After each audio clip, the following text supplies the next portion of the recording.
Hello, good afternoon, ladies and gentlemen. Oh my god, why I'm not here yet? Why am I so small? Well, things that I can actually fix right now. There we go. More bigger. Bigger. Okay, welcome back to the stream, everybody. Welcome. Good morning. Good Monday. The day that everybody hates, but it's not that bad. No. Let's go and play some Nightmare Frames. Give me a second because I just realized that. There we go, now I'm bigger. Let me just crack my back, get ready to rumble, and let's go into hell. Let's go right into hell, shall we? One thing though. There we go. That should do it. Whoop. Post-modern adventures, these creators are amazing so far. There we are. Okay, here we are. Load the game. Here we are. Loaded. Okay, so we are going into the town where the guy has taken, where the cursed director has taken refuge. The thing is that I'm not sure I want to do that, but let's go. After dropping off all the items you no longer need, you walk through the door hoping to find Edward Keller film in Serena. As a fellow traveler, you get the giddy feeling of coming back empty-handed after turning down $2 million. Of course, imagine that. Hey you, the one in the back. Wake up. Me? Who else? There is no one left in the bus. End of the line. In the middle of nowhere? I already warned you that I was not going to enter Serena. This is as close as I can get. At the bus station, they told me that the bus station keeps ignoring our complaints. We are sick and tired of telling them to stop selling tickets to Serena. What the hell, they should get rid of the stop. No one travels to Serena. Except for you. I don't know what business you have there, but if you want to come back with me to Sacramento, now is the time. No, that's not possible. In that case... You're stopped, sir. But... You're stopped, sir.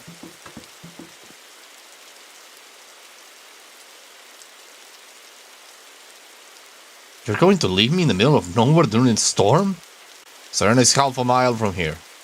What's your problem with Serena? Why don't you want to go there? Things happen there. What kind of stuff? The driver goes silent and you can tell by the look of his face that he's not going to say anything else. Shit!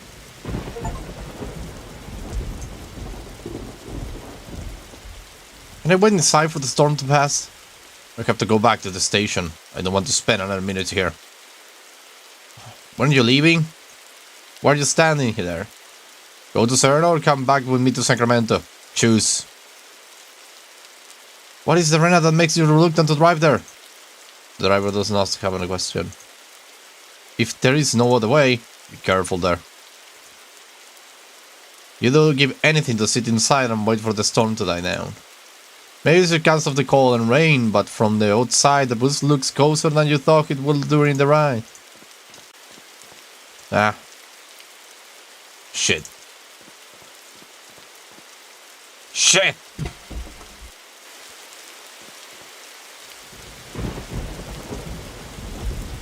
After a long struggle against the elements, you arrive at Serena, soaking wet and shivering. Your plans is to find a hostel to shelter you from this rain, but the whole town seems to be abandoned. What the hell happened here? Whoa! Whoa! Freeze! What? Not a single step further, I will blow your brains out. And hands where I can see them. Oh shit!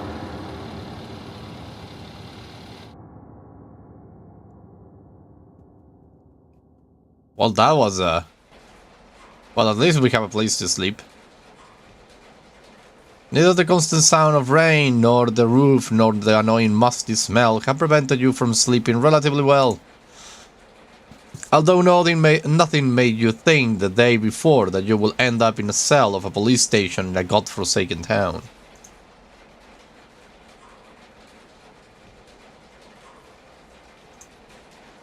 It can't be used. The faucet has been ripped off. Inside the sink is a mixture of mold, rust, and other unknown forms of lichen. What about mirror? Spending your days cooped up, struggling with the script of Longing 2, wandering from one end of Hollywood to the another. And the rough night you have been through are starting to take its toll on you. Astounded at its effects, will be happy to use you as a model for one of their creatures. All that remains of the mirror is a couple of shards of glass. Some prisoner probably broke it with the intention of using it as a weapon against the chief or himself. Let me guess, it's open? What? The door was open. Without hesitation, you decide to leave the cell. You slam the cell door with the intention of never setting foot in one ever again. A layer of rose coats the metal stove, and the little door probably won't budge because of it. In any case, you don't need to open it. You have been accompanied all night by the sound of a drop falling in the metal stove, as if it were the second hand of a wind-up clock. Can I take the ladder? The steps will not be able to support your weight due to their poor condition. It will be dangerous to climb on it. A lot of steps are either rotten or have been eaten by termites. The clothes in the basket are floating in a mixture of mold and water. You don't want to stick your hand in there. Dozens of pieces of clothing are piled up in the basket, absorbing moisture and mildew. Oh, who's there? Hello! Hello, Minosa, welcome! For now, you're the only one in my stream, and welcome to the streaming question. I basically do... Give me a second, because I need to put my phone into charging, because for some reason it didn't charge up last night. I usually do these videos, most of the time, not necessarily for views on the live stream, but to have it as bots, because I can't edit, even if my life depends on it. So I like to play the long games in long format, and live is the best way to achieve that. Plus I get a ton of views doing lives rather than doing other stuff. I do regular videos, they will get not a single people looking at them. It's something sad. But what are we gonna do? It's YouTube Live. So, welcome to the stream. As I was saying, I hope you have a cozy afternoon, morning, evening. I don't know where you live. But I hope you have a cozy stay. It's all useless, you don't need anything from there. Everything on the shelf has been ruined by moisture or rust. There's even a washing machine. The washing machine door won't open. It doesn't matter much anyway, since the washer stopped working in the 79. An old washing machine covered in rust and mold that has seen better days resting in that corner. What is this? You can use the press if you need to force something open, but it's missing the handle that turns the screw. A simple tool used to secure components in place in order to work on them. Be careful when applying force on the lever, you could break something. Okay, let's get out of here. Oh, here is the police officer. Goldberg! The cell door was unlocked, and I unlock it. I call all the places you told me: Rusky Production, Joe Diner, Astonishing Effects. Your alibi is pretty solid, as far as I'm concerned. You weren't in Serena during the last few days. I already say so in my statement. I have never been here before. Yes, of course. I have no doubts about... wait, I need to give him a better voice. This through my phone was lagging. Philippines! Oh, you're in the Philippines also. Well, welcome. I'm sorry for giving you a hard time. That's a good voice. What's done is done. Oh, and by the way, I have been speaking with Alyssa. Wait till the folks at Wade Creek hear about this. Great gal, isn't she? Very nice. By the way, I'm Police Chief Bowman, but you can call me Rick. Can I drop the formalities and call you Alan? Yeah, sure. Okay, Alan. How can I help you? Do you have any coffee? I need some. Of course, it's right next to the door. Help yourself. It's from yesterday, but I warmed it up on the radiator. Works for me. There is not a lot of luxuries in this police station. I try to spruce it up a bit every time I come here. As I was saying, sorry for the misunderstanding last night. But you gotta understand, 3 days ago a little girl went missing, Sarah Jordan, 14 years old. It doesn't seem likely that she ran away. The girl is a little slow. She has special needs, if you know what I mean. Oh, damn it. We swept the town and the surrounding area. The fact that you, a complete stranger, show up in the town in the middle of the night made you a suspect. Makes sense. No hard feelings. You were doing your job. I'm glad you feel that way. So, Alan, you mentioned a guy named Keller. That is what brought you to this town. Do you know whether Keller? No, last night was the first time I heard of him. You mentioned that he probably ended up in Serena. That's right, a reporter interviewed him in the early 70s. That was a long time ago. He could be somewhere else. Probably, but it's the only lead I have on him. I can ask some questions around town about Keller, about that reporter. Someone should remember. It would be nice of you. Especially after I made you sleep in that dump back there.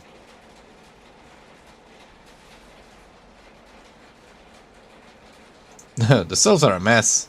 I had to say it. Only the cells? The whole police station. What the hell? The whole town.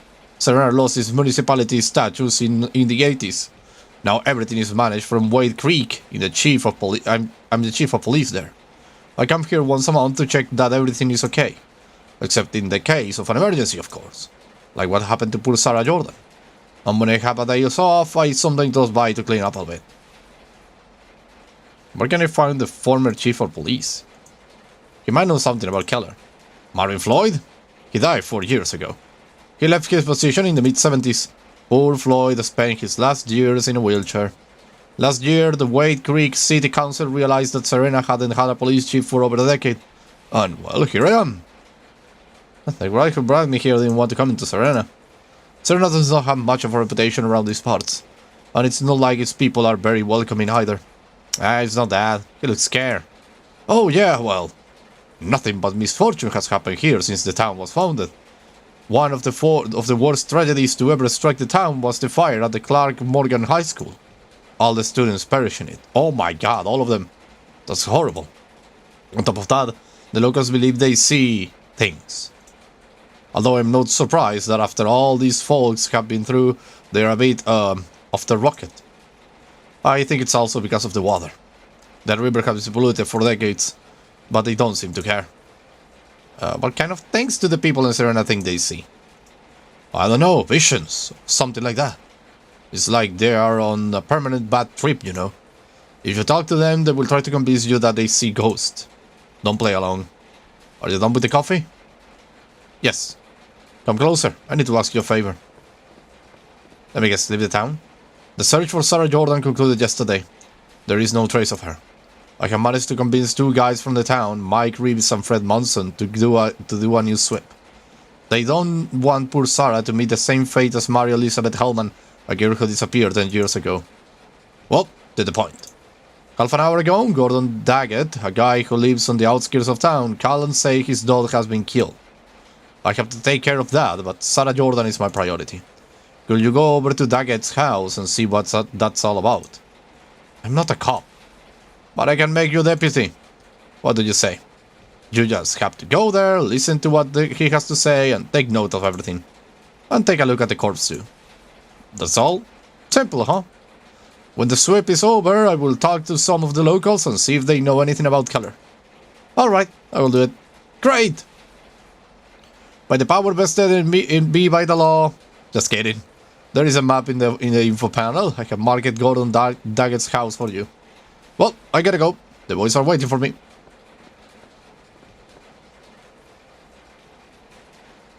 By the way, grab that jacket there on the hanger. It was Chief Floyd's. It will come in handy. The weather's nasty out there. I like this guy. Damn rain. I like that guy. I like him. Here's something happened in the cafeteria where SCP redacted is something to a D class. Well, probably. SCPs are always crazy. Missing person poster. Let me see. Mary Elizabeth Hellman. 30-year-old, 5'8" tall, brown eyes, black hair, red sweater, grey skirt. Last seen November 17, 1975, in Serena.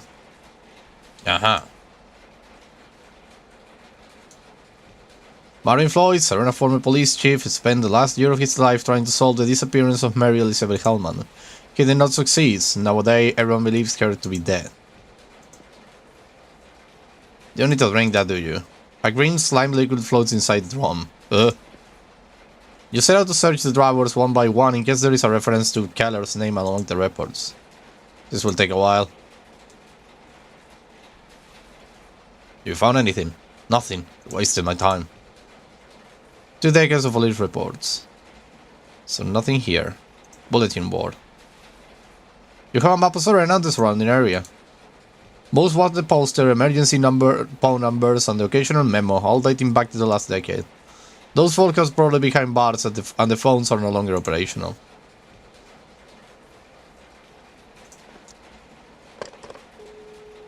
This is Margaret speaking to you from Serena. Who would you like to call, Chief? I'm not the chief. You're speaking for the chief's office. Yeah, but I'm not the chief. Alright. Who would you like to call to? Yeah. Joe's Diner, Hollywood. Yes, I got the number here. The chief has been talking to them tonight. Just a moment, please. Joe's Diner. Best burgers in all Hollywood. I'm Karen. How can I help you? Do I always have to say that, Joe? Karen, it's Alan. Vic isn't here, Alan. You wanted to talk to her, didn't you? Yes, actually. You miss her, huh? You think she'll fix things up. Anyway, she dropped by this morning to see if you were around. She's very happy with the shoot and wanted to thank you. Her! Who is it? Alan, give me the phone. Hey, you! Wasn't it enough leaving me without a waitress that now you have to distract the only one I have left? Aren't you happy that Vicky has achieved her dream? In a movie where she has to show her boobs? Well, yes, I'm happy for her. But we're up to our ears with work, so don't sidetrack the stuff, okay? I just wanted to... Yeah.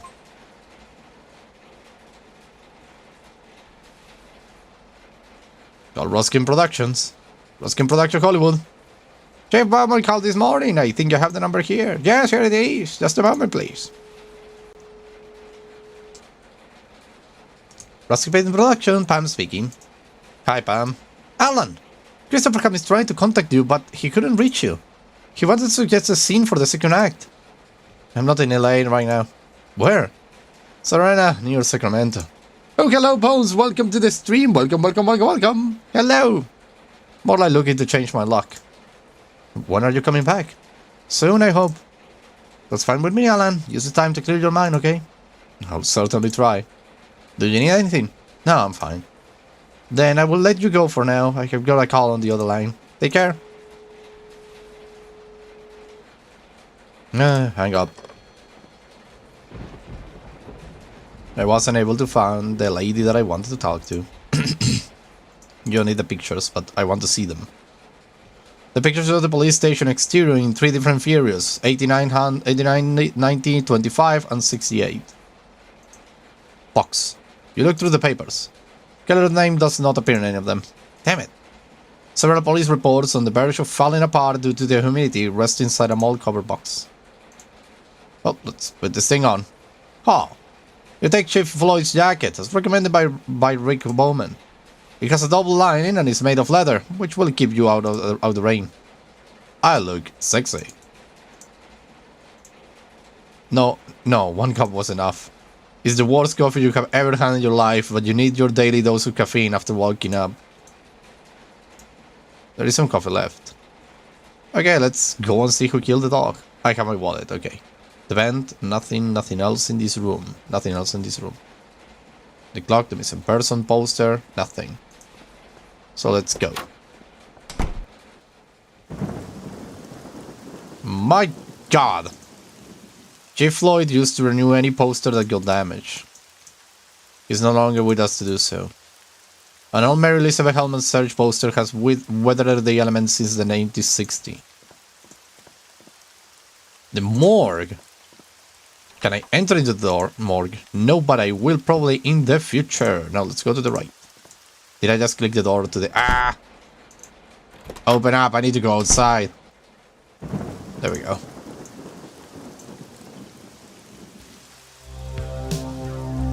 Oh, and this is a new area of the game entirely.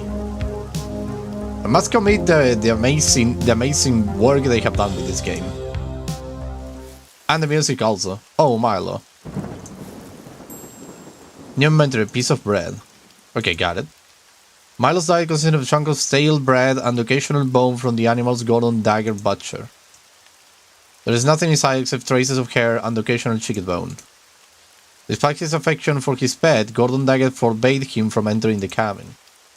Well, he might have regret that, probably. Because, you know. Yeah, thank you, Bones. Thank you, Bones. Gordon Daggett struggled with back pain and has difficulty wielding an axe to cut firewood, although he will certainly have no problem using it to threaten anyone who dares to snoop in his woodshed. People tend to think that California has an arid climate, but there are some areas where the winter is very harsh. Serena also has a special microclimate. As long as his woodshed is not empty, the cold is no problem for Gordon Daggett. What the frick is that? That's an animal. The corpse radiates a terrible smell. You don't know how long it has been there, but probably too long in any case. The carcass of a poor fowl hangs on the wall while the flies fly over it. Oh, I want the axe. Would not be pleased to get his axe. What about if I want to take out the axe? Pelts. The fact of these animals upset you so much that you will not wear one even under the threat of severe hypothermia. Well, if it came to that, yes, maybe you will. You find it difficult to identify which animals they belong to. Well, let's kick on the door. He lost his dog, so I suppose he will be a little sad. You hear a gun being cocked on the other side of the door. Great! Oh, great! Shit! Whoa! Take that, you motherfucking witch! What the fuck are you doing? You doesn't sound like a witch. That's because I'm not a witch. Who are you? I'm Alan Goldberg. I'm Bowman's deputy. Bowman has no deputy. He does now, goddammit. Alright. Get off the porch and stand in front of the house. I'm coming out. If this is a trick, I will blow your head off, you goddamn witch. Jesus. You look like a man and dress like the deputy chief of police. Prove to me that you're not fucking with me, witch. You know what? I only came here to help you. I will not tolerate having a shotgun pointed at my face. I'm leaving. Wait! The Chief Bowman really sent you. Yes, damn it! Put the damn gun down. Okay, it's nothing personal. I just had to be sure. Let's get this over with. Bowman told me that. Bowman, why hasn't he come in person? You can tell he's not one of us. He's looking for that girl, Sarah Jordan, the last remaining young person in Serena. God sure knows how to punish us. The chief should stop looking for her. She will never show up. Like Mary Elizabeth Hellman. Anyway, come with me.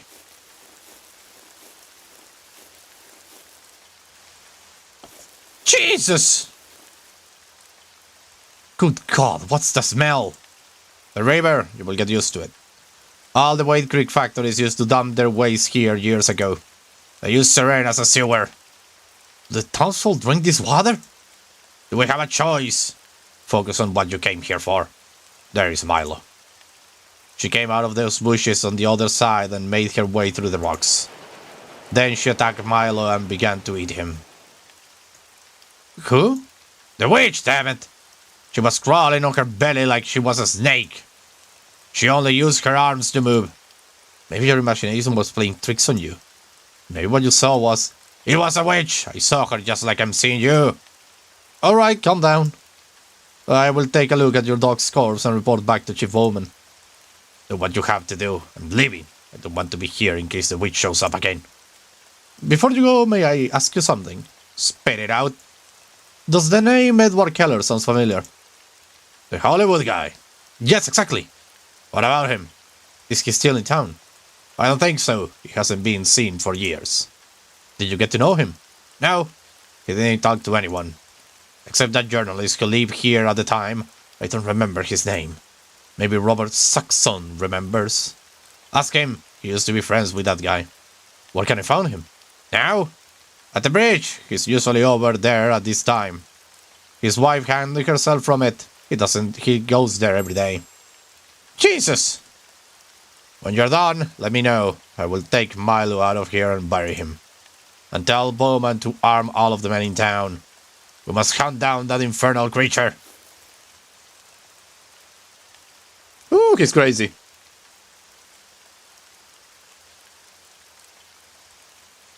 Pylons, never hear of it. Let me look at it. Let me look it up.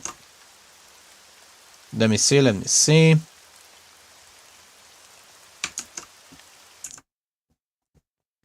Pylons is on Steam? Let me look it up real quick to have it open so I don't forget.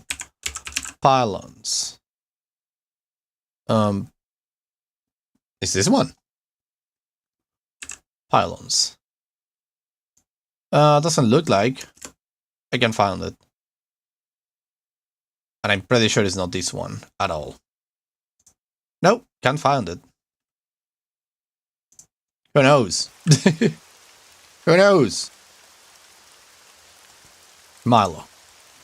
What happened to the dog? Oh, Jesus Christ. Poor dog.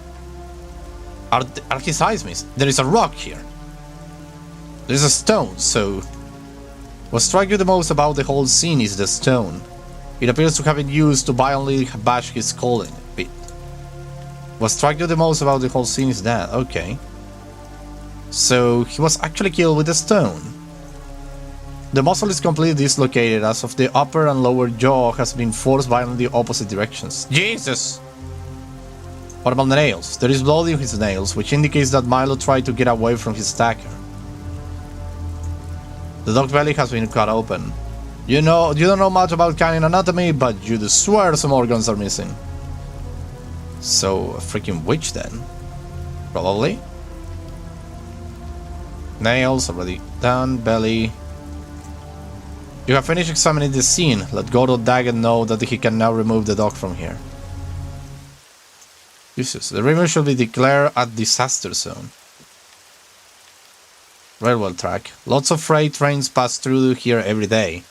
If you wait, you might see one go by. Let's go out.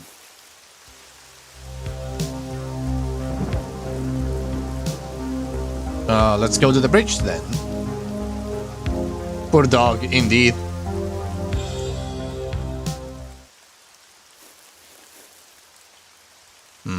What here? You seem to have lost your way trying to find a shortcut to the bridge. Todd. Great. Good lord. What now? Oh my god, these are human remains. Going by their size and build, you deduce that the remains belong to a teenager. Maybe they belong to the missing girl that Bowman is looking for. The scorched body is missing its lower limbs. Perhaps they are among the smoking pieces that are scattered around. Oh my god. Okay, we have resolved the missing girl problem.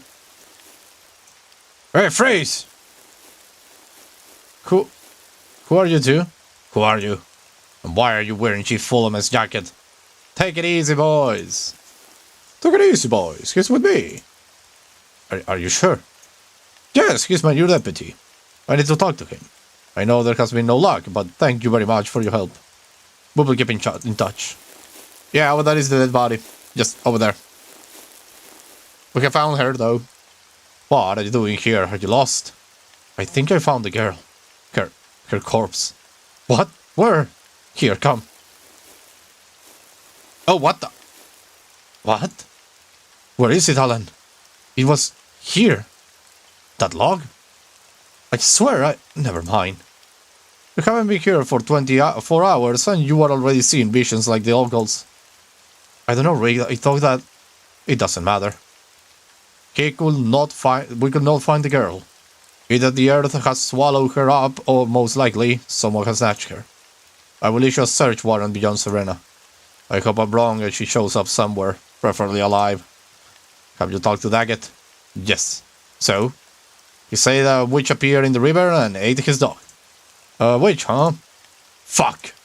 The girl is missing and this idiot wants me to deal with a witch feasting on his pooch. The frustrating part about the witch is hogwash. But there was a bloody stone next to the dog. I very much doubt that the dog hit its head on its way and died. I think that someone used it to crush his skull. You know what I think? I think Daggett was the one who killed the mutt. Why would he kill his own dog?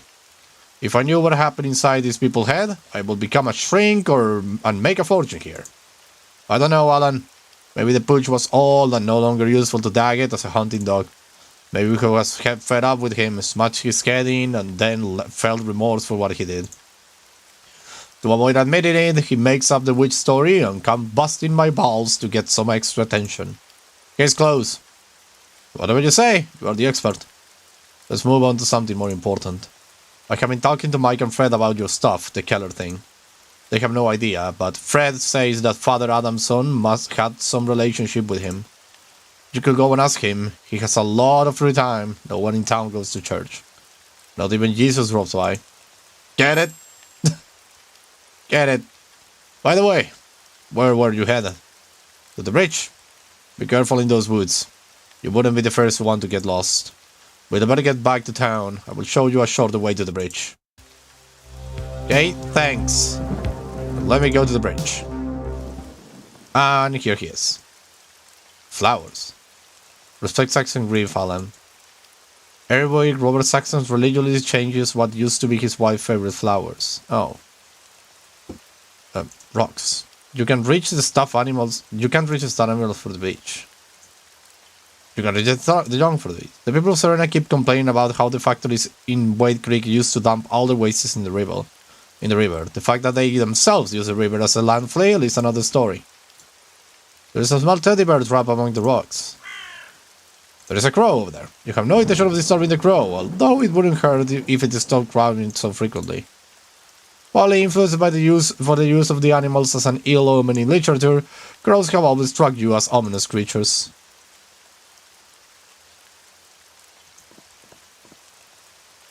Robert Saxon? Yeah.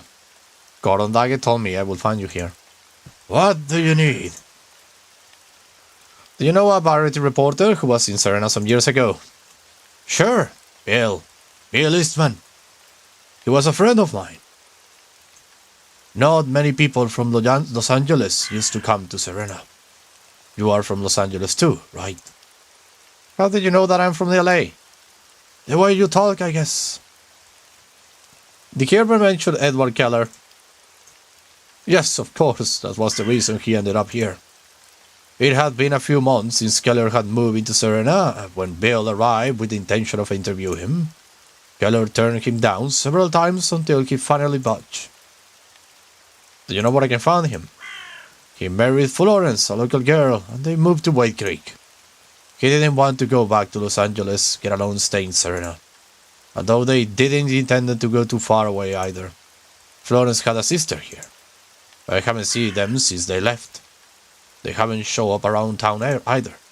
So I can tell you exactly where he lives. By the way, what do you want with Bill? I'm looking for Keller. I think your friend might be able to give me some clue about where I can find him. Keller. A sinister fellow.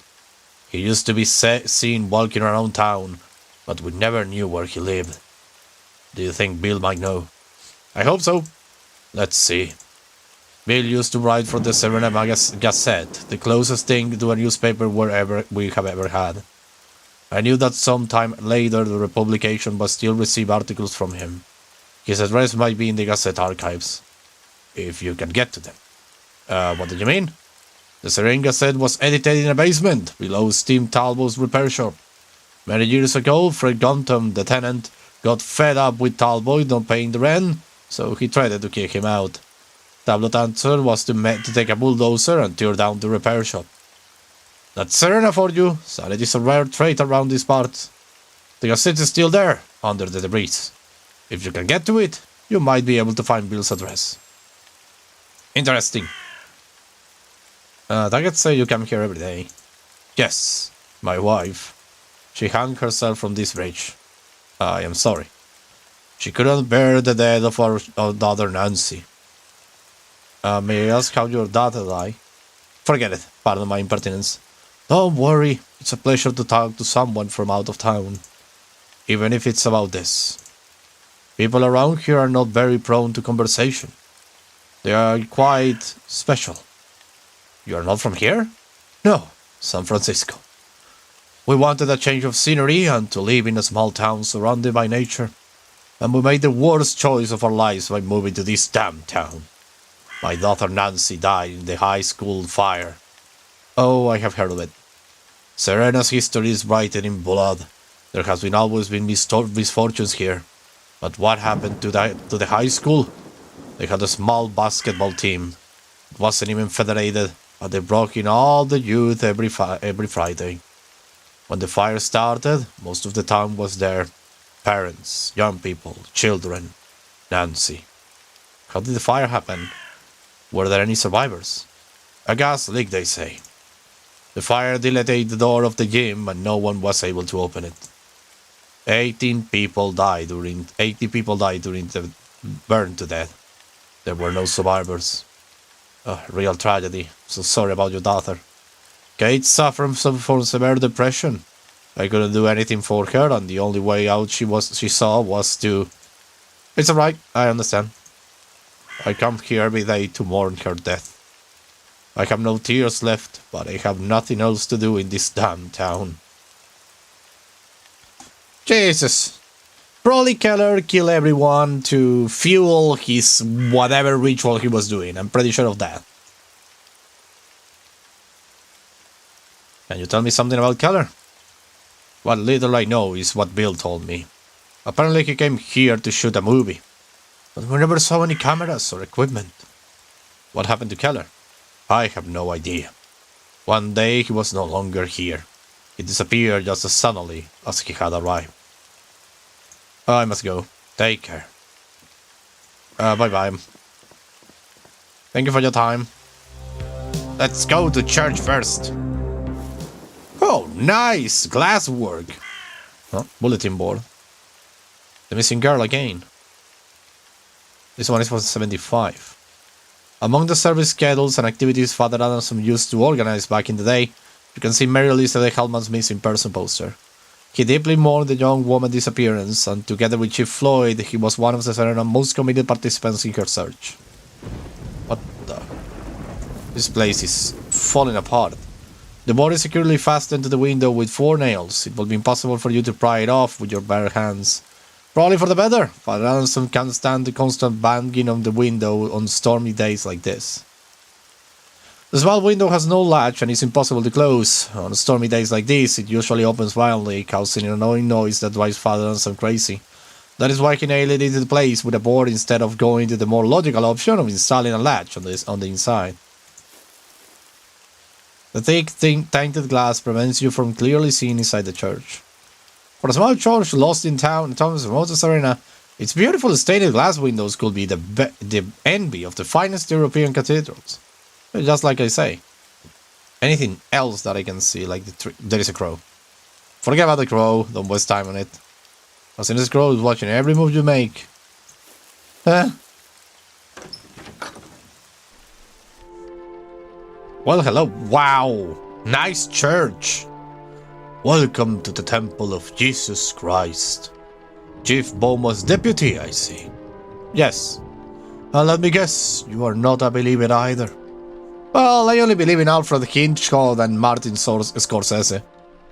You try to empathize the joke with a smile, but stop yourself knowing that humor is not your strong suit, as Father Addison is finding out.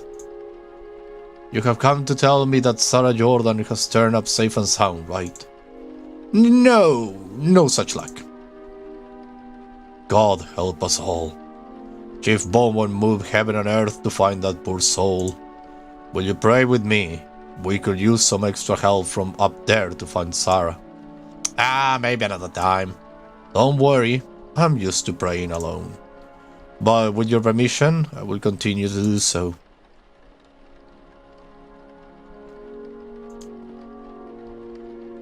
Inside the toolbox, there is only an assortment of screws mixed with the sawdust. There is also a pair of pliers that you could borrow with the intention of returning them later to Father Anderson. Pliers. Good. What about the Bible? The Holy Book? You read the Psalm from a random page. Without much to say, I say to the man, are you trying to tempt me? Because I come from the land of plenty. New inventory Bible. Got it. Confessionary. You are not willing to confess all your miseries to a stranger. Even less so if he's going to give you homework afterwards. Father Anderson still remembers who the last person to confess was. That was many years ago, before the entire population of Serena turned its back on religion. It could be a visual representation of the passage, let the children come to me. Or not. You don't know much about the Bible. Hey, Father! Do you know anything about the Keller? Probably a Satanist, probably something terrible. You can find the same illustration in a small size at the souvenir store for a couple dollars. It's a portrait of Jesus Christ with blue eyes and features as if he had been born in Iowa instead of Bethlehem. Indeed, that's actually true. And Father Adamson. His music is fire, okay. Father Adamson. Father? I'm glad to see someone walk through these doors after so many years. Although, unfortunately, not to pray. How may I help you? Well, I'm here to talk about hell. You have been told you don't have many concurrents. No, but it's been many years now. Aren't they religious in Serena? They were. Or they still are, I hope. But they don't go to church anymore. Why is that? I think there was a misunderstanding. You are new around here, but have you heard about the Clark Morgan High School fire? Oh, yes, horrible. The worst tragedy we experienced in years. Serena had always been a very quiet town. It has never had any leisure activities except for basketball. People rooted for the high school team, and the Friday games were always a big event. That night, most of the town was there. Teenagers, grandparents, parents with small children. They all perished in the flames. I held a funeral for all those poor souls, and my words did not sit well with the relatives. In my lectures I say that we all mourn such a loss, and that we should be proud because God had a plan for them. God's ways are inscrutable, isn't it? God wanted them to his side. Forgive me, Father, but it's pretty insensitive to say those words to a parent who has lost their child. Perhaps pedagogy is not your forte. Bless your ignorance, deputy. But that's how it happened. The people of Serena turned their back on God. They refused to have anything to do with him or me. Have you tried to bring them back? Yes, of course. But I have made it worse. I suppose you have noticed that the church lacks an altar.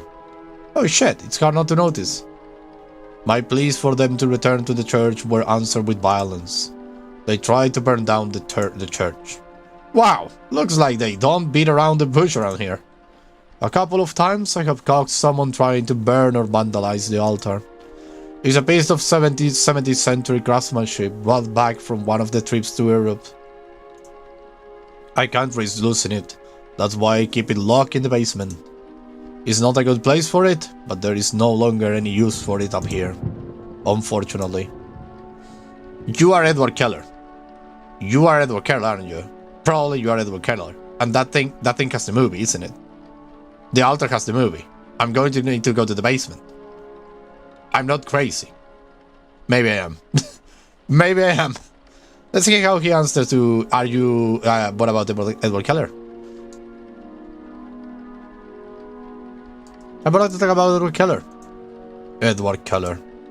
A peculiar guy, if I'm being honest. His time in Serena caused some commotion. Why? Someone from Hollywood arriving here with the intention of shooting a movie will always arouse passions in a town as quiet as this one. People went crazy. Everyone wanted to appear in the film or help in some way. But the shoot never took place. Unless he was shooting another kind of film, Keller was rarely seen without his little 16mm camera. I have been told that you had some kind of relationship with him. Not at first. I tried to convince him to come to Mass, but he wasn't a religious man. Which I respect, and neither are you, but that doesn't stop us from having a nice chat. Keller was, so to speak, the complete opposite of you. From what I have heard, he didn't inspire much sympathy. A couple of months later, he came to see me. He was dying. He wanted to be buried in Serena, and for me to take care of it. Can I die here in Serena? Yes. His remains lie in a crypt inside the mausoleum at the Serena Cemetery. Give it to me. What did Keller die of? Cancer. That damn scourge. We talked about his burials for a week. The mausoleum has several empty crypts. He thought it was a perfect place for his body to rest eternally. He used to come to see me daily with precise instructions such as the orientation of the tomb, or to insist that no one should have a copy of the key to the crypt. Very strange and specific requirements. Do you have a key to the crypt? I only know that he had a copy of the key, but who knows what it is. What was the reason for all these instructions? He was a man of very few words and concise answers. One day I went to ask him why he wanted to be so meticulous about his eternal rest. I never knew. I found his body on the floor. Where did he live? He occupied the former home of the Marsh family. It had been abandoned for almost a century. There is a road on the left to the entrance of the village. If you follow it to the end, you will find the house. Ooh la la. He was not a believer, but he had a funeral and a Christian burial. That didn't matter to him.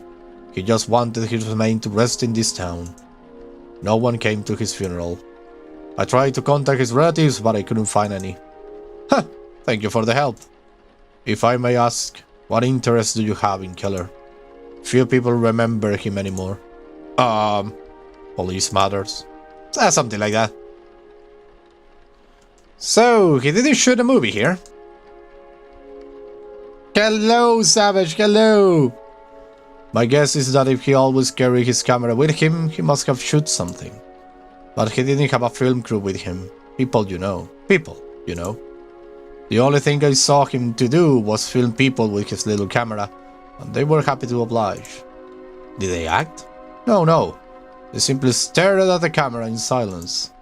I have no idea what he wanted that footage for. Huh. Thanks for your time. You're welcome, deputy. As much as I enjoy talking to God, every once in a while it is good for me to talk to someone else. In the name of the Father. Baptismal font. Can I take some water? It's probably the purest, clear water you have seen. You are in Serena. Practically the entire population of Serena passed through the baptismal font shortly after birth. The last to do so was Mary Elizabeth Hellman, who is currently missing. What about the banner? The banner doesn't interest you enough to examine it further. The phrase "Jesus wants the best for you" is embodied in gold letters. What about over here? This must be the basement. I kept the lock. I keep valuables in there, and I want to keep them safe. Father, but that is not a capital sin. That is not a way to fuel your greed. I will say. Maybe. Oh, Jesus Christ, it's you! I didn't thank you for a religious man, Mr. Goldberg. Fuck, I can't believe this. You follow me all the way here? I told you that Mr. Ross was not used to getting a no for an answer. Don't worry about me. I am here as an observer. Observer my ass. If I find Keller's film, you will see to it that it doesn't make to Helen's cans, won't you? Do not speculate. Mr. Ross only wants to look after his investment. Investment? Damn it, what investment? That film does not belong exclusively to you, Mr. Goldberg. What are you going to do when you get that film? Let me guess. You are going to take it from me. And you will do it at gunpoint, won't you? This is not one of your movies, Mr. Goldberg. Mr. Ross might triple his offer when the time comes. That will be all. Bullshit! Believe whatever you want, Mr. Goldberg. I'm going to report you to the chief. I see you are dressed as a chief of police. Nice strategy. Everyone will be willing to offer their assistance to law enforcement officers. Anyway, why will you report me? For harassment, damn it. You haven't stopped doing it since Los Angeles. I am just visiting this charming town.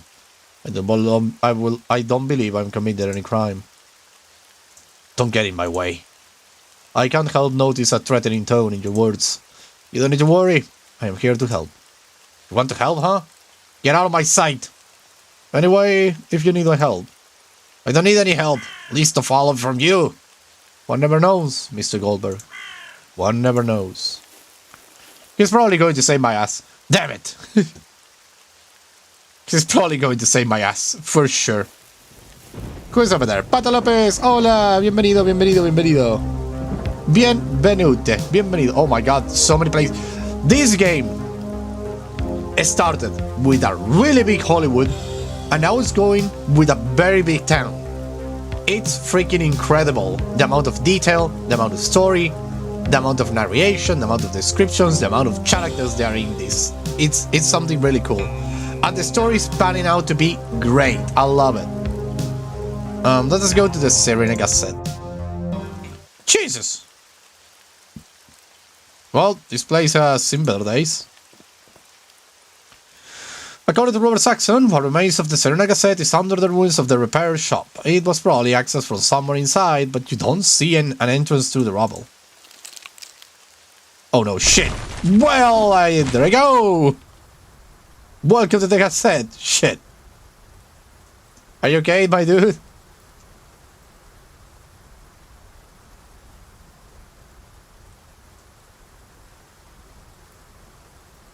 Ya anda todo bien, Pato López, y me alegro mucho de ver que también estás bien y que estás comiendo, lo cual es bueno. Getting up from the ground so quickly takes its toll. You feel a sudden dizziness and notice a tremendous pain caused the concussion from falling down the shaft. I hope that damn film is worth it, Helen. Newspapers. One of them might mention Edward Keller, but you have neither the time nor the will to find out. Stack of newspapers dating back to the beginning of the decade. File cabinet. The label of the middle of the drawer has the word collaborators written on them. Bill Estman address should be listed here. Close.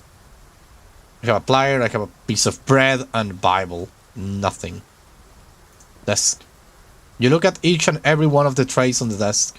A small key under several newspapers clipped catches your eye. Give it to me. Excuse me? Hello? Anyone here? Okay. Documented paper clipping, educational book, and a typewriter has been gathering dust since Stephen Talbot raised the building with his bulldozer. You already have a smaller and more practical one. You have taken Serena map out of your jacket so many times that you practically know all the streets and places by heart. 4 screws hold the air duct crate securely in place. Maybe the big tank the crate will take you to another part of the building. It will be nice to find out. Pliers? You will not be able to remove the crate with pliers. I got it, sorry. Now, if you don't mind, I have a thing to look. What the hell? Despite not being screwed in, the crate won't budge. You might not be strong enough to lift it. I have this.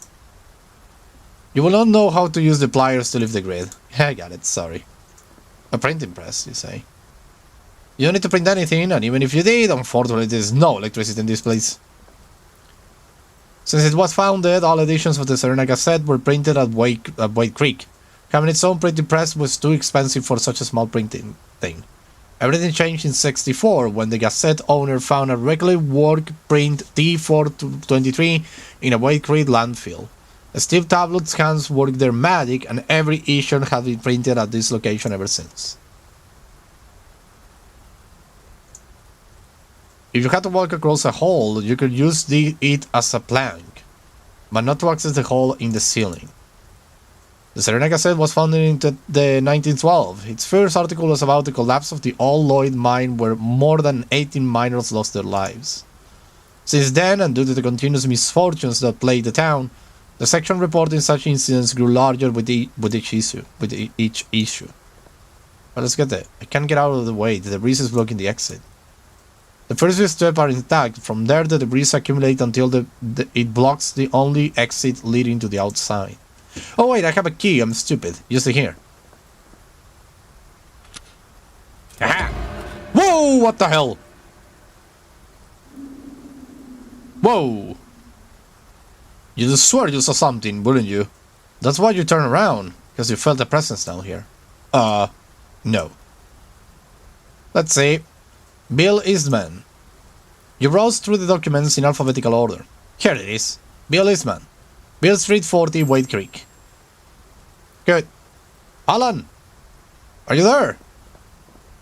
Rick! Down here! I drove by and saw you going into Tailburn's old repair shop.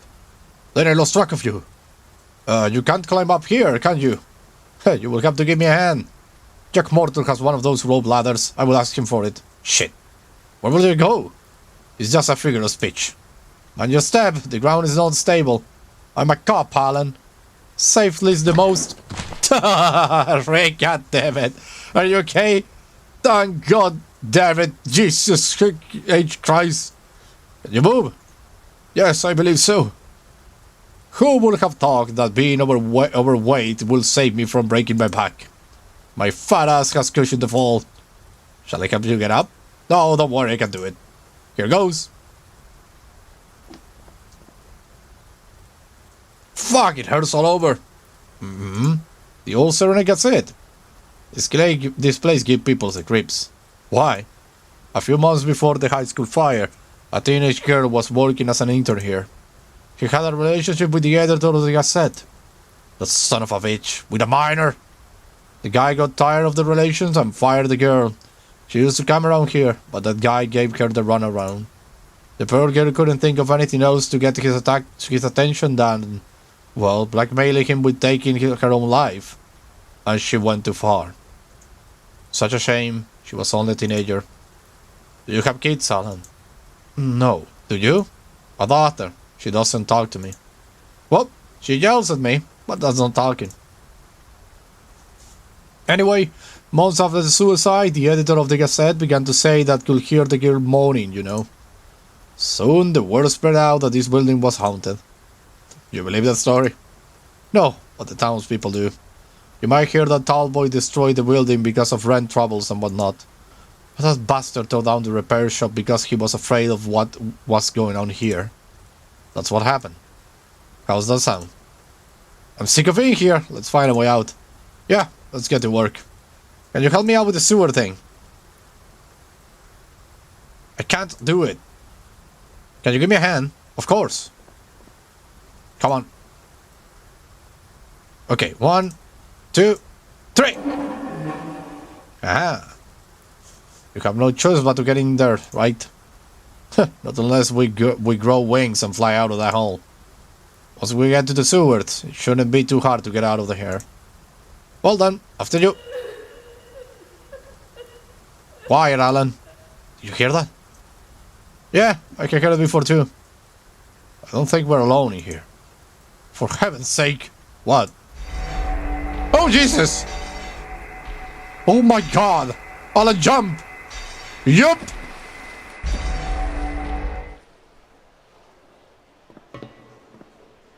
See? I didn't need your help to climb up. I'm a man of action. I asked you if you wanted help because I saw that you were having a hard time getting out of the water.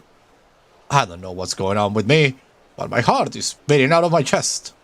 You saw the same thing I did, didn't you? I know I saw something that couldn't possibly have been there. It was a ghost, Alan. We are having the same hallucinations as the people of Serena. I told you, it's because of the water. I have not drunk Serena's water. No? What about the coffee you had at the police station? I ran out of bottled water and made coffee with tap water. And we both had the same hallucination?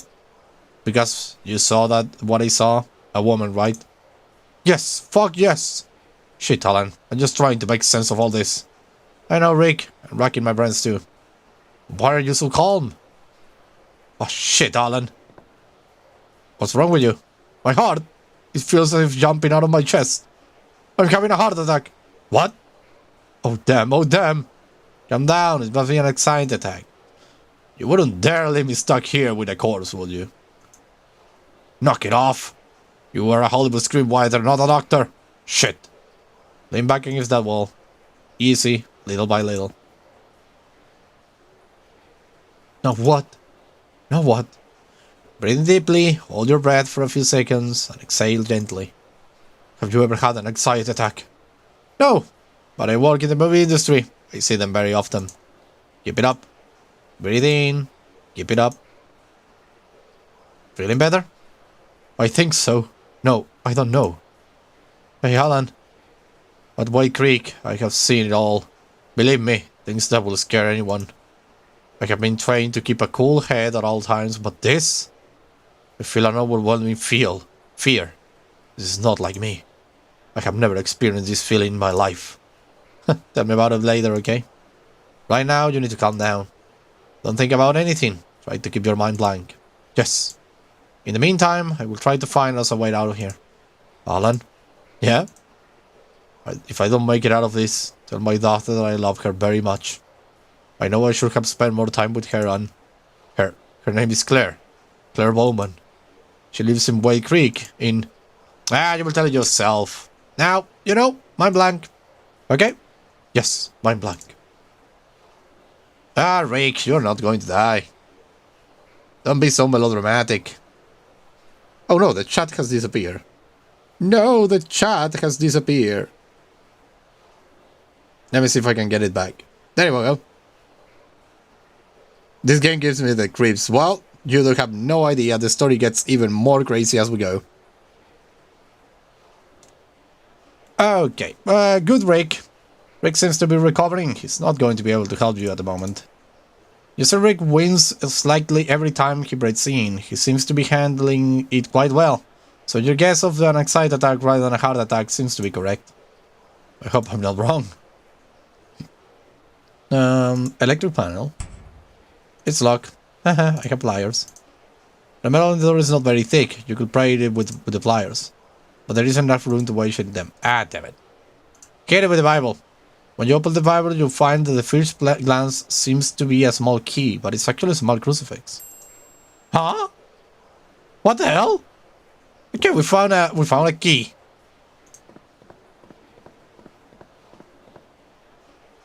Okay, let's go this way. Well, this arc. There is no way to access it unless you are equipped with a god pickaxe and plenty of time. You make a metal nose to have your way carefully through the sewers and keep an eye on the possible sign of caving. It's a warning to sewer workers if one possible wall collapses in this area. A screwdriver protrudes from one of the pockets. Give it to me. Good. The uniforms belong to Billy Green Hickey, the White Creek Sewer Maintenance Service Officer. A year ago, he was sent here to perform a visual inspection on the condition of Serena's subterranean infrastructure. He never returned home. Why he left his clothes here? There are several factors that prevent you from going into that pitch black area. First and foremost is a risk of collapse, as indicated by the sign, and also the lack of light source. For safety, it will be best to accompany by Rick Bowman. That's, have you seen freaking sewers like this? I think there is no way out. Rick? Hey, Rick! Damn it, where did he go? I saw some planks. Can I, take one? You touch the plank and discover that it's rotten to the point that it might fall apart if you took it with you. So, nothing.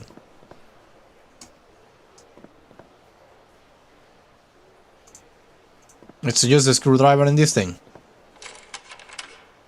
Huh, got it.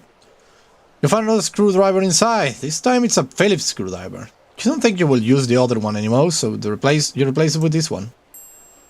Screwdriver. The lighting of the sewers is too dim. If you lower one of the circuit breakers, the vicinity will be even worse. All the switches are up. Okay, but where did the police officer went? Oh, I think he's inside this place. But it's probably locked. Rick, are you there? There's a crate over here.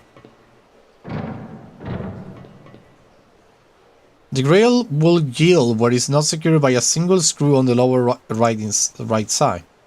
Well, it's a screwdriver thing. Let's use it. Aha! To the water you go. You hold in your hand, the screw just remove. Your pocket. Got a screw. Now go inside.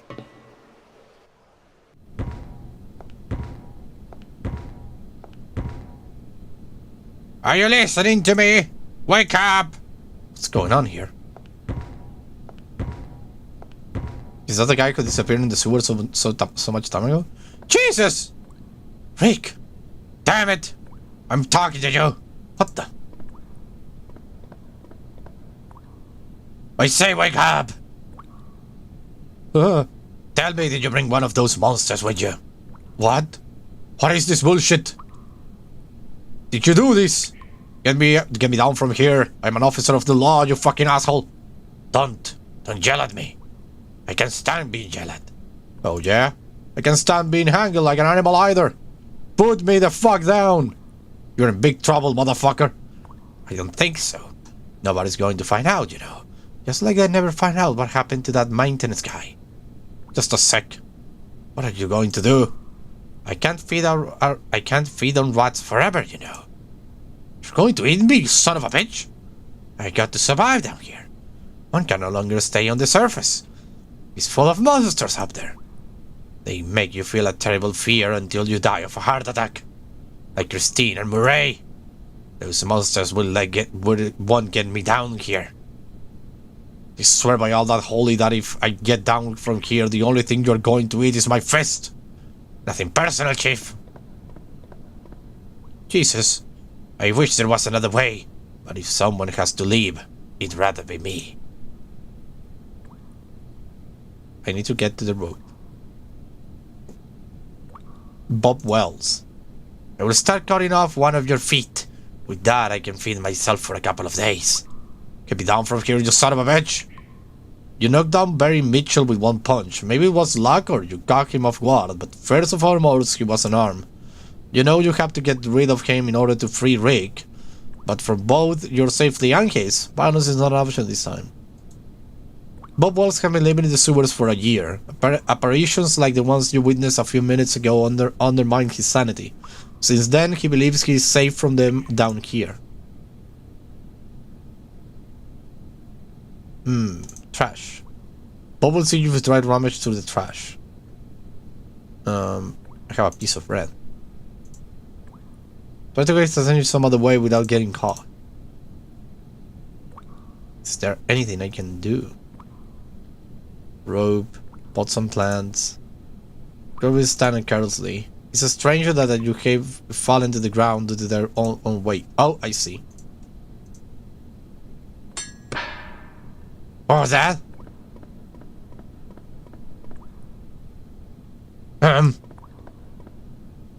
Must have been a damn rat. I'm sick of feeding on them. Do you understand now why I'm doing this? Now what? So I throw one of those and...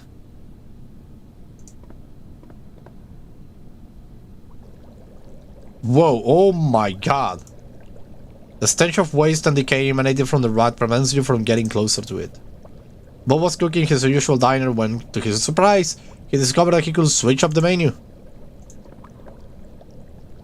You will burn your hands if you try rocking the drum until you knock it over. If you're thinking of kicking it, consider first whatever you have the strength to knock over a drum loaded with more than 5 gallons of water. Several vegetables that even a fasting rat will eat float in more than 5 gallons of constantly boiling water. Everything indicates that Bob prefers to boil his victims rather than grilling or frying them. Yuck. Water bottle. On days like this, Bob Wells usually collects the rainwater that seeps through the manhole covers on the asphalt. Otherwise, he makes do with the water running down the sewer. You wonder how he can still be alive with no apparent symptoms of cholera or dysentery. Must be something I can lather. One reasonable approach would be to go outside and ask for help, but the time helps arrive, it may be too late. You decide not to leave Rick behind. Well, you hear the sound of boiling water, Chief? I believe that in a couple of minutes, the stew will be ready. It's only missing the main ingredient. You're running out of time, Alan. If you intend to save Rick, do something now. A bottle in the water. Oh! Turn off the thing. What? Impossible! The water has stopped boiling. I'm going to see what's going on. Don't go anywhere, okay? Son of a bitch!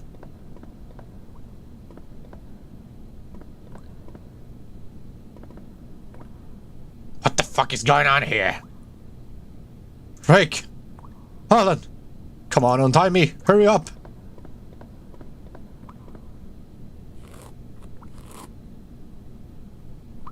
What the hell? But how? Surprise! No one step further, you fucking degenerate. Watch out, Rich, he's got a machete. And I have a gun. What do you mean by that? Drop the knife, you degenerate cannibal. You're not taking me back to the surface. I'd rather die than... Sure, you're quite the marksman. Oh, I was pointing at his shoulder. And you, hands up. What are you gonna do with him? What I would like to do with him will land me in jail. All I know is that I don't want to have this come around. I will have the guys at White Creek and have them take him down there. You're lucky, you son of a bitch. You're going to eat normal for once in your life. I say you're not going to take me to the surface. Shut up! I should have slit you open while I had the chance. Look, you have exhausted my patience. Done. That's it. What are you doing? Was that necessary? What? Hitting him with the butt of the gun and knocking him out. I wouldn't have done it if I had only run a stop sign with his car. You wanted to fucking hit me. What you just did is called police brutality. Do you think I'm an LA copper? Do you want to bust my balls? Because if you are going to bust my balls like this guy did, I can hit you with the butt of my gun too. Relax, will you? I'm relaxed. I see. It's all over now, so take it easy. Fuck, Alan. Nothing affects you? How could you be so cold? Well, I know. I'm just like that.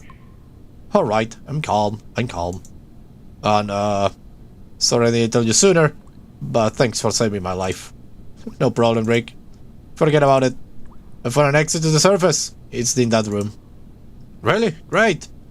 I will stay here and tie up the cannibal with that rope before he wakes up. Do what you have to do. I will see you later, okay? There are some things we need to talk about. What things? Well, the kind of stuff people like this hick are saying. You're right, Alan. Serena is haunted. You know what, Rick? I think I'll stick with your theory about the polluted water. It is far more rational than accepting we have something supernatural. Think whatever you want. I know what I saw. And so do you. We'll talk about it later, okay? Be careful. Ghosts, cannibals. What's next? You look around while breathing heavily so your lungs will fill with clean air as quickly as possible. A placard on one of those buildings indicates that you are at Serena Main Street. Okay. Jenny's fashion. The clothes and accessories inside you have been collecting dust for 50 years. No one has set foot inside Jenny's fashion city's clothes. I love that they told you the history of all the things about the town. Damn Gollum did not age well, indeed. Indeed. Damn Gollum, indeed. I wanted to make a Gollum voice when I saw him. Jenny Andrews dressed generations of boys for the prom.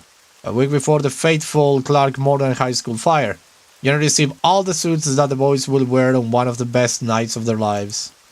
Jenny couldn't bear such a tragedy. She cried every time she saw all those clothes on the hangers and ended up shutting down her business. It's been closed ever since.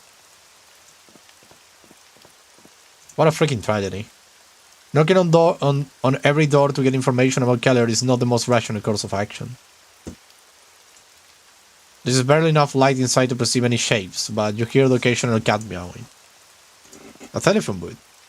Matt Friley talks non-stop. You can barely hear what he's saying. However, you can catch a few stray words through... Oh my god, the game closed because of the... Sorry. Through the cabin vents. Matt Fryer has been hogging the WK107 phone line for some time now. I'm about to sneeze. God damn it.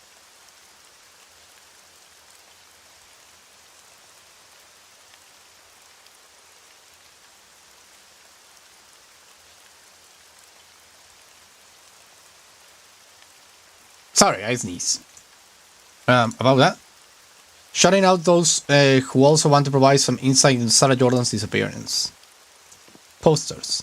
Hardware store. You have seen posters of Mary Elizabeth Hellman all over town, but not a single one of the recently missing Sarah Jordan. Mary Elizabeth Hellman poster tap on the shutter of O'Connell's old hardware store have been withstood the elements for more than a decade. But this drugstore seems to be functioning. Use the door, Alan.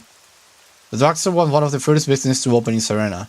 It will probably be the last one to close its door for good.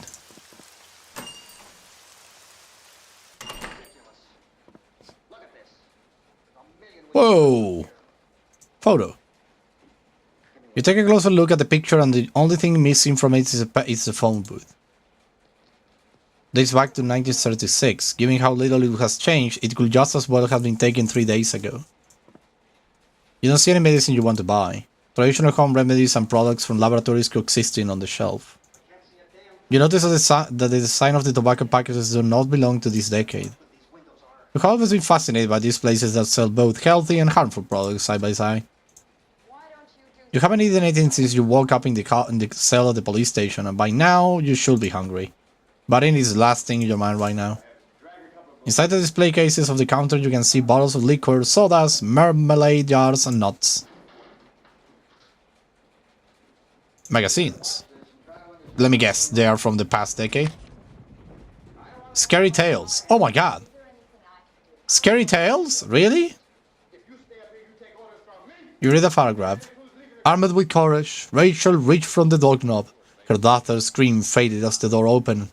Fearful of losing her again, she pushed the door with all her might and was met again by that massive stone figure. It can't be.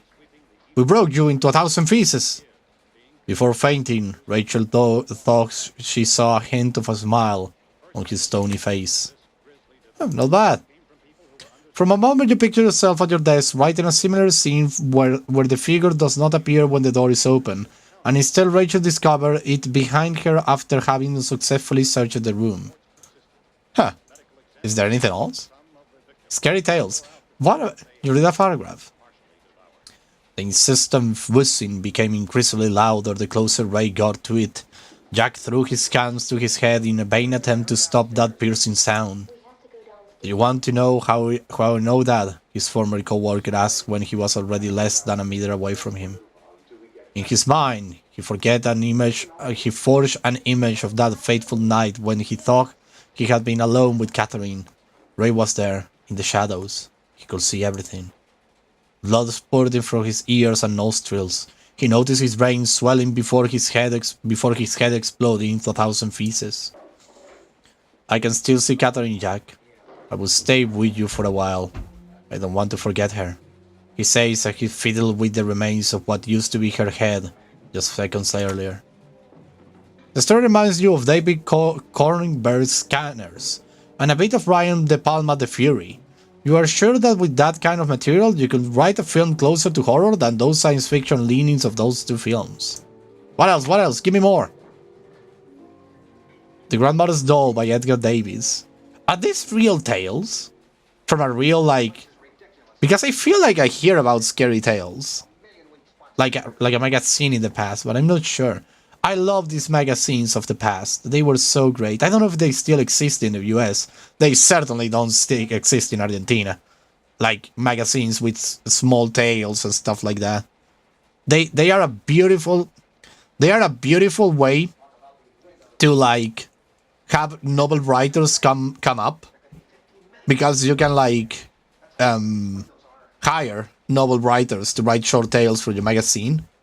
It would be so great to have something like this in Argentina. I will totally jump the boat on that. Harry grabbed the doll by its feet, ran out of the house, and looked from his car through the heavy curtain of rain. He toasted it dismissively into the back seat and headed for the church as fast as the engine will allow him to go. Is this how my grandmother treats me? A voice croaked from the back. He nervously looked towards the rear mirror and shivered when he realized that the doll was no longer there. You have been a bad grandson, Harry, said the doll as she appeared in the passenger seat. You think a terrifying story about dolls coming to life would make a good movie that Ruskin will be happy to produce? Wait a minute, Alan. Not even 24 hours ago, the idea of writing something that wasn't a drama frustrated you, and now you're seriously considering a movie about the killer dolls. Are you okay, Alan? That's what I'm asking myself. Oh, I already read them all. Her business. See all the pictures. Got it. Oh no, I clicked it again, got them. But I love these little stories. They're so great. Okay, Paul Collins. Hello? Hey, have a deputy. We have a deputy as far as I can see. Yes, my name is Alan Goldberg. Paul Collins. Nice to meet you. I think it's the first open establishment I can see. And the only one. The owners of the few businesses that remain here either pass away or left Serena. The locals didn't care much. Repair shops? No one lives this town, not even to go to White Creek. Clothes? They make do with what they already have. As for food? I have everything here. There are also a couple of farms in case anyone craves meat or eggs. Does the name Edward Keller sound familiar? Yes. A weirdo who wanted to shoot a movie here. He died of a heart attack before finishing it. I think that's what happened. I never cared much for him. I will take a look around the store. Perfect. There is nothing else though. Paul Collins, counter, magazines already done, advertisement. The actors look very similar to the time she started in class by night, so you estimate that the ad must date back to that 30 years. In the ad, Barbara Stancy says that ML cigarettes are the only cigarettes her doctor recommends. Can you believe that? In the past, doctors were like, you need to smoke cigarettes. You will have to stand behind the counter for that. If Paul Keller gives you permission, of course. There is a small TV station in White Creek that fills its schedule with public domain films. It's not usually to tune in on around the classics like Night of the Living Dead or Cannibal Souls. You can tell Paul Collins has set the clock correctly, but he's probably aware of it already and has little interest in doing so. The clock stopped running on 3 o'clock on April 24, 1981. Paul Collins was grateful not to have to listen to the monotonous ticking of the clock hands in the silence of his establishment. But nothing here then, only some beautiful magazines. Let's get out of here. Not Fate, well tell me the name. Tell me the name of the game. Main Street, done. Bill Eastman.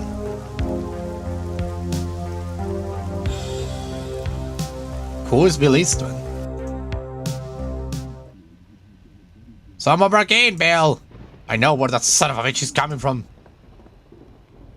Oh, this is the reporter. Who are you? Oh, I'm sorry to burst in on you like this, but I hear someone yelling and I thought my name is Alan Goldberg. Robert Saxon told me you lived near Serena. What the hell is Robert Saxon, Bill? Robert Saxon. Yes. A great friend. Long time no see. Kick him out, Bill! Get the fucking bastard out of my house! I don't know what brought you here, Goldberg, but he can't help you right now. Florence, my wife, she's not. We fled Serena because it wasn't safe! The town must go up in flames, it must be purified! Dementia. She's too young to have it. I have managed to put together a routine to keep her calm. The classic hour program on WK 107, for example. She listens to it every evening and it helps her relax. However, it's running late today because there is a special broadcast about that missing girl in Serena. She's dead! They're all dead! If her routine is altered, she gets nervous and her heart starts racing. She can get tachycardia and... I'd be happy to talk to you, Goldberg, but it will have to be later. Oh, of course, I understand. Robert's friends are my friends too. You're welcome at my home. Let's try the breathing exercises, shall we? No! Where's my music? Where? Jesus. You think that Frederick Forsyth's right in his conservative dash, and you agree with the critics that say that the Stephen King is to literature, the McDonald's is to gastronomy. Come on! Stephen King is not that bad. Stephen King is not that bad. Before you could smoke on airplanes at hospitals before, so... Yeah, my father used to smoke in the car when he took us to school. And it was super, like... Let's say, negative to my experience, because I came to the school smelling like smoke, but really strong, and my friends were all like, you smoke, don't you? And it was like, no, I can't, I have asthma, I will die. But I came every single day with that, you know, the smell I wreck. It was terrible. But yeah, ancient times were weird times. You could smoke in freaking hospitals, in freaking planes, bars, inside of bars. Damn, even inside of schools if you wanted to. One could say those were free times with more freedom, but At the same time, you were like destroying the health of everyone around you. So it's not a matter of freedom. It's about of being polite with other people. But yeah. But come on, Stephen King is to literature what McDonald's is to gastronomy. I never read a Stephen King book, okay? I never did. I never had a Stephen King book in my hand. I never read one. I just know that some of them are very good and some of them are weird. The thing is that the guy is a freaking genius. You can't be like literature, like it's writing about not. It's a skill that you need to like perfect in order to write something more or less decent. Like, not everyone can become I actually like to think that everyone can become a writer, but you will understand what I mean when I'm not saying that you can't become a writer if you don't try. I'm saying that not everyone can become a writer. Right? Like in the scale of Stephen King, like write a history every single year, month. I don't know how fast he does it, but he does it really fast. The thing is that Stephen King is so damn talented and has such an active imagination. And he writes and writes and writes and writes and writes and writes and writes and writes and creates freaking things, new books every single season, every single thing, every single freaking station, I would say. He's really good. He's really fucking good. I actually admire him for that. The thing is that I'm currently writing a book and I'm doing a lot of progress. What do you think was? I don't know if he's still writing like that, but I can assure you that even if he's not writing as much as he was in his youth, he still has the imagination. The thing must be that if you have so many books written, I think it must make you feel weird. Like, yeah, it's a big accomplishment to have so many books published, but at the same time, you are like trapping yourself in a corner, if you ask me. Because having a book every year, every 2 years maybe, I believe it's a good way of doing stuff, but having a book every single time, with every single like month, every single season, will create like expectations in your readers. And if you can't like fulfill those expectations, it must feel weird. Because it's weird. There are few people in this world that write and don't give a damn about what they write, right? It's weird. I'm not meaning that they don't give a right about the writing. They don't give a damn about reception. It's weird. It lowers the quality. I don't think so. I don't think it lowers the quality. Because when you're a writer with so much experience, right, and you are like writing tales left and right, you don't necessarily lower the quality because you have a style. What you might be creating is the problem that people will get fed up with your style. Is that people will be like, I already read this tale, even if the tale is different, because it's written in a certain way that everybody already knows how to read. It's weird to like explain it. I don't know how to explain it. It's a lot of theory, this conversation about literature, right?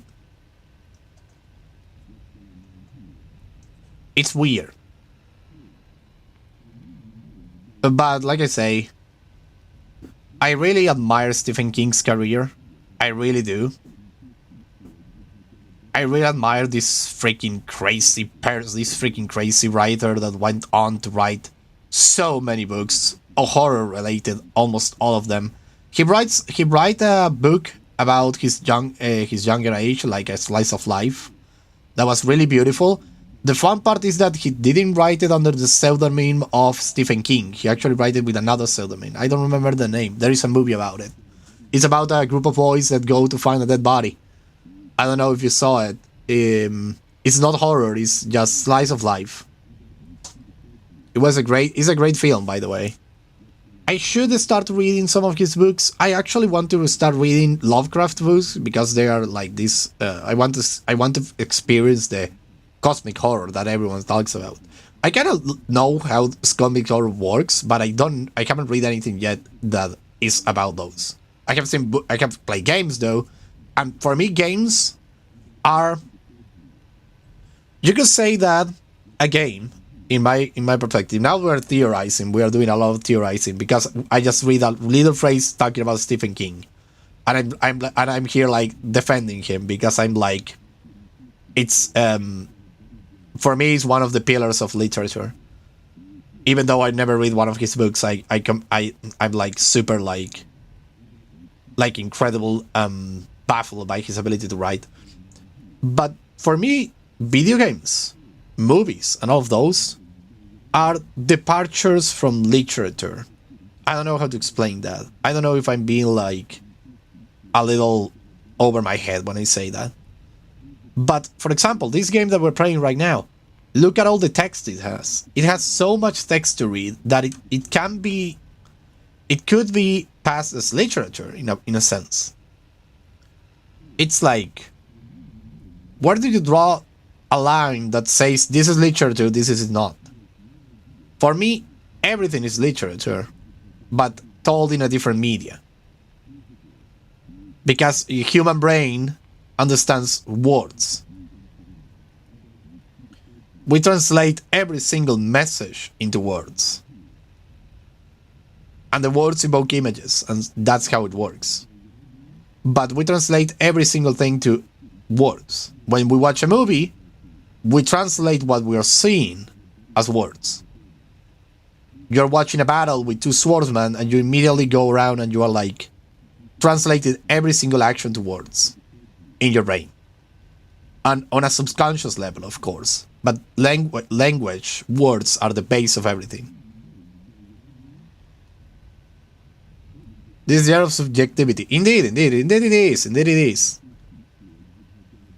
it is. That's why I'm saying my opinion. I'm not saying that everyone should be thinking like me, but I like to give compelling points. It's interesting. A lot. Really, really interesting. Well, let's continue playing. Gastronomy now. Bill always had a preference for Frederick Forsyth and John Le Carre politic thrillers, while Florence devoured everything Stephen King put out. That's great. Exit. No, I don't want to exit. I wanted to... I make the BLA's one. Insecticide. Can I take it? Have it. Don't worry about you there. It's too beautiful a souvenir to be taken away from its owners. Bill and Florence's photo was taken in the mid-70s. They were both in perfect health and ready to take on the world. You didn't come to steal the Edmund photos. Florence had her daughter Meredith attend her senior year of high school at Wade Creek Sheridan. That decision made that her daughter did not perish in the flames of Serena Clark Morgan High School like all her former classmates. Florence Eastman. Florence dementia has been getting worse these past few months. Sometimes she screams and curses the town she has barely thought about for the past 15 years. The replacement of the classical hour with a special program about the disappearance of Sarah Jordan has altered Florence's routine. Bill Essen would be able to talk to you when the situation is right. Now it's not. Let's get out of here. Okay, so that being done, the Serena Gazette, I'm not going back there. Police station, there is nothing there. I have a key, maybe to the cemetery. But let's go to Marsh family house first. Jesus, this looks like It House. Damn! Why are all the trees dead? Everything is dead, even the ground. This place is clearly cursed. No matter how long they are, it is easier for you to access the house through the entrance than to jump over them. The walls around the parapet of the Marsh house are covered with dry vines, as if they were trying to bury all the evil hidden inside. Can I go in, though? Oh my god, oh, Jesus Christ! No. No. No, this is too much for me. Bye-bye. What the hell did I just saw? What the hell was that? Okay, yeah, this is... Jesus. Corridor, I can go in? Several pieces of debris are part of the collapsed ceiling and prevent you from reaching the corridor. Roger that. The pentagram. Upside down crosses, a ram head, and several strange symbols make up a sinister pentagram that Keller drew with paint? You're not quite sure. Keller's obsession with the cold seems to have verged on insanity. I can't go this way for some reason. It has no power, and it has no film. An all 8mm projector is pointed at the wall. It doesn't seem to have a drop of fuel in it. The projector is connected to that rusty diesel generator with the cable. What about this room? It wouldn't be hard for you to make your way through the rubble, but you don't see anything that could be useful to you in there. Freaking Keller, freaking crazy, freaking how about Snickers? So let's get the freak out of here. Yeah, I can't do anything here. Like for a moment I knew something was about to happen. Let's get the hell out of here. It looks like an eat house. Indeed, isn't it? Oh my god. Whoa, what the? Are you the... Who are you? Shit! You startled me! What are you doing here? I wanted to take a look at the cemetery. It's not possible. I just closed it. She doesn't want to leave today. Who? Her, damn it. Charlotte Wilkes. Who is Charlotte Wilkes? Thomas Wilkes' wife. She shows up at the mausoleum from time to time. I try to avoid her, but today she's been in there all day. Wait a minute, you mean it's a ghost? Yes. I don't want to be responsible for any misfortunes, so the cemetery will remain closed until further notice. But wouldn't it be possible? No! It's not possible. And something tells me that you're going to try to get inside anyway, so... I'm going to stand guard outside the door, so you don't get any funny ideas. I have all day. Is that clear? God damn it. But I need to go into the mausoleum. What are you trying to do? Nothing. I hope so. Willie Baxter has closed the access gate to the cemetery with a padlock and a thick chain. And as an extra security measure, he's sitting on guard so that no one can enter. Willie. We're gonna get into the cemetery. You are a law enforcement officer, aren't you? Get a warrant. We will still have to talk it over. Do you really believe that there is a ghost in the cemetery? Not in the cemetery, in the mausoleum. And I can't get rid of her. At least I can make her stay there. If she gets out of there, we'll all be doomed. She was already cruel when she was alive, so I can't imagine how she will be in death. Is there anything I can do for you? You're being polite, so I'll let you in, right? Forget it! That won't work on me. I'm leaving. Right here. I don't trust you. Do you want a crucifix? No. Okay, let me exit this place. I need to go into the church probably and talk to the guy. Father! Father! Forgive me, Father, for I have sinned. What about this key? What about some insecticide? What about I going into the freaking place over there? You won't get the door open with that. So what the frick do I do with this?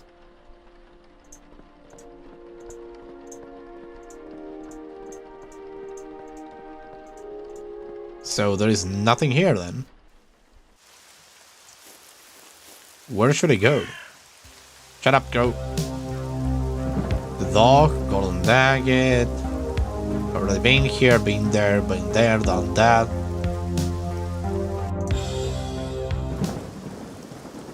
Maybe the police officer thing.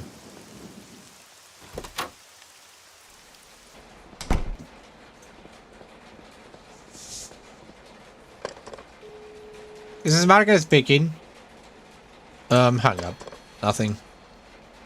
So nothing here, nothing there, nothing anywhere I see. But I have a key. To what, though? It's like a church key.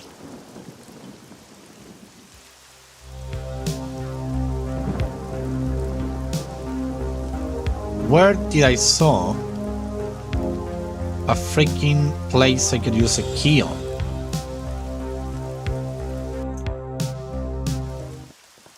Anything on Main Street, though? Wait, is this guy?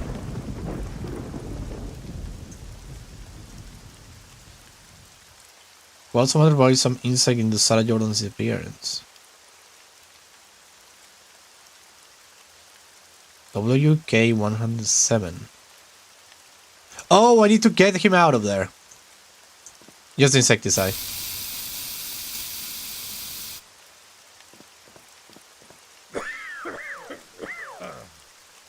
Wait, I have to go, Cynthia. I can't breathe. I will try to call back. I still have lots more to say. Got it. You notice that there are still particles of insect floating inside, so you don't dare go inside. If you want to make a call, you can use the police station phone. Done. So the thing is, the program is not going to be up. That's the way. I'm a freaking menace. The new special continues to run its course, this time without mud-filled and long monologue. The classifier is not likely to be aired. Oh no. How am I going to do this then? Records. Oh, I see. You take a look at this one record collection. Mad Dogs and Enlightenment by Joe Cocker. American Beauty by Grateful Dead. Funhouse with Stonekids. Blood on the Tracks by Bob Dylan. Physical Graffiti by Led Zeppelin. Good. Ghost Cat Soup by Rolling Stones. Oh, good one. Siren by Roxy. Biggest Break by Jared O'Toole. Damn it. Harvest by Neil Young. Rumors of by Freddie Mac. How many more do you have? It's Free Survival in Skyway. Okay. Ocean Boulevard by Eric Clapton. No, I'm looking for something classic. I just got an achievement. I love rock and roll, it's called, so I think I... What did I do with the piece of bread, though? There's nothing here.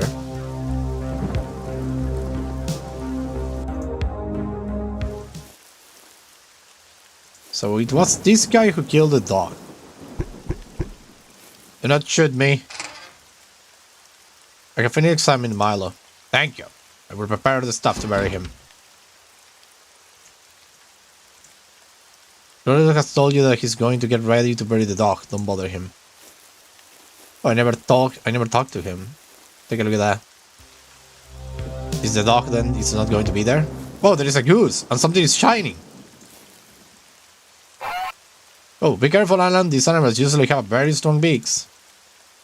Territorial animals, and this one in particular doesn't seem to be having a very good day. Well, I have bread for you.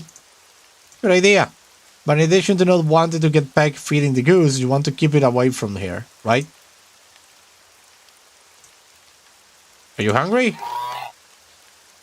Help yourself. Okay, what do we have here? A box. What the? Metal box. Through the rust that covers the metal, you can barely make out what that is a fishing instrument. Unfortunately, corrosion has held the lid shut, and no matter how hard you try, you will not be able to open it without your bare hands. Like pliers. You try to use the pliers to open the box, but all you manage to do is scratch it. Maybe you should use something more robust to open it. You remember seeing something in the cell at the police station that might help you. Oh, that's right, I have these pliers. But where should I use the pliers to? I mean.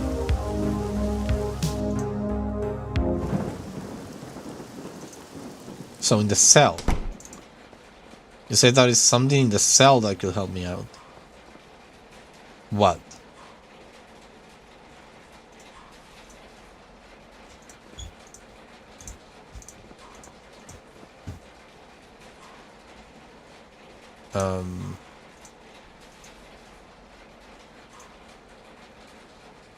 If life was one of the scripts, that would have worked.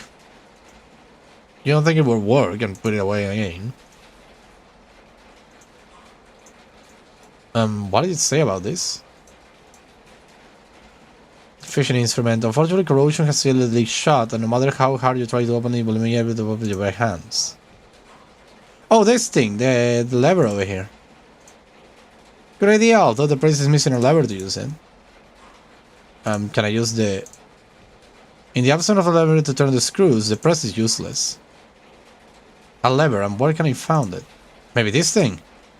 In the absence of a lever to turn the screw... Okay. I have a wallet. What do I have in the wallet? Several credit cards and enough notes to get by without an ATM. Okay, so that thing is the thing I needed. But where the frick can I get the freaking thing? Wait, can I pry open the cabinet with this? Water, missing person, box.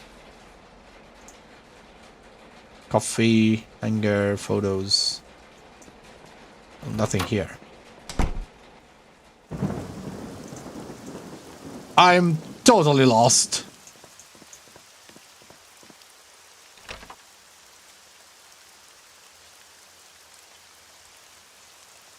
Probably back to the eat house, you say? Let's go back to the eat house then. There must be something in the eat house. It shouldn't be like only this. Right? Here we are, back in hell. Photo. Nelson Marsh gaze seems to follow you no matter where you stand. The person with the gruff expression is Nelson Marsh, former owner of the place you're standing. He spent the last few years of his life locked up in the house, avoiding any contact with the outside world. I'm about to sneeze again, get the bit.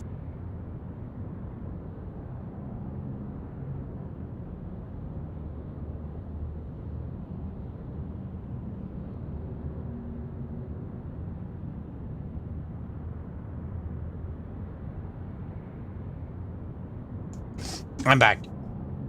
So, what about if we use the... I feel like I should be able to go this way, right? Use the cross. No. No one in the room, nothing in the room, nothing over here, so... I just need to have a movie and a thing.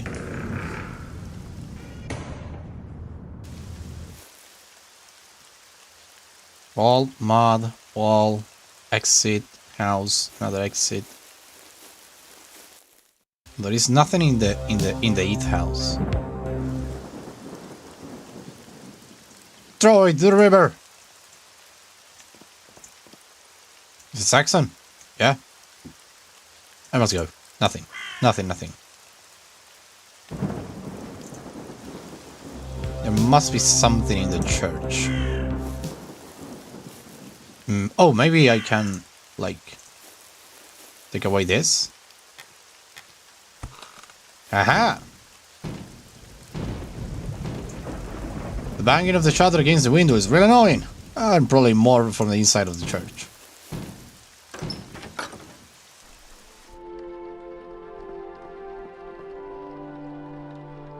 That window again. Yep, shit happens. You won't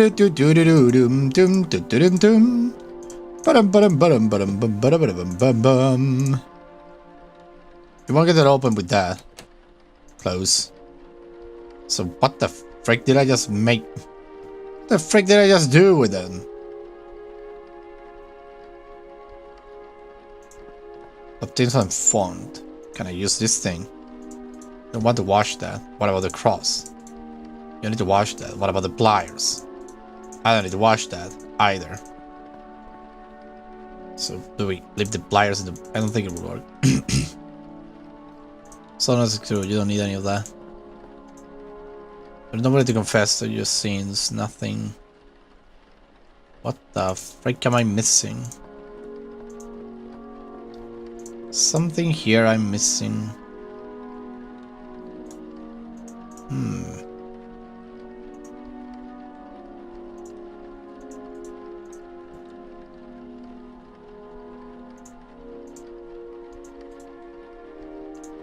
I need to go into the basement to see at the altar. Maybe the father will have something outside. Oh, damn it.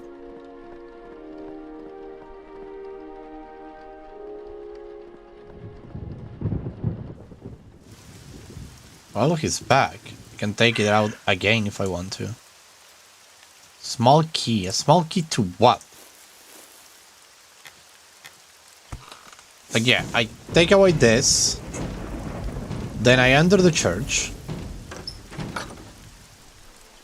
Now I'm here.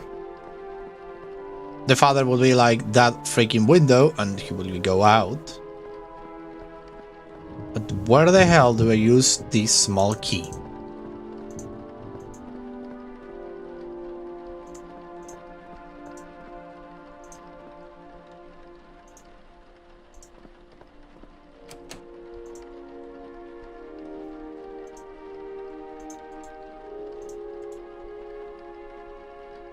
Jesus want the best of you.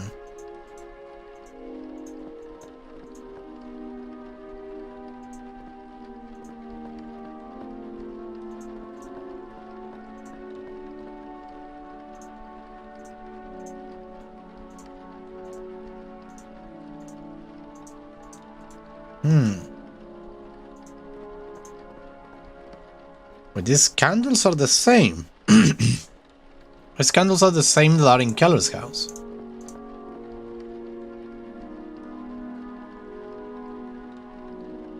What about the pot? Nothing.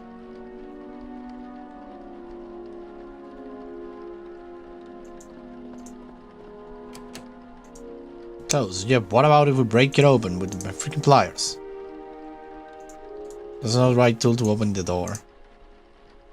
We won't get the door open with that. Damn it. So I'm missing something. But I should have everything I need.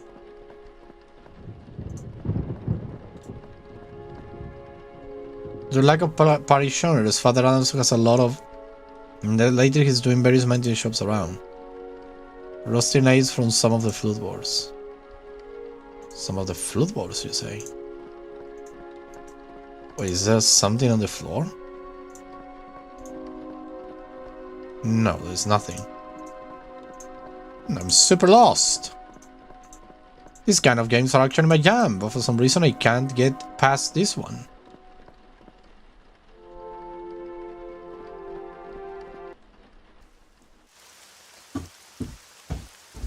I can't go that way, I can't go this way. Thank you for the bless you. Gordon Dagnan. Maybe I can talk with him. First, let's use the box with an axe. No. Gordon is not being able to help you any more than he already has. There is no need to bother him. Okay, got it. Nothing over here. Dog ball.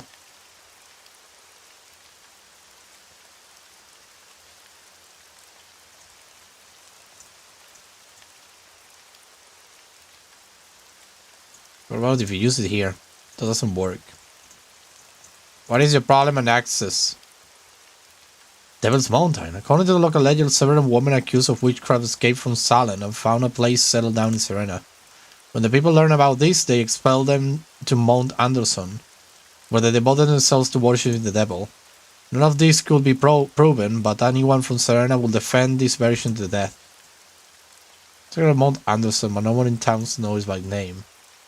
As a matter of fact, the tendency in Serena is to rename any place or geological formation with some reference to the misfortunes that occurs in those places.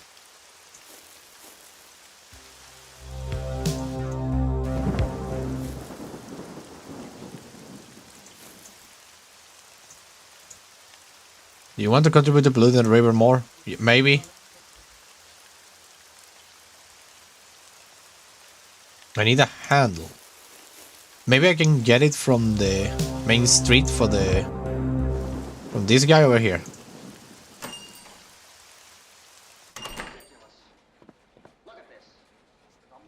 Wait. You pick up the smallest one with Paul Collins without Paul Collins noticing. Well, now I have a weight. What do I do with a weight? You already took one. Excuse me. We'll see around at the store. Nothing then. But what the frick do I do with a weight? Come this place. Given that there have been no children in Serena for over a decade and they were the only ones who came to buy chewing gum, it must be rather hard to grow. As a child, you use this type of machine a lot. You enjoy the ritual of putting the penny in and surprised at the color you get more than you like actually eating them. Do I have a coin? You don't carry any coins in your wallet, only credit cards that you can't use in this machine.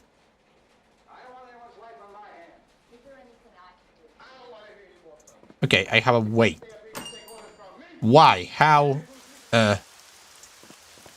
Where? When? Extremely confused. Let's go back to the Serena Gazette. Debris. Is there anything useful?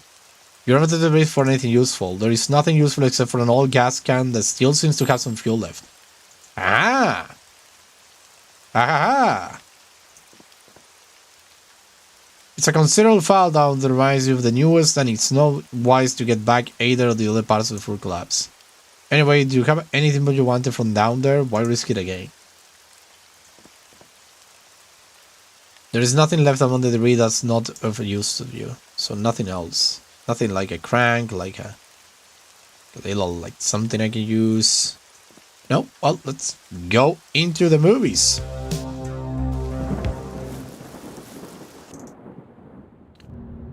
Hello, I have fuel. Hell is about to get loose.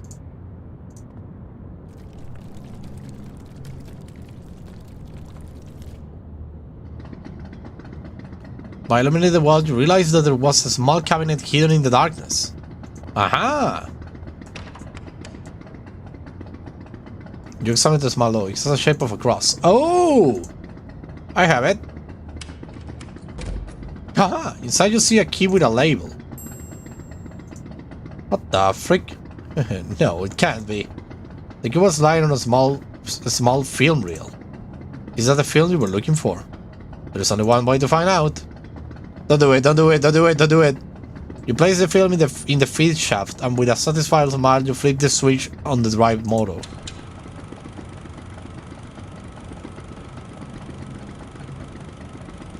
The disease is spreading faster than I thought.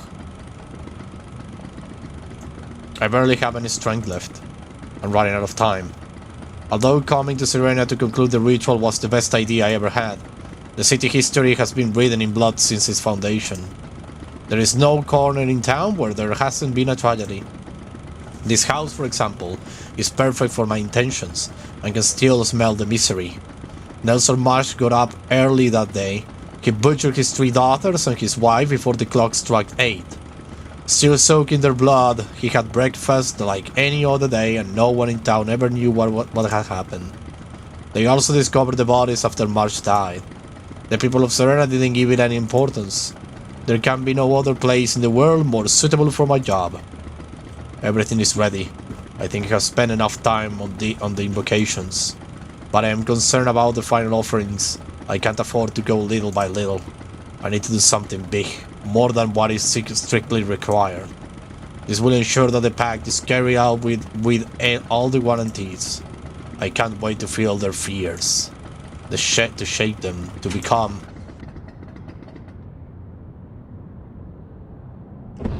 Whoa! What?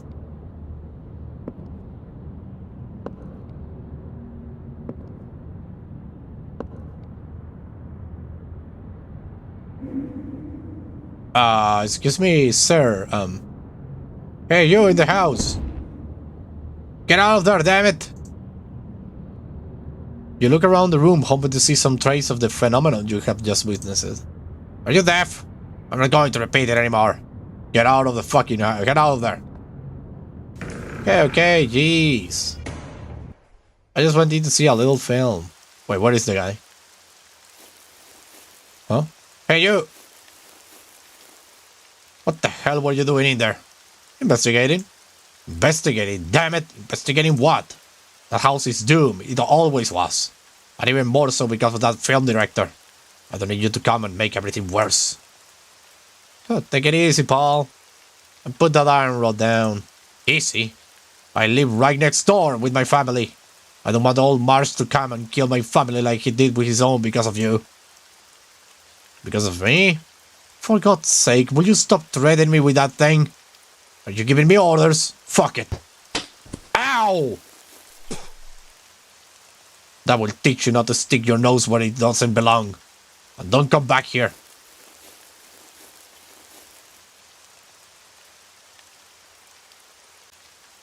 Well, I passed out. Whoa! Want to see what I shot, Alan? They are right. It's the scariest movie ever.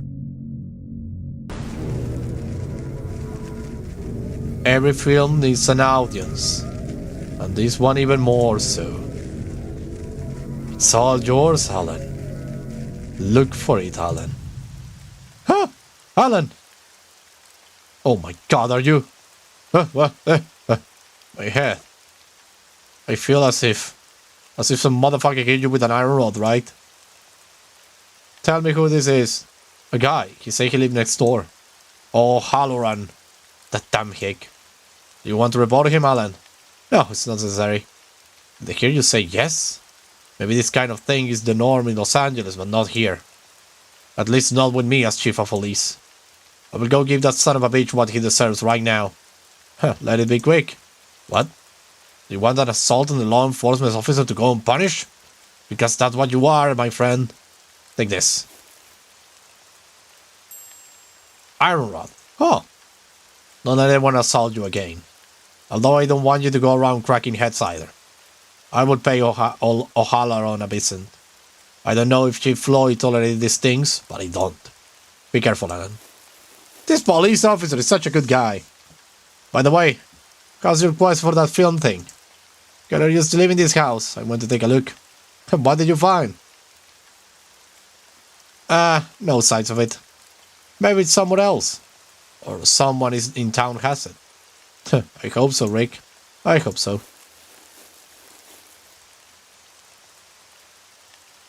Damn, I was hitting the head hard. What about the iron? It's barely an inch thick, but it's quite solid and resistant. Got it. Let me go back to the police station. Oh, let me think about this thing. What is it? The key is attached to a label of which the word Mr. Kelly's script are written. Well, we have it. We freaking have it. An assault on battery. An assault with deadly weapon, indeed. You know, they're a good case for suing here. Yeah, indeed, but I don't think they have any kind of money to give us. Oh my God, it's already really late. I should be doing the other stream. But first, let me see if this thing works still. The metal rod fits perfectly into the screw hole. You can use this press. Yes, please. So use it with this thing. You place the box in the press and start turning the lever.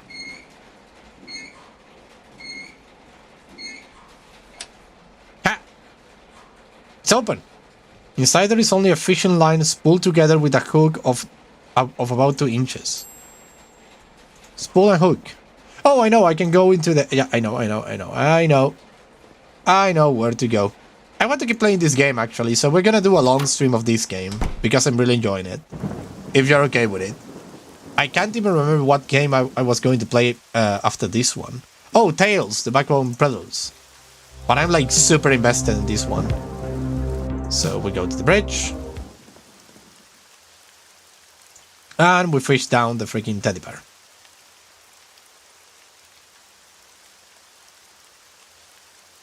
Damn it, the line is very light, so the wind under the bridge makes it impossible for you to control the hook. Well, take a load of this, baby. I have a weight. You tie the scale weight to the fish line. Yeah.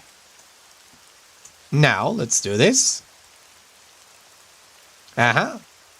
Got the teddy bear. I don't know why. Teddy bear. What the hell am I going to do with this? Apart from giving off a strong chemical smell, the stuffed animal is covered with seaweed and mold. I don't know what to do with it. Maybe give it to the... Maybe give it to the bill. Oh well, first. First come first. I know what to do. I know exactly what to do. Open this thing. Open up. Father, do you hear that? The window is open.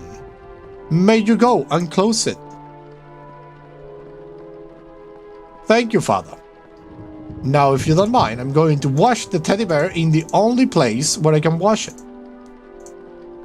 In the baptismal font. Simply the teddy bear in water won't be enough to wash it. You need something else to get all that dirt off. Excuse me?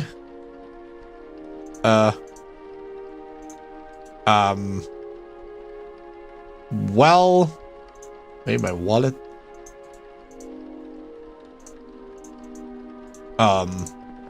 Okay, you just, I'm confused now.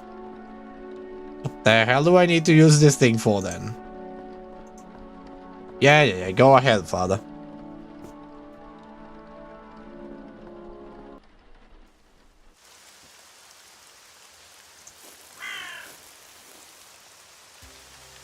What the frick should I use now? I mean, the washing machine is broke down, so it's not going to work. But in the Keller's house, there is surely nothing. Maybe here somewhere.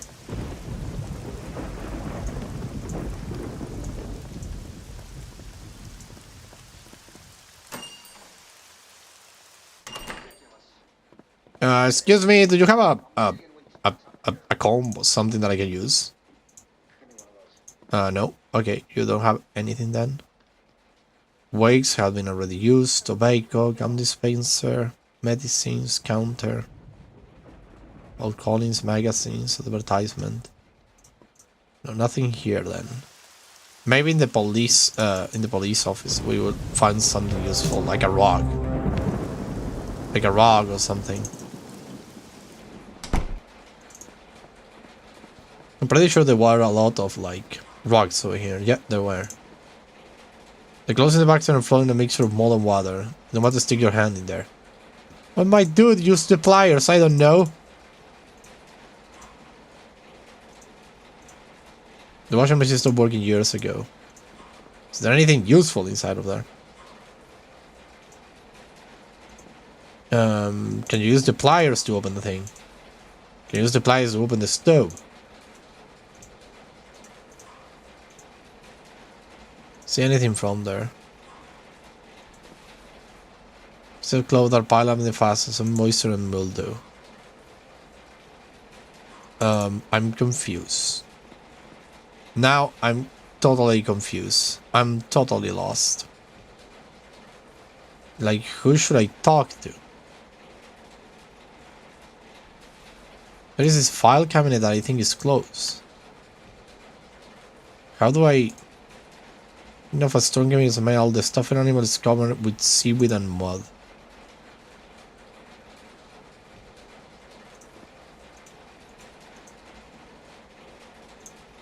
I know I need to use this thing. But ever since this person hasn't been watered for a long time, it's no green viscous liquid. You can watch the stuffed animal here. Yeah, but you say that I can't wash the stuffed animal in the freaking thing either. And the morgue is closed. Do I have a key or anything that I could use for the thing? No. Nothing.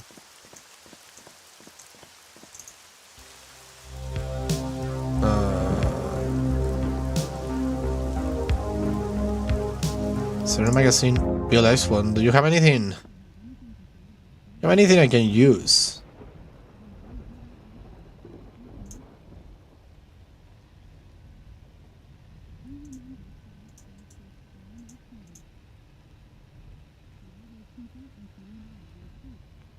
Do you want this teddy bear? I know it's covered in mold, but not.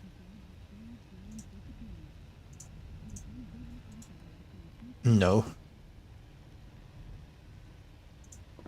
Nothing here.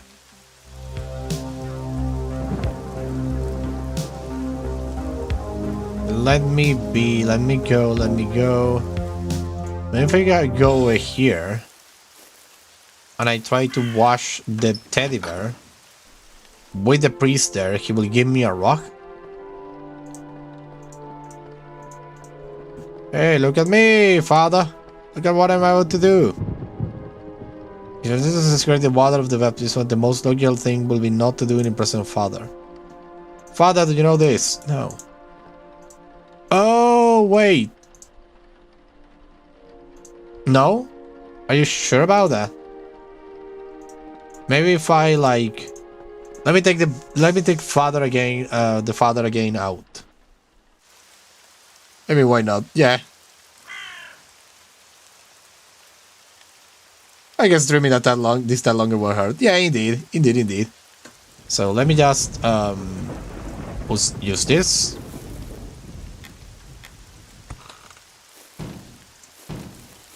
Now let me go inside. Now, Father, please get out of the church. Father, get out of the church, thank you. Do not question who's taking the thing out of the window, but now. And yeah, Jesus knows the way, I know. What about if we... Do you think another bro challenge doesn't work? Oh my god, why not? You need something else to get all that dirt off. What? What the hell do I need? Where do I need to go? Like, I think I have been everywhere. I think I have been everywhere already. Am I going to need to watch a guide? To look for it in a guide? I don't want to look for it in a guide.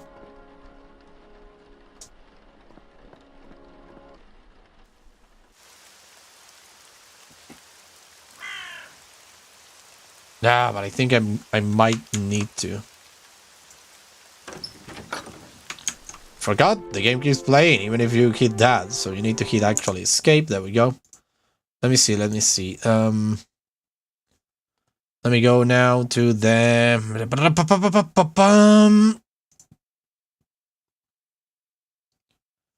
This place. We're here. We're gonna go to freaking... Guides.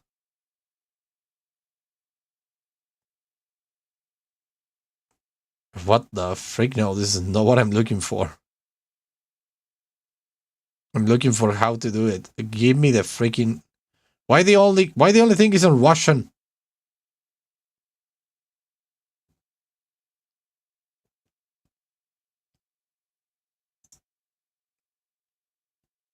Where is the... No. No,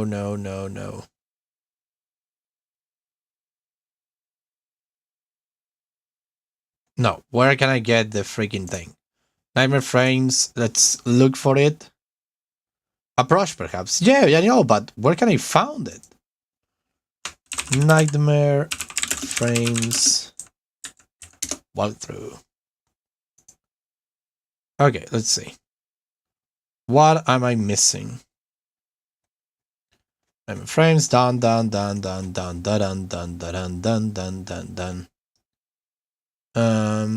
is done. That is done. No. Okay.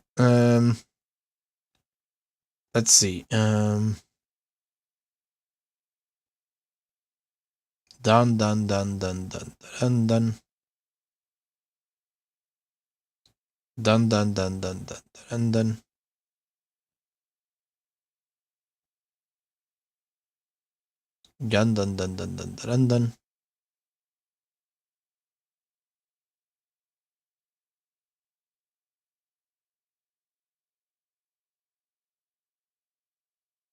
Done.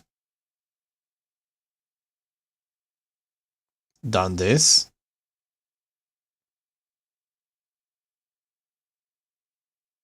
Done. Okay. Yeah, I done that.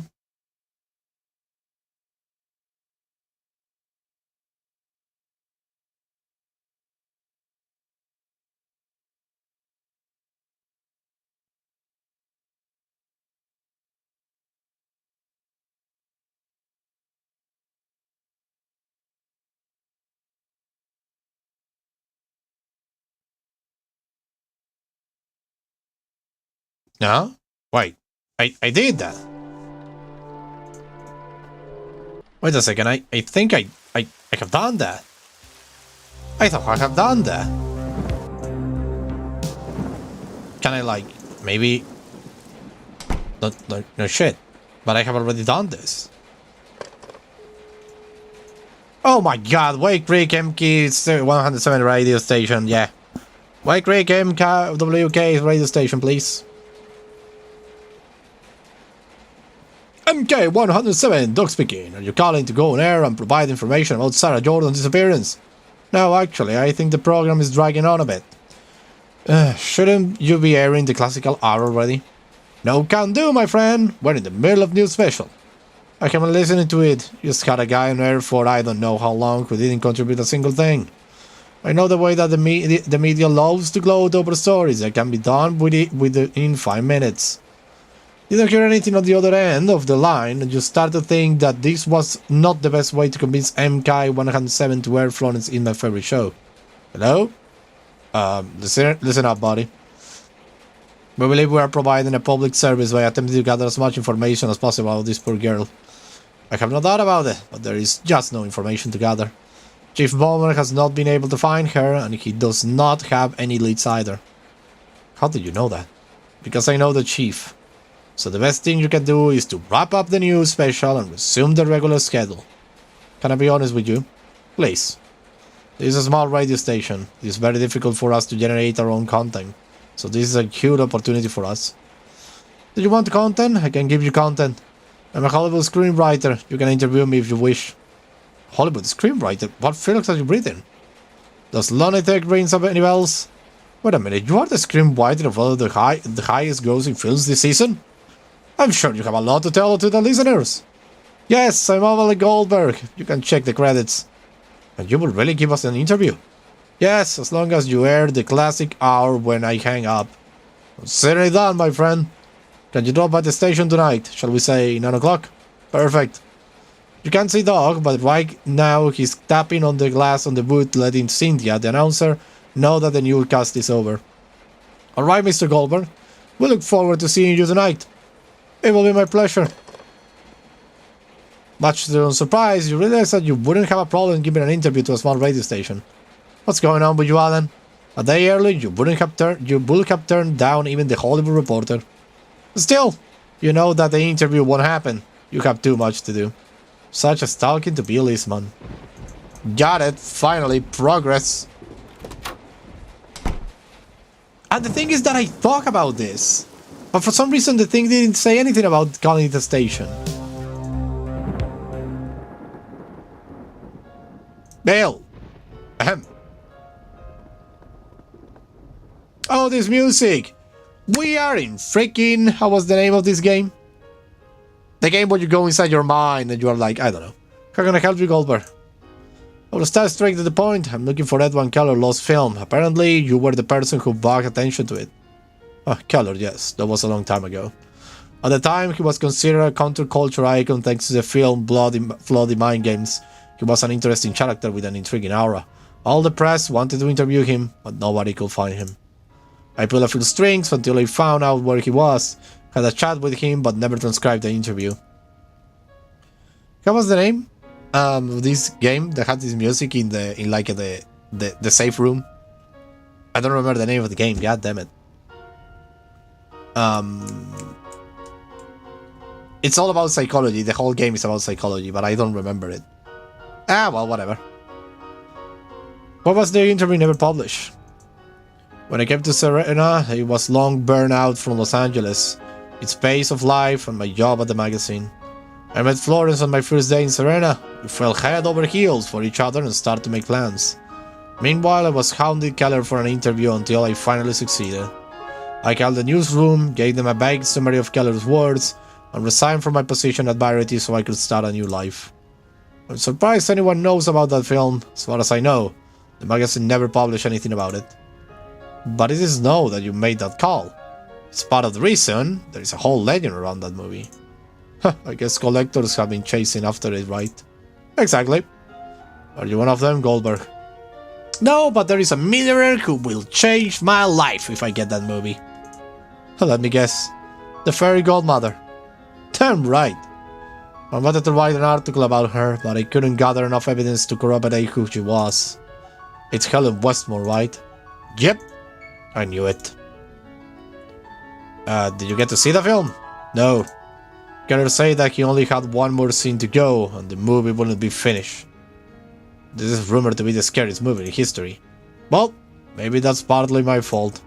I exaggerated a bit when I called the newsroom, but I might not have been too far from the truth. Keller was immensely talented. There is no horror film that can compare to his debut feature. But that lost film, I don't think it was very conventional. It was shot in Serena with a small 16mm camera, without direct sound. There were no actors either. I guess it was a work of a somewhat experimental nature, but I never doubted for a moment that it would make audience tremble with fear. The man was a genius. Who could have the film? I remember his death in the Serene Gazette, but there was nothing about the film in the article. He probably hid it somewhere and took the secret with him to his grave. I would have liked to read that interview. It might give me more leads to the location of the film. I recorded an interview, Goldberg. It's still in my tape recorder. It was the last time I ever used it. Want to hear it? Of course. Just give me a minute. I think I know where I put it.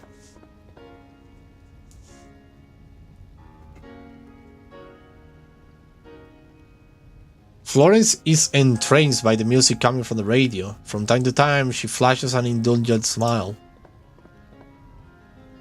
One day I saw him in the bar. I don't know how much he had drunk, but he could barely stand upright.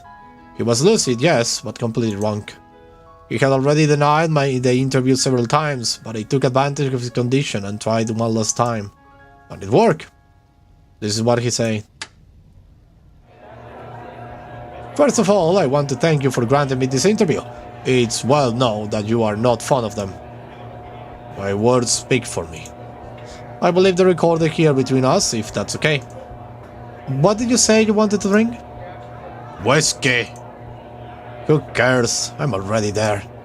I'm already dead. I'm sorry, what? I have cancer. I'm not going to last long. I'm sorry. Are you getting some kind of therapy? Oh yes, I definitely am. Alright, and what is the child having? Who are you calling child, bozo? I'm old enough to drink. Okay, sorry. A beer. Whiskey and beer, okay. Wait there, a whiskey and 2 beers, please. Shall we begin? You have been spotted around Serena shooting with a small 16mm camera. No crew and... No crew? What about me?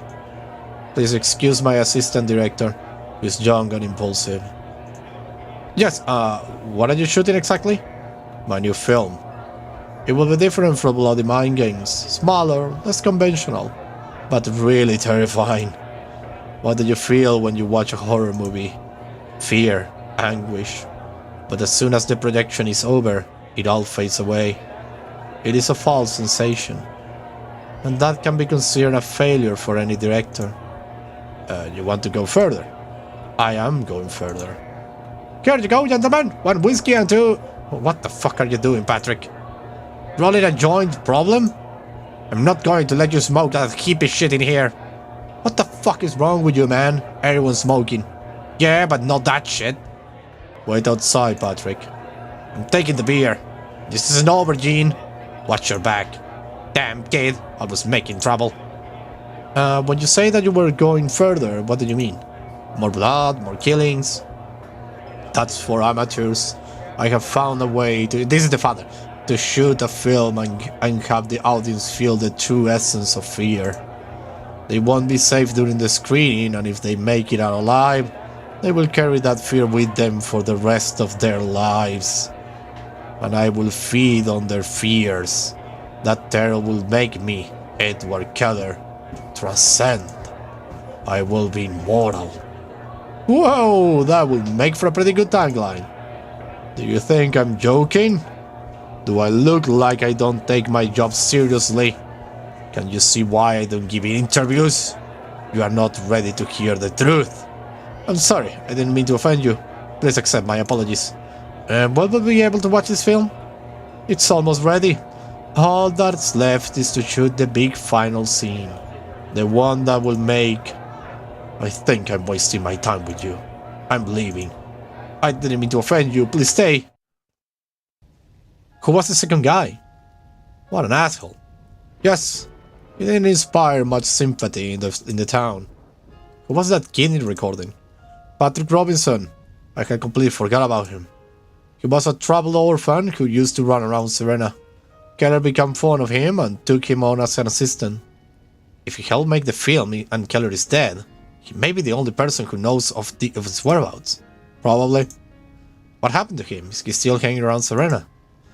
He wasn't quite right in the head. He set himself on fire.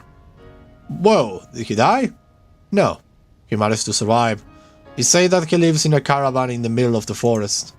And if the locals know, they won't tell you. They sleep better knowing that Patrick can no longer cause any more harm in this town. Tommy? What was that, darling? Tommy, the village idiot. He does his grocery shopping for him every week and takes it to him. Bill Estman's eyes begin to water. It's been a long time since he last heard his wife's warm, soothing voice. Oh, find Tommy. He's a tall, rather peculiar guy. You will know who he is when you meet him. I'm glad you came, but if you will excuse me, it's been a long time since Florence. I understand. Go to your wife. Thank you for the information. Good luck on your search. Thank you. How do you feel, darling? Do you like this music, Bill? Oh yes, I love it. Oh, that's sweet. Okay, so he makes his shopping over here then. There he is! Tommy! Hi, are you Tommy? Yeah, I'm Tommy. Tommy. Whoa! Hey, easy, don't hurt yourself. I can never remember my last name. This is why they say I'm an idiot. I have been told that you know where I can find... Paul doesn't sell bait anymore. What? Can you tell me where I can find Patrick Robinson? Patrick can't come fishing with me. I know he'd like to, but he can't move. Patrick Robinson, where does he live? I actually prefer to go fishing alone. What do you want the bait for? For fishing? What else would it be for? I'm asking a simple question, Tommy. Where can I find Patrick Robinson? My mind is busy with the bait right now. There is no room for anything else. That's why they call me dumb. Hey, stop it. Cut it out. I don't want you to get hurt. I can get you that bait if you want. Really? Of course. Here, take this. I can. Fill it up to the top with worms, okay? Where can I find some worms? Paul used to sell them, but not anymore. If I knew where to find them, I would do it myself. That I can do. See you around, Tommy. Goodbye, my friend. My dude, where did you find the worms? Paul. Paul. Excuse me. Can I help you? Ah, nothing. So worms, you say?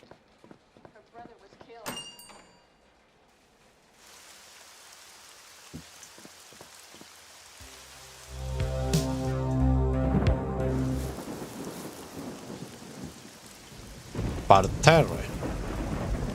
Wits are grateful for the large amount of water they are receiving so they can grow even freely.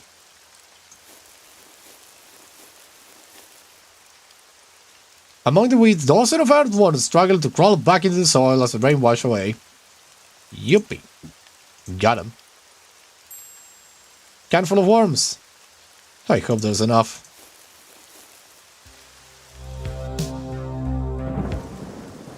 Billy, Tommy. Billy? No, Tommy. Hi, Tommy. See you around, Tommy. Have a warm, Tommy. Here you go, some bait. Oh, thanks. I can go fishing now. I know a place where I'm alone. No one insults me and there or calls me a dum-dum. You seem like a nice person, like Patrick. Do you want to come fishing with me? I appreciate it, but I have things to do. Patrick used to be bad, you know. He would hit me and call me a dimwit. He beat on all of us. But after the high school fire, he became good. Maybe because he no longer had anyone to hit. Now he behaves well with me. I read the Bible to him sometimes. Patrick became really religious? Yes, Dad. The people who believe in God don't make fun of me. They are good people. Like Patrick or Father Adamson. I want to talk with Patrick. Can you tell me where I can find him? Yes, sure. He lives near the lake shore. If you follow a small road just outside of town, you will end up seeing his caravan. No one goes around there. Just me to give him the groceries and spend some time with him. Okay, friend, I'm going fishing. You really don't want to come with me? No, that's alright. Have a good time. I will. Oh, good. Good. So, where can I go now? Oh, here. Patrick Robinson. Whoa, take a look at this place. It's too heavy to carry. A fiberglass virgin praise leaning against the trailer. The agonizing realistic expression of the bust of Christ makes you feel uncomfortable. Since Patrick Robinson is unable to do so, Tommy is in charge of putting fresh flowers in the vases on a weekly basis. Tom enjoys that. The poster is firmly glued to the trailer as the old Mary Elizabeth Hellman poster are to the facades. The amount of bleeding hearts around St. Patrick thorns will delight the guys in astonishing effects. Is there anything else I can do? Did I just exit? I just exit. Coming back. Please tell me I entered this side. Thank you. The nearly 6-foot-tall virgin seems to welcome you to Patrick's ruins caravan. You don't know what you saw in the newsroom or on the old Serena Gazette, but it wasn't a vampire, so forget about going around armed with a crucifix. Catholicism's found for such cruel and bloody images has always struck you as odd. Indeed. Patrick? Patrick Robinson? There is no response, but you can hear wailing through the door. Patrick, my name is Alan Goldman and I'm the deputy. I'm coming in, okay?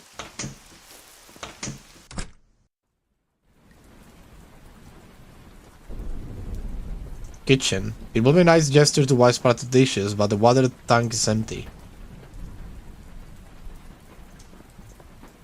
First aid kit. There are only bandages inside. An empty pill bottle catches your eye. Empty pill bottle. You don't think it's appropriate to search the drawers in front of their owner, even if he's barely aware of what's going on around him. Patrick may not be aware of, that both inside and outside of the trailer there is even more religious paraphernalia than in Seren's church.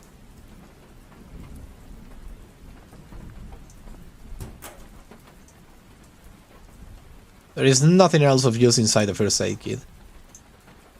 You don't need anything from there. An open Bible and several dirty glasses lay on the table.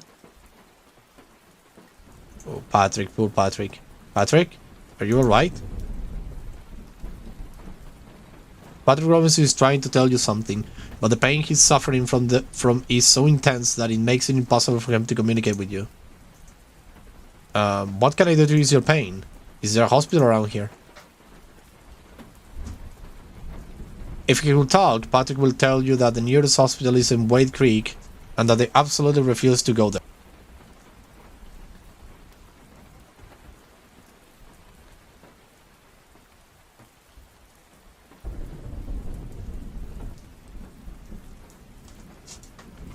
Patrick Robinson is screaming in pain. You notice how he unsuccessfully tries to breathe slowly between moans of pain to alleviate the torture he must be going through. I will try to help you, Patrick.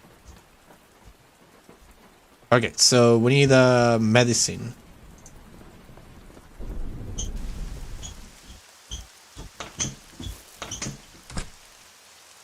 Nothing over here, nothing over there.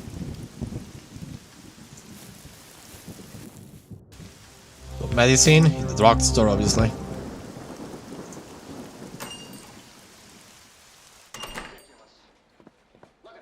Hey guy, I'm needing the strongest thing you have. May I ask you a question? How can I help you? I have some medicine here. Oxymeprazole, yes.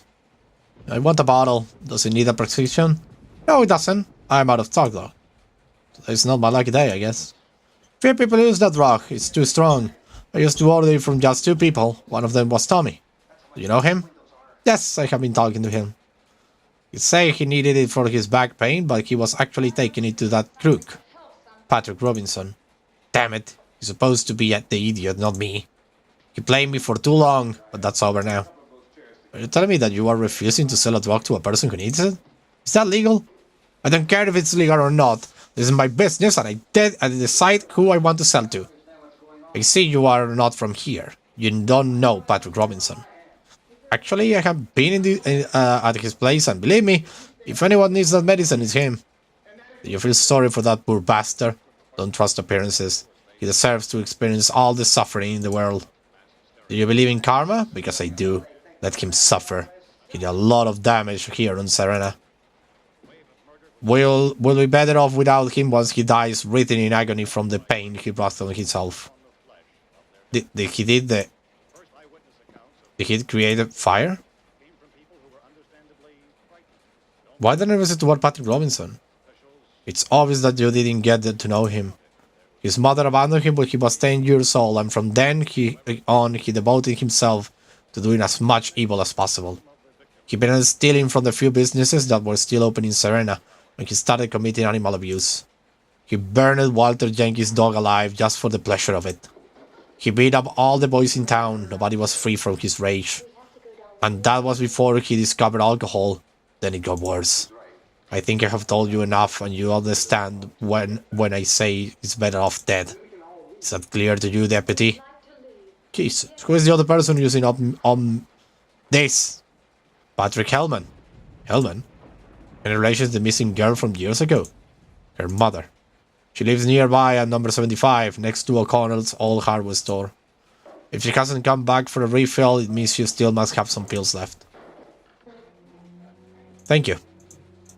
I will go now and talk to her and ask her for a pill or two.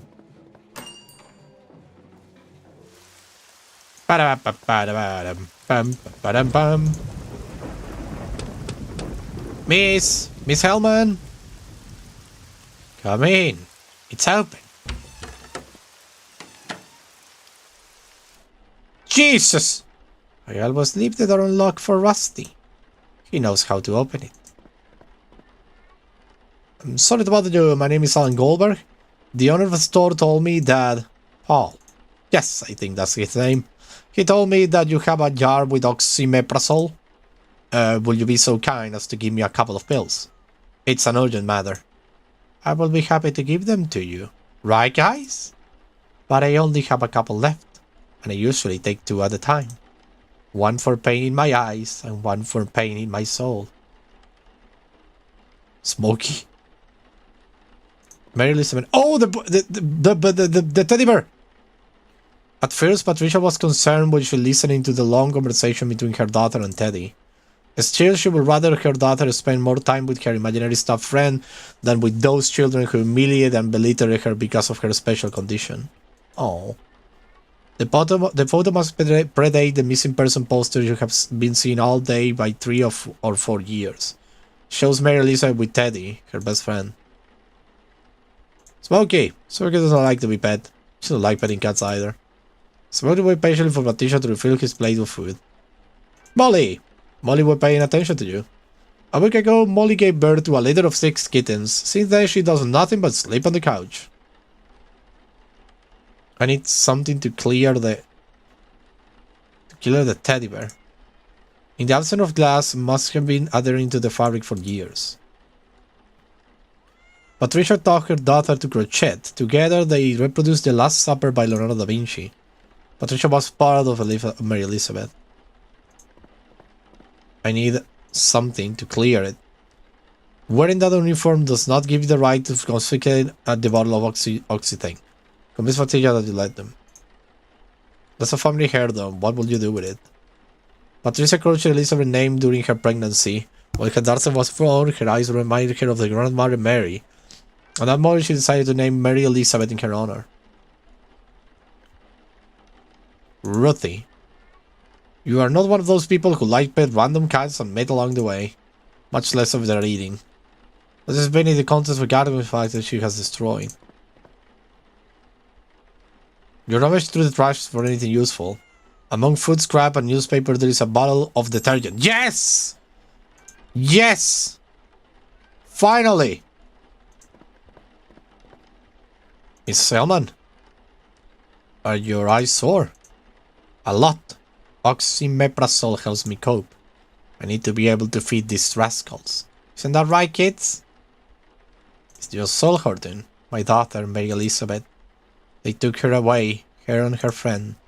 Since then, there's been a void in my soul that can't be filled by anything but my daughter showing up through that door again. That medicine makes the pain go away for a few moments, but it doesn't usually last long. It's medicine for physical pain only, ma'am. I think antidepressants are more suited for that. Are you a doctor?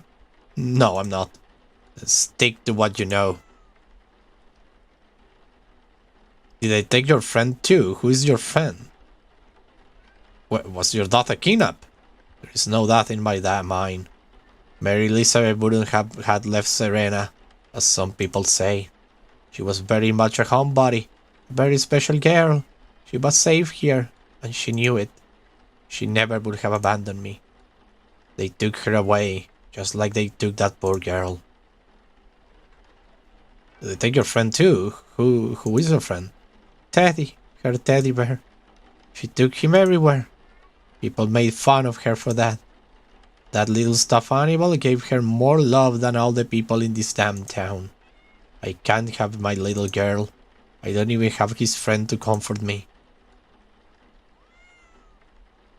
Is there anything I can do for you? I don't want to live with this pain in my soul. Can you help me? Do you know how to do it? Let's talk to you. I know exactly what I need to do though, so don't move. Do not move. I have the answer to all your problems.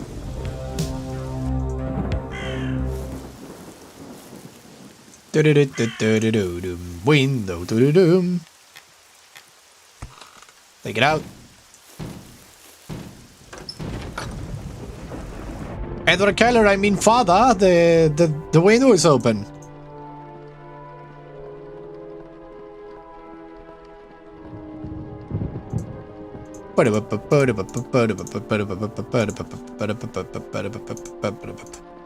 Detergent. Into the holy water you go. You would probably go to hell for this. Yeah, I know.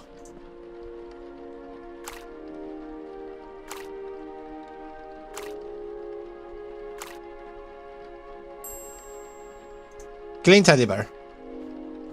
Got it, let's go.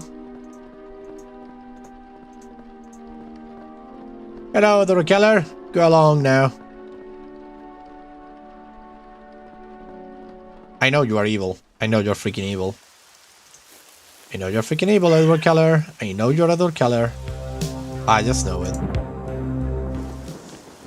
I just know that guy must be Edward Keller. Look what I found! I have brought you something.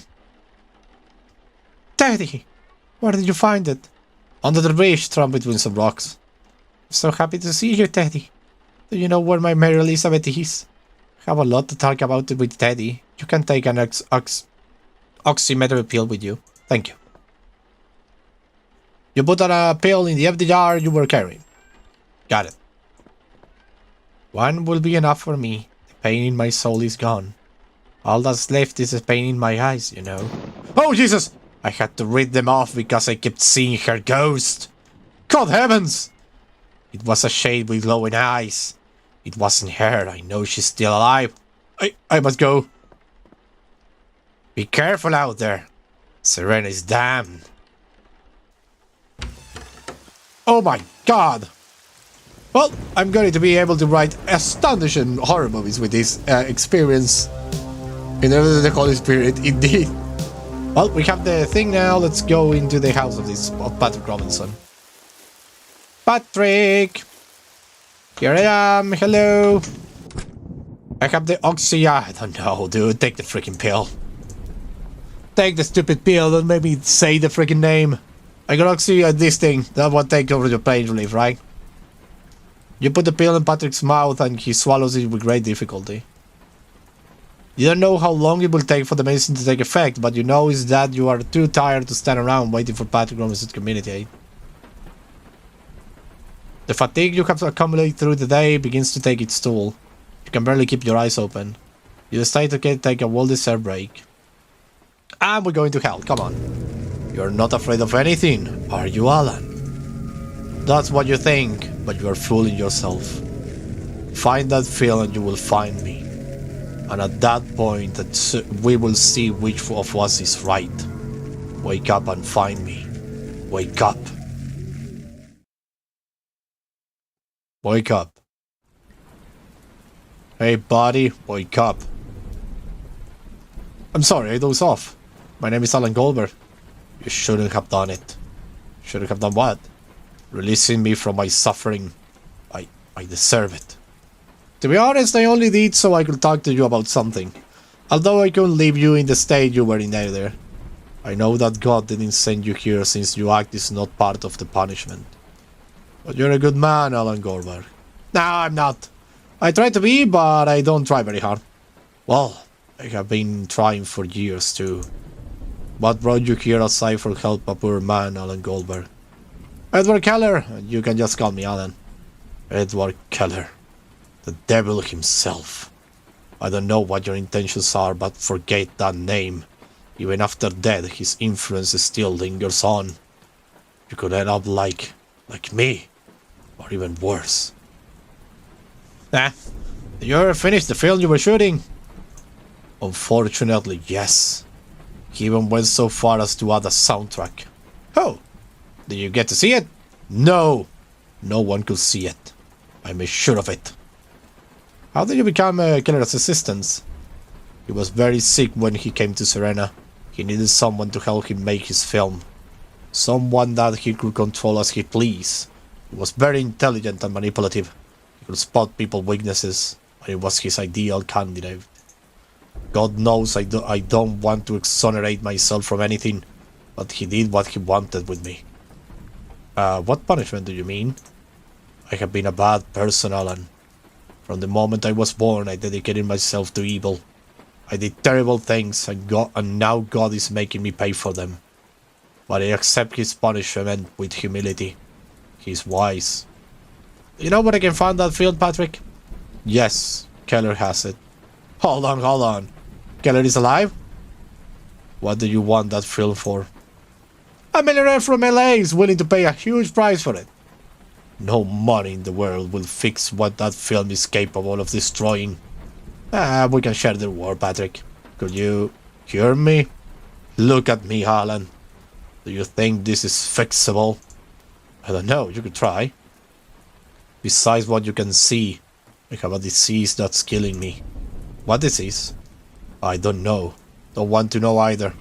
Certainly not something you can cure with oxympremazole. All I know is that I'm doomed. I don't have much time left in this world and I'm glad about it. That will mean that my punishment will be fulfilled and God will finally grant me forgiveness. I'm sorry that your trip was in vain, but I can't tell you where the damn movie is. I'm very sorry. Why don't you want anyone to see that film? Is it really that bad? You flash a quick smile that's quickly wiped off your face when you see an expression of disapproval on Patrick Robinson's face. Is there any copy of the film? No, just one. That's how it was supposed to work. That's how it was. What? Patrick is not willing to say anything else. Keller's father have the right to see the film. Don't you think? No, Alan. It's not an ordinary film. All that cellular has been touched by the devil's hand. We didn't make a movie, Alan. We create an incantation. Excuse me? Keller was obsessed with the concept of fear. He knew how to provoke it in his audience, but was incapable of experiencing it himself. He acquired an ancient book called A Treatise of Primordial Fear. That book performed two functions. It provoked an unspeakable fear in those who read it, and at the same time it was a manual on how to emulate that effect. Keller tried to reproduce it in a film with the intention of feeding off people's fears. For this, he needed to perform a series of invocations in a place marked by tragedy. And that place was Serena. It's Serena. No place in the US has suffered greater punishments than this town. Every generation has suffered violence and misfortune in their own flesh. We have had several natural disasters that have decimated the population, serial killers, kidnappings. Serena has never experienced a time of peace. Even the settlers that came here 2 centuries ago ended up killing each other. As you can see, Keller found in Serena the perfect place for his invocations. But he went far beyond the teachings of the book. He believed that by causing a great tragedy, the ritual would be more powerful. You burned that school full of children. On Friday nights, most of the population used to gather at the basketball game held in the Clark Morgan High School gym. I told you that Keller was very sick. He had no strength left for anything except holding the camera, so... Oh God. Easy there, Patrick. I have to tell. I closed all the exits and caused an explosion in the boiler room following Keller's instructions. No one was spared. Teenagers, still children, entire family with their bodies in flames, desperately looking for an exit, as Keller filmed everything from the outside with a macabre grin in his face. The smell of burning flesh spread through the town. The screams were deafening. Oh Lord, I can still hear them. I hated this town and its people, but I never thought that the explosion would be so huge and that innocent people would die. Keller said it would only scare them. Once he finished shooting, he told me that he didn't need my service anymore and left me standing there in front of the flames, racked with guilt. I wanted to end my life, Alan, but I couldn't do it with a monster like Keller walking free upon this world. The next day I went to his house. He had already finished editing the film. I jumped on him and squeezed his neck. He didn't seem to care. He was convinced that his soul would be transferred to the film, that he would live in it for all eternity. Once he died, I left with the film can, not knowing what to do with it. The apparitions began that very same night. People who had died in terrors materialized in front of people's eyes. Everyone's fear were brought to life. I have seen it. It's hard for me to admit it, but I have seen it. The book that Keller wrote was harmless if read, but what he filmed had a life of its own. Since then, Serena has been cursed, more than it was before, and I contributed to that. With Keller dead and the field properly secured, it was my turn. I had to die. I doused myself with gasoline, trying to experience the pain of all those people I had killed. I lit a match and began to burn. But some guys came and extinguished the flames. They wouldn't let me die in peace. I confessed everything to Father Adamson, about the film, about the fire, about my suicide attempts. He said I was not prepared to answer before God yet. That's why I can't die, not until God tells me to. What did you do with the film, Patrick? Where is it? Oh my goodness. I hadn't noticed the signal. What signal? You. You are the signal, don't you see? You have come for the movie, but not for the reason you think. God has sent you here to do what I could not. Destroy it. That's it, isn't it? After everything Patrick has told you, and knowing that your response is going to what your response is going to be, you can't fail but feel dirty. Normally your selfishness is no problem for you. But lying to a poor dying man who has opened his heart to you in search of redemption is too much, even for you. Yeah, I guess after hearing your story, that must be my mission.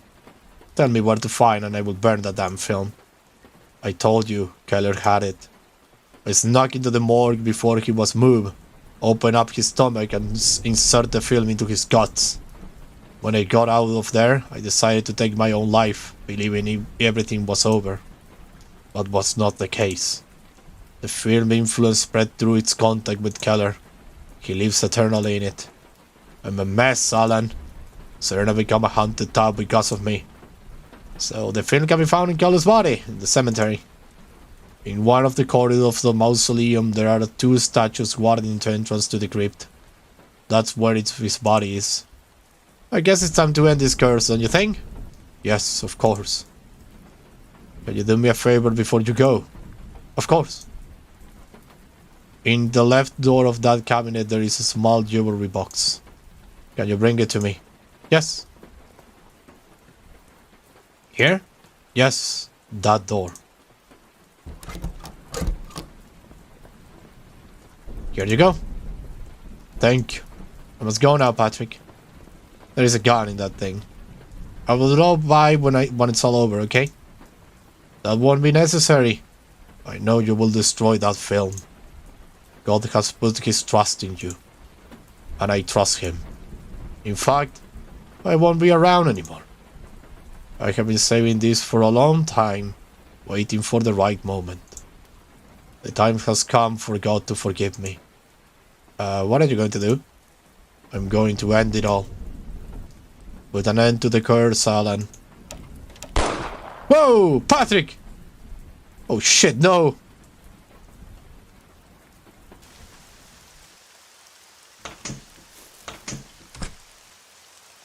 Damn it!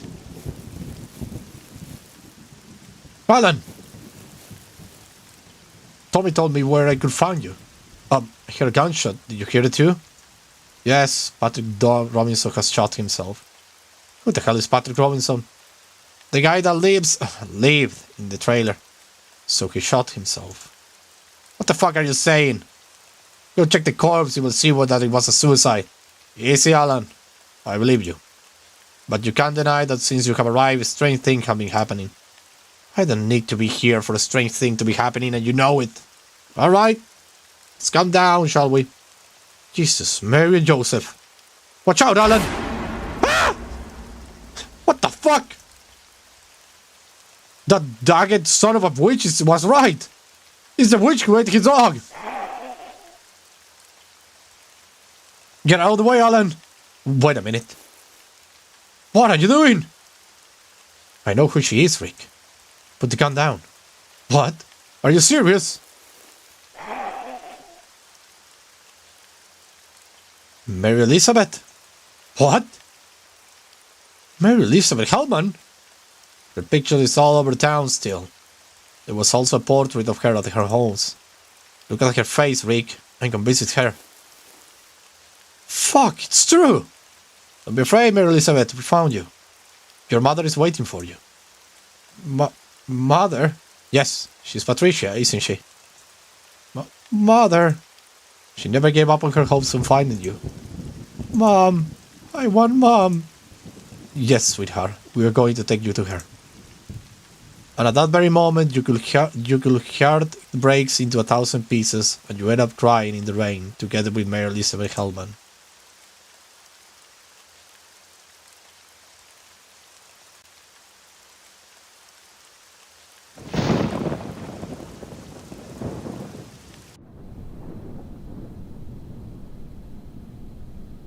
I know that you don't like coming to Serena, Frank, but I appreciate you being here. No worries. You know I'll do anything for you. So, what do we have here? You mean, what don't we have here? I'm amazed that this poor woman is still alive. I will give her the maximum dose of sedatives her body can take, and still look at her. Her nerves are shattered, even sedated she's unable to relax. I'll give you a summary of what I have found. Both her hands have been amputated. A very crude job, probably carried out with a pretty blunt saw. The stumps have been cauterized, hence the burn up to the middle of her arms. For the love of God. The bones in her lower extremities are shattered. They have been crushed. You say she was crawling, right? Yes. I don't get it. Every foot she crawled will have caused her an unbearable pain. Let's move to the torso. There is hardly a spot where she was not suffered a blow or injury. There are bruises all over her whip marks. The left breast has been amputated. Jesus! As the forensic scientist speaks, the impotence you feel makes clench your fists so tight that unconscious dig your fingernails into your palms until they bleed. Also, her tongue has been cut out. Maybe the son of a bitch who did all this was tired of this poor girl begging for death. Are you okay, Goldberg? You look pale. You can go outside and get some air if you want. I understand. No, never mind. Was she... has she suffered any kind of... Yes. Oh my god! Jesus, I'm not going to read that. Look guys, I don't want to give into any more detail. If you want, you can wait for me to write the full report. This is just the tip of the iceberg. Mary Elizabeth has suffered all kinds of abuse during the... How many years has she been busy, Eric? 10 fucking years. 10 years! Oh shit. Someone wanted to inflict all that damage on her and at the same time has been very careful to keep her alive. For what reason? I have no idea. Psychology is not my field. The FBI will be able to answer that question when they profile the offender. What about the mother, Rick? Have you talked to her? No, not yet. I'm thinking about what to say, you know. We have found your daughter, but what condition? No, I'm not ready yet. Give me a couple of hours. You are the boss. You decide to step back just enough to avoid hearing the details of poor Elizabeth's captivity, as this whole affair is affecting you more than you thought it will. Indeed it has. Holy shit. You have nothing to clean. Clothes. Anything on the clothes? You approach the dress to think you recognize intense familiar smell. You smell the fabric and indeed, you know where you can find the source of that characteristic odor. No way. Hold on, Frank. Alan! Come here. What? This place is pretty dark and hopefully I'm wrong, but tell me you wouldn't Mary Elizabeth clothes. It's not what it looks like. I was hoping to hear that. Now give me a reason, any reason except that you are a pervert. Since we got here, I have noticed a familiar smell. Very intense. It came from Mary Elizabeth's clothes. You hadn't noticed? There are so many odors here that my nose refuses to smell anything half an hour ago. That stench. I have smelled it before, you know. Candles and moisture. It came from the basement door of the church. I knew it! Whoa, hold it! Are you saying that the poor girl has been locked up in the church this whole time? And the kind of doctor could be Father Adamson? It's an hypothesis. A hypothesis? A full-fledged accusation! Hey Frank! Are you hearing what Alan's saying? It makes perfect sense, Rick. But there is no way he could have killed Mary Elizabeth all these years. Why is that impossible? I don't know, he's a religious man. If there is anyone above all suspicion, it's him.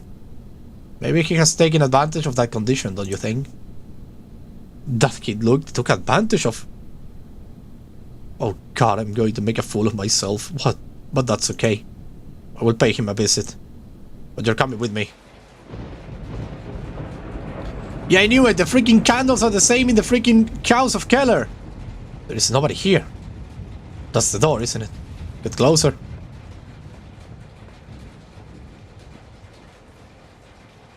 You were right. It's the same smell of Mary Elizabeth's clothes. I should go find out Father Adamson. I think it's the most reasonable thing to do. What for? What do you mean, what for?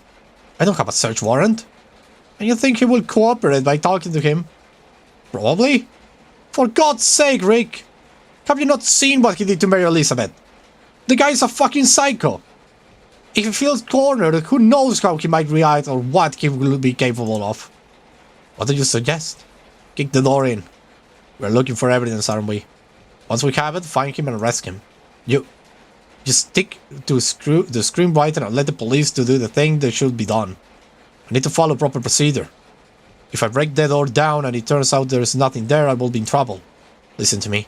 Stay here while I go and look for a Father Anderson. Anderson. He lives close by. Do whatever you want. Proceed, Alan. Procedure, Alan. Procedure. You don't want to know what I think of the procedure. Freaking hell! This is getting out of hand. Let me read the comments, by the way.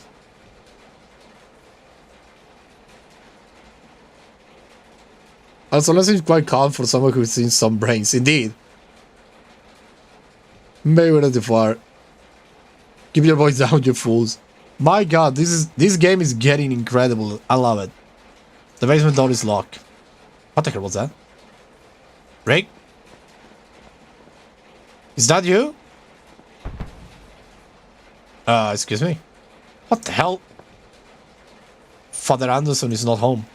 What, was that you making that noise? Excuse me? If it wasn't you. I don't know what you're talking about. I just got here. I have been thinking, you know. Everything points toward Father Anderson being the one who held Mary Elizabeth captive. I don't care what the judge says, the evidence is irrefutable. Whoa, it's nice of you to finally notice that. I'm sorry for doubting you. And I shouldn't. You're smart and I'm just a small-town police chief doing what he can. Don't say that. I had a strict religious upbringing and I don't know. I can't conceive that a man of God will be capable of these things. He's still a man. Are you religious, Alan? Not at all. Do you believe in anything? I only believe in Billy Wilder. Who? Billy. Never mind, let's open the door. Probably the other girl is held there too. It's locked. I see. Let me guess. Shut it? How good are you at picking locks? Pretty bad.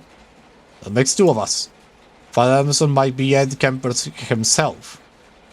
But this is still a church, God's temple. I'm itches as much as that don't get it. But you know what?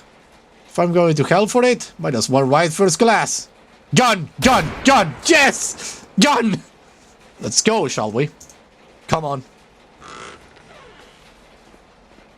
The other girl must be here held down too. I hope she's okay. Why are we still here? My goodness! Oh, Jesus freaking Christ! Sarah Jordan! That psycho kidnapped her too! Oh my freaking god. It's okay, Sarah, you're safe. It's all over now. Remove the duct tape from her mouth while I go find a way to free her from those shackles. Of freaking course. Sarah, are you okay? Rick! He got off her tongue. That son of a bitch. What, all this satanic shit, Alan? Same stuff I saw in the house where Kelly moved in. He found a way to curse his film so that anyone who saw it will suffer inconceivable fear. For the invocations to take effect, acts of extreme brutality have to be committed. Like burning down the Clark Morgan High School. What? Keller killed all those people? Assisted by Patrick Robinson. When going by all this, it appears that Father Anderson knew what sort of stuff Keller was involved with. This is insane. No, it isn't, Chief. He has a shotgun! Drop the gun, Father! Sorry, I can't. Don't make me shoot you! The summoning is almost complete. It would have been completed by now if had not made the mistake of letting Mary Elizabeth escape. That's why Sarah is replacing her. I am aware of the evil I'm doing, but there is a very little left to do. Shit! Very little left for what? Why have you done all this? I know I have no salvation, but I have no alternative. It's for the greater good, believe me. I don't understand a word you're saying. I just want you to drop the gun onto the ground. I can't let you get out of here alive. Not now that the incantation is about to materialize. Going to shoot you, Father. Last warning. Drop the gun. I'm sorry. You shouldn't have come here. But fear not. Unlike me, God will welcome you into his arms. No! Are you alright? Did he hit you? No. I think I hit him. Release Sarah. I will go after him. Jesus fucking Christ. If you can't find the keys to the shackles in the basement, you know you can cut off with one of the saw. It will take time though. Keep looking for the key, they should be around here somewhere. There's nothing here. You see a bunch of keys in the background. Bunch of keys. Well, we have something. What the frick happened here? The image of it has no eyes and is covered with blood. Probably Mary Elizabeth or Sarah's. Oh my god. My freaking god, what's in the shelf? There is nothing there to help you free Sarah from the shackles that hold her captive. Don't you worry, I have a lot of keys. This one is not it. This is not right on. We'll try another one. Not it. What are you doing with the gun? You have ruined everything. Don't do it, father. No. I will be right back, Sarah. I'm sorry, I have to.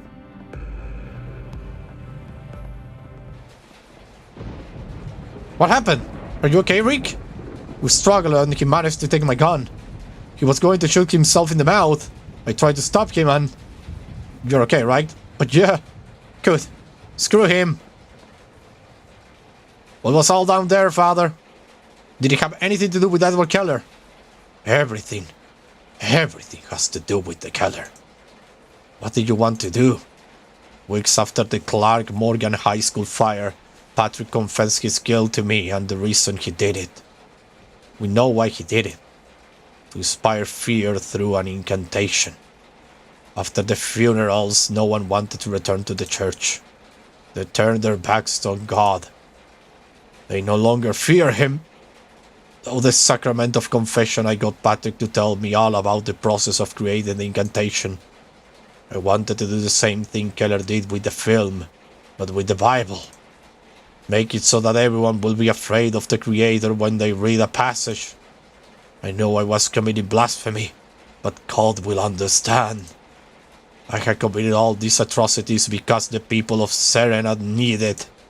They need God. This town doesn't need any more pain, Father. And you made it worse. You needed to do as much evil as possible, didn't you? You tortured Mary Elizabeth to no end. You dehumanized her completely.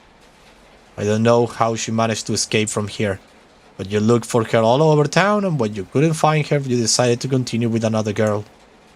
There was no choice, no. You are not a believer. You will never understand. I don't want to understand. Has everything you have done been worth it? Of course. It would have been worth it if you haven't stuck your noses in it. But it's too late now. It's too... Is he? Yes, he's dead. I swear he shot himself. You don't need to explain anything to me, Rick. Fuck Father Adamson. He deserves nothing but... That son of a bitch! He tortured Mary Elizabeth for 10 years just to fill up the church again. All this madness, Alan. It's because of Keller and his damn movie. Those monsters we have seen. This psychopath. That film has caused all of this. I don't know how it does it, but apparently it continues to have an influence this town. What the fuck is that movie? We should burn it and erase it from existence. I know where it is. Keller lies in one of the mausoleum scripts. Patrick Robinson stuffed the film can into his abdomen. Keller's body is in the cemetery? Yes, and I think I have the key to the mausoleum. So what are we waiting for? Let's destroy that film. Go ahead, I will see you there. I will release Sarah and make a call to Wade Creek to get this all taken care of. See you there. Open the gate, Willie. Chief Bowman and I have to go in. What? How? We need access to the mausoleum. The mausoleum? That's where she is. Willie, please. No one is getting in no matter what Chief Bowman says. What about me? Step aside, Alan. Open the gate, Willie. I can't do that, Chief. Don't mess with me, Willie. I could take you away for obstructing an investigation. So open the fucking gate. All right. The gate is open, but I will not open the mausoleum for you. It doesn't matter, we have the key. Do whatever you want. I warned you. I will not be held responsible if you turn up dead. What are you talking about? Charlotte Walkis. Her ghost wanders around the mausoleum. Her I don't have time for this kind of nonsense, Willie. I will not bear your death on my conscience. And get out of my way. We're reaching the end, though. This is amazing. Sweet mother of God, indeed. Dark we all wake up at Christmas. Yeah. This game is so incredible. We're in this together, aren't we? Yes, I'm sorry. Let's burn the damn film. I'm gonna burn it. If in the end you have to choose, I will choose to burn it. Jesus Christ, look at this place. What's going on? What? Why did you stop? What have you seen? Nothing. Tell me, Alan. That movie. Besides turning priests into psychopaths, make people's fears come true, doesn't it? So it will seem. The girl we saw in the cassette, for example. The director was so afraid that his relationship with her would become known that her ghost materialized. I kept thinking about Charlotte Wilkes. What if she shows up because I'm thinking about her? Easy. Don't think about her. By the way, I didn't tell you earlier, but I witnessed an apparition in Keller's house. Nelson Marsh, you saw him? That was his whole house. The whole town is afraid to walk past it. That is why he materialized. Fear is what fuels all this voodoo crap. I don't know what else that movie can do. So let's get off our asses, shall we? Yeah, but are you thinking of Charlotte Wilkes? No. Yes. I try not to, okay?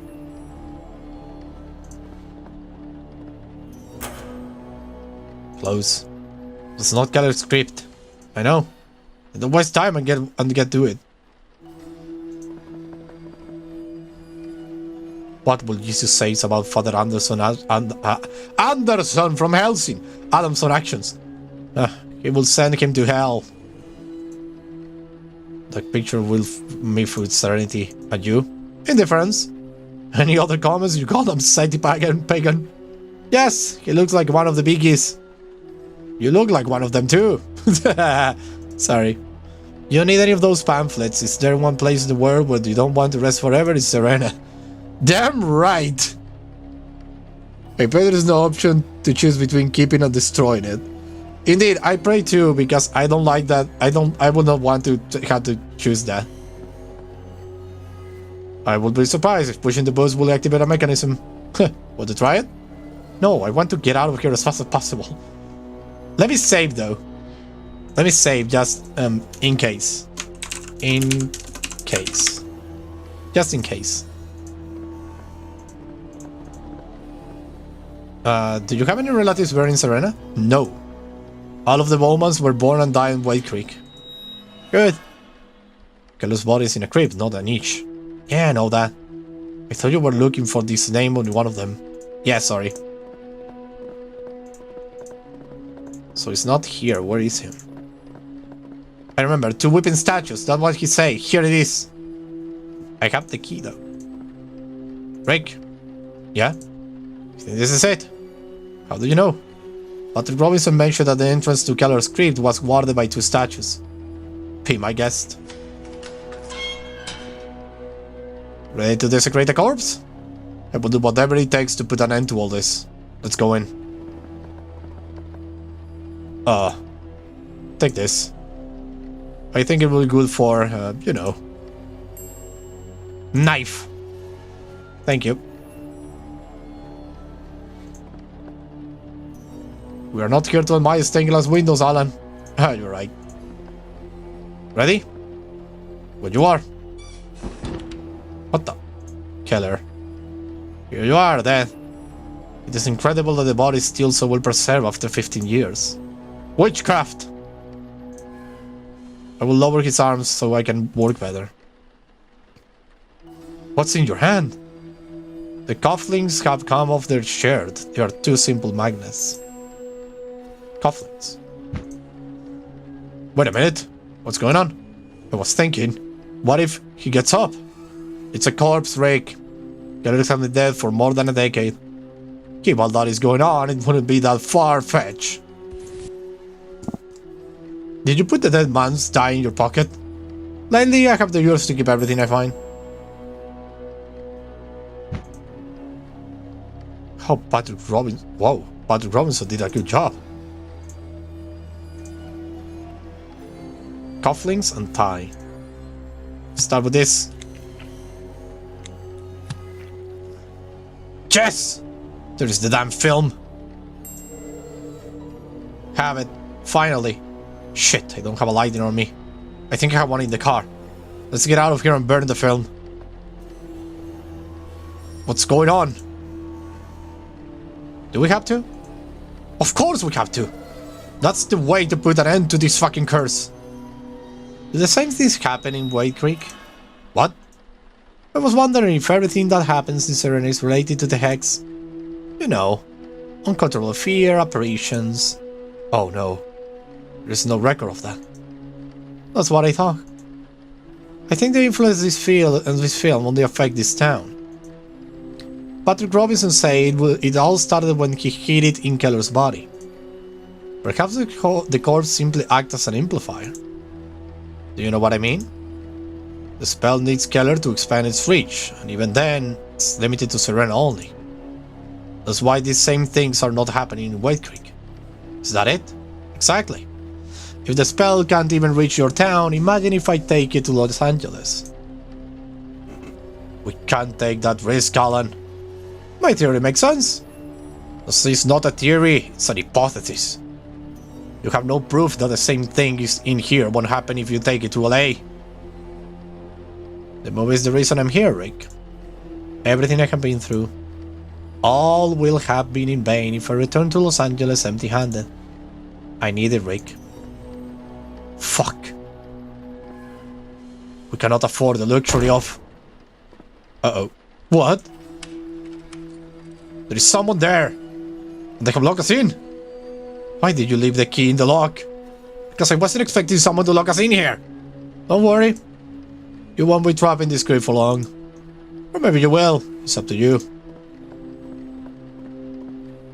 You! Open the door, you son of a bitch! The film, Mr. Goldberg. Give it to me and you will be free. Really? Who is he? Do you know him? He's David Ross' goon. He's been stalking me from Los Angeles. David Ross? The tycoon? Now we know he gets everything. Now we know how he gets everything he wants. Why didn't you tell me about him? I didn't think much of it. I didn't think he would take this so far. Well, if you have given him importance, he will be one of the to be locked up instead of us. Hey you! Open the door in the name of the law. You have heard my offer. I'm going to put you behind bars, did you hear me? Good luck with that, Chief Bowman.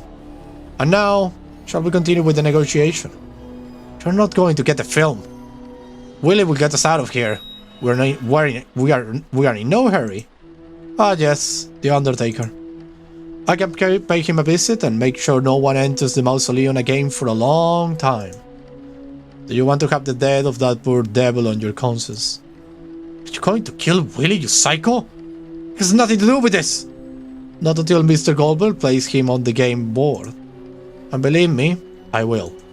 It's my job. As you can see, you have no choice. It's not making it easy for us, is he? Give him the film, Alan. What? You really think he will let us leave if we give it to him? I am many things, Mr. Goldberg. But above all, a man of my word. Give it to him, Alan. No! We have no choice. Are you serious? In the case that he's telling the truth, do you think he will risk it? He give us the key, we open the door and knock him down. Although there is a 1 in a million chance of that happening, I do not advise you to try it. Hand me the film over here, please. Alan, as soon as we open the door, we will hunt him down. He won't make it to Los Angeles, I promise you. Shit!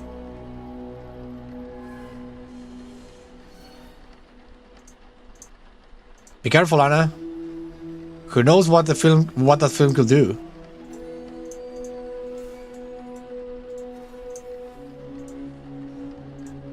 I don't want to. Can I destroy the freaking film with the razor? Ah, damn it, I can't. Don't overthink it, Mr. Goldberg. Thanks a lot. Mr. Ross will be grateful for your cooperation. If this door wasn't standing between us, I will strangle you with my bare hands. That will be understandable. And now please step away from the door. I will keep my word. Try to catch the keys mid-flight, Alan. As soon as we have them, you open quickly and I will take care of the rest. Alright? Alright. Ready? Ready. Jesus freaking... Oh, come on, really? It's been a pleasure doing business with you. Have a nice day. I didn't even see the key coming. I know. Let's try to get out of here any way we can. Combine these two. You place the coffin along the metal clamps on the tie. Magnetic tie. Now use this into the crate. This is easy.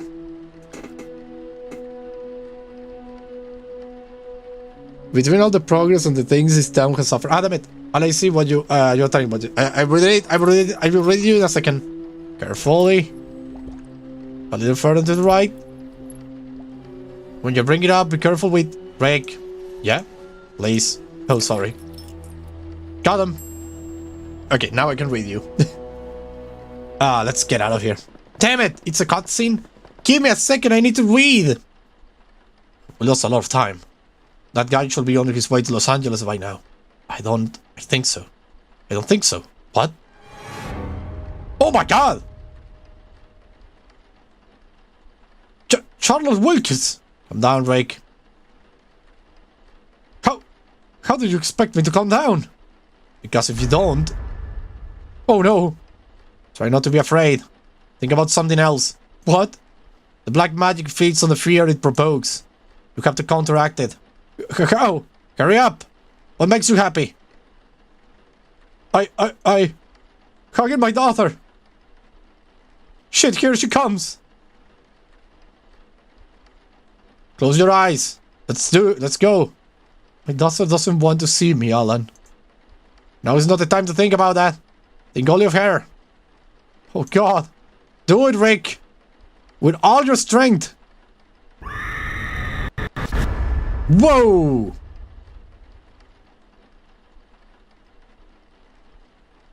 You can open your eyes. Where? You did a good job, my friend. I felt like I was holding her in my arms.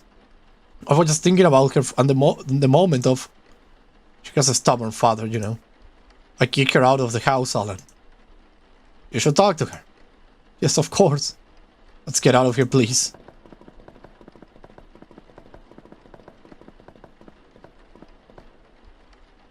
I can only imagine the terror this man has suffered to end up like this. Look, his hair has gone white. He didn't seem too scared when we had Charlotte Wilkins right under our noses.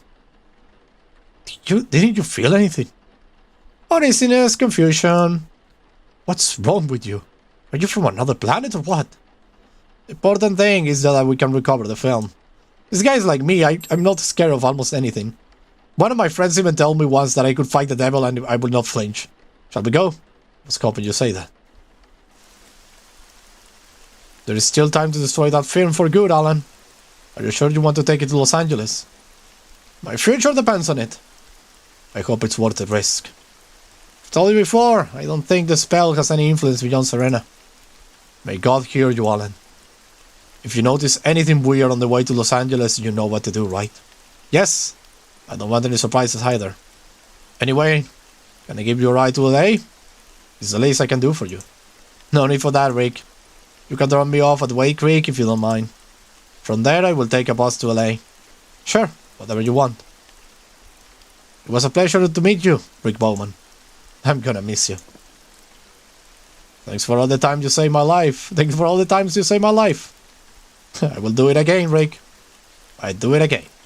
You know, that whole Helen Westmore thing sounds like a pyramid scheme.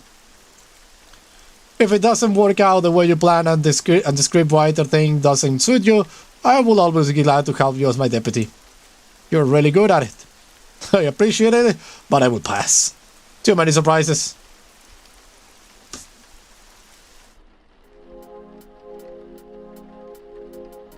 Alan, my dear. How was the trip back? Good. Very fast. Thank you, Helen. You're welcome. I wasn't going to let you take a bus back from Wade Creek when you called me to let me know you had gotten the film. I thought you were sending a car, not a plane. All the comforts in the world are not enough for my favorite seeker. Did Melissa treat you well? Yes, she insisted that I try the champagne. But I think I have quit drinking. I got reason to refuse a loose run there. but not enough. It's not me. It's my sister Vivian. She died in a car accident in the 47. Oh, I'm sorry. That's life, Alan. The resemblance is striking. We were twins. People used to mistake us for each other. So, do you have it here? May I see it? And I have the film. This is the moment of truth. Let me see. Between the police and the things this town has to offer, the film is crazy, and not to mention that there was no guarantee that the curse won't transfer. Indeed. Burn it, shoot it, run over it, bury it, drown it, throw it. There's a beast looking at me. Smash those in stained glass windows. That's an admission of guilt. I should destroy this freaking film, indeed. Let me save, because I don't know what's going to happen. Let's just save in case. Save. Yes. Have the film. Here you go, Westmore. Oh my god. Is it real? You can't imagine how much. Have you watched it? No. And I don't think it's a good. That's quite easy to solve. What are you doing, Alan? It's hard to let it go, isn't it? I don't blame you. The temptation is huge. Will you be my guest tonight, Alan? Guest? When I hear the news, I immediately set up a private screening at the Palatial Theatre. I have ordered it to be closed to the general public, only for tonight. They weren't too happy about it. Tonight was the premiere of The Color Purple. But I have lost count of the favors Robert Hamilton owes me. You're going to screen the film? Yes, of course. But only for a select few guests. Collectors. We tend to do these things when we find a film that was believed to be lost. I don't think that's a good idea, Helen. I know from your interviews that you don't like crowds. But don't worry, there will only be 7 of us, including you. No, and I beg you to. My driver is waiting for us. On the way, you can think about your future, if you haven't already decided. Are you ready to take the world on the World Seeker? No, this is not good. Oh, this is the conclusion, ladies and gentlemen. This is the climax. Congratulations, Helen. I don't know how you do it, but you always end up getting the best seekers. I'm somewhat of a seeker myself. It has come to my attention that the Hammer produced a version of Dracula in 44, and due to copyright issues they keep it boxed up. Oh, Todd, that's a myth. So was Keller Law's film. Could I borrow Mr. Golfer for a few days? We will surely be able to certify whether it's a hoax or not. I don't own Mr. Golfer. And I believe that as of tomorrow, he will be very busy being one of the major shareholders of 20th Century Fox. Well, that's a pity. You always retire them without giving us the opportunity to benefit from their services. See you later, Todd. My pleasure, Helen. Mr. Goldberg? Would you like that, Alan? What? Owning the majority stake in 20th Century Fox. Or perhaps Paramount. So you won't have to put up with guys like Barry Lando telling you what a studio should produce. Alan, are you here? Oh, yes, sorry. No, I still don't know. My most sincere congratulations, Helen. Oh, you son of a bitch. David, I didn't think you were coming. I will not miss this event for anything in the world. Although you know I would have liked to be the host. You could have been if Mr. Golfer had crossed your path instead of mine. By the way, let me introduce you. David, this is... Yes, we know each other. Are you here alone, Mr. Ross? Where is your friend? What was his name? Tom? I will see you later, Helen. That guy goon followed me all the way to Serena and tried to snatch the film from me. Oh, I'm so sorry, Alan. I should have warned you about him. David tends to play dirty. But you were able to overcome all the adversities. Ah shit, the movie is about to begin. Well, it's time. I know that for some reason you don't want to watch the movie. I'm not going to do it either. I have all the time in the world to watch it whenever I want. I'd rather enjoy the envy on my competitor's face during the screening. Wait, are you going to... Stay here, Alan. I'll present the movie and get back to you. Are you going to kill them all? Is that your idea? Or you don't believe in the supernatural, maybe? Dear friends, welcome to this very special evening. To be a collector is to talk about disappointment, isn't it? We spend years chasing films that will eventually end up in the hands of one of us. Isn't that so, David? I am very sorry, gentlemen. We blindly believe in the myth of these lost films, masterpieces that only a select few have been able to enjoy. And when we finally get the chance to see them by ourselves, what do we feel? That's right, disappointment. That's why we have pinned so many of our hopes onto Edward Keller's lost film. A visionary, a true master of horror. Bloody Mind Games arrived without warning. It took us all by surprise. Until then, no movie has ever scared every single person who watched it. A true work of art, unsurpassed to this day. This is why the news of a second film that no one had been able to see from the same director caught our attention. Ladies and gentlemen, get your popcorn because it's gonna be intense. This was more than a mere collector's item. We wanted to get our hands on it so we could feel the same terrifying sensation that Keller gave us with his debut film. If Bloody Mangus was the pinnacle of horror, what will this film be like? You already know the good news, and that is why you are here tonight. The not so good news is that the film consists of only a 17mm reel, which means it is either a short film or something of a more experimental nature. I don't think that's relevant though. We trust Keller. We are sure we will not be disappointed. I hope you enjoy the screening. Oh no! Oh god! And now, let them enjoy the movie. Be sure to watch their faces. That will be the real show. Whatever you do, Alan, do not look back. Shit.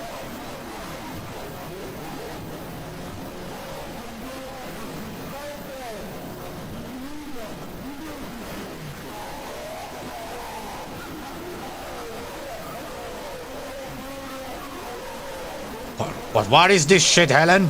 Is this a joke? Is this the scary movie ever? My heart! Turn on the lights and call an ambulance. I think Casby's having a heart attack.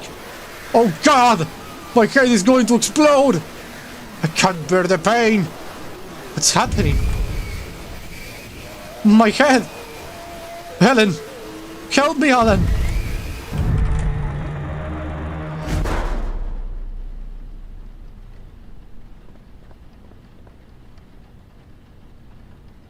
We're in the climax! Has anybody brings their freaking popcorn? Where? Alan! I have been walking in the dark for hours. I don't think we are in the Palatial. We have to... Alan! Helen! Oh, Helen! Oh, Jesus, what? Is this real? Keller!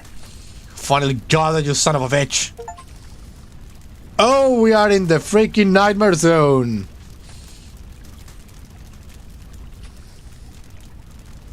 Oh god! Because the Darwin Awards, everyone here is about to get one in the...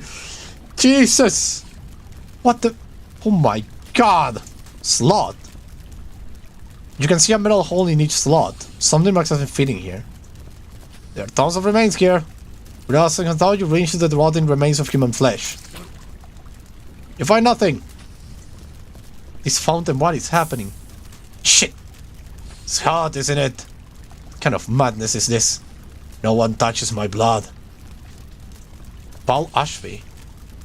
Who's there? What have they done to you? My god, what have they done to you? Nobody has done anything to me. It was me. I've always been terrified of blood and this place knew it. After many years of torture, I have managed to overcome my fear. Look at me. I am the blood. Can I help you? Do you want to help me? Don't turn off the machine. How did you manage to overcome your fear? Becoming what I fear the most. But this place always has an ace up its sleeve. I live in terror that the machine will stop working. Can you see it? He always wins. I will go for help. Haven't you noticed yet? No one can help us. What's over here? What the? Seeker. Why? Why are you so calm? Why aren't your nerves shattered? You look just as you did when I saw you and Helen at the Palladium Theater. That was a long time ago. What's happening here? I know it's a nightmare, but it looks real, doesn't it? Because it is real. It's not a dream. There is no way out. I have been looking for one for years. I have to end this. Come down from there, please. We can find a way to... Didn't you hear what I said? There isn't. I'd rather die than run away from my father forever. He's here. He's not dead. He wants to finish what he started. We can... Damn it! What's going on here? Oh, there he goes. What's this? Peace. Peace. Peace. The face carved in the piece vaguely reminds you of Helen Westmore. What the hell is this thing? Can I poke it? In an act of full harness, you decide to carry this giant's lock with you. Come here. Let me see you. It seems calm. But don't let your guard down. Oh my god, this is gory as hell. Goldberg. You have to kill me. Hole. As you get closer, you sense something moving in the darkness and try to adjust your eyesight to it. You can't make anything. And maybe it's there that way. Unintelligible sounds emerge from the hole and get lost beyond the wall. I didn't want to come... Emergency! There is no response. Better that way. I'll keep it here. Todd Dixon. Finish me off, Goldberg.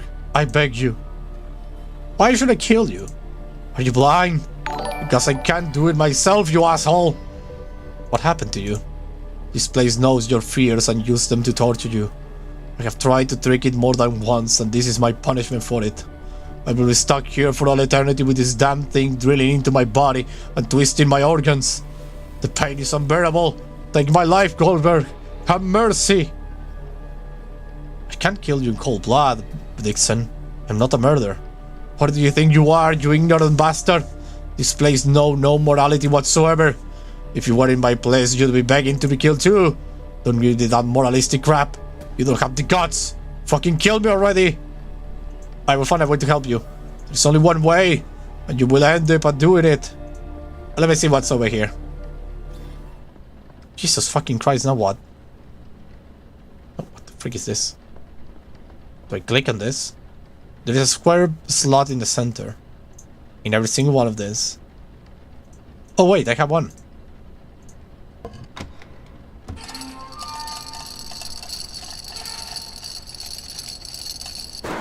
What? It does nothing, so I can't take it off? And what is this now? What the hell? What the hell is this indeed? That voice. Alan. Helen? I'm here, in here. No! Don't take one more step. It hurts. Keep out of sight. What? If the Watcher's eye detects you, the spikes in the sarcophagus will be pushing even deeper into my body. I'm sorry, Helen. I will find a way to get you out of there. I promise. What the? You can't reach it. You have seen this painting before in Hell's building on Callan Street. Is that a twin system? Victoria Violet? Although you swear that the thing she was holding in her right hand was a glass, not Helen's decapitated head. Oh Jesus, sorry, I'm going back. Plant? I have a dagger now. Well, with the dagger, let's get out of there. This reminds me of freaking... a lot of freaking things, actually. You're many things, Alan, but not a killer. You fucking coward! What can I do with this thing, though? Well, I have actually, like... yeah, I need to push the button. But the cute little dinosaur, though. I mean, it makes sense, but I'm still surprised. Indeed. Nothing like a random slug in hell to have as a pet. Indeed, indeed.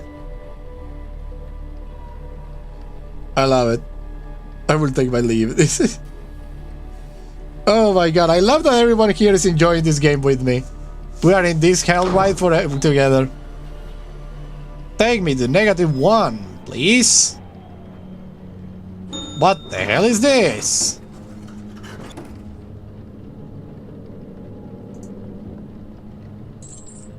Chains prevent you from opening the refrigerator door.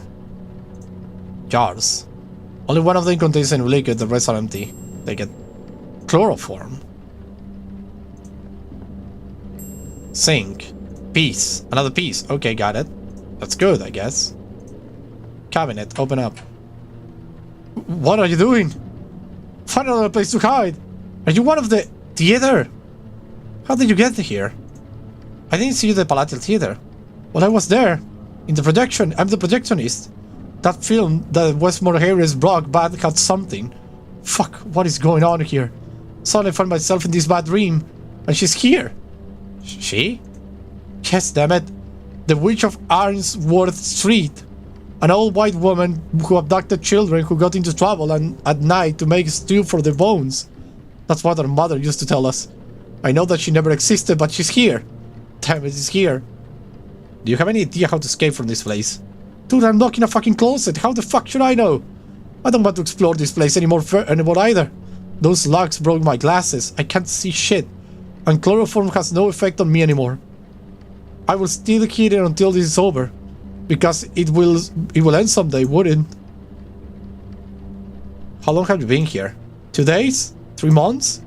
I lost track of time in this damn place. What happened to those slugs?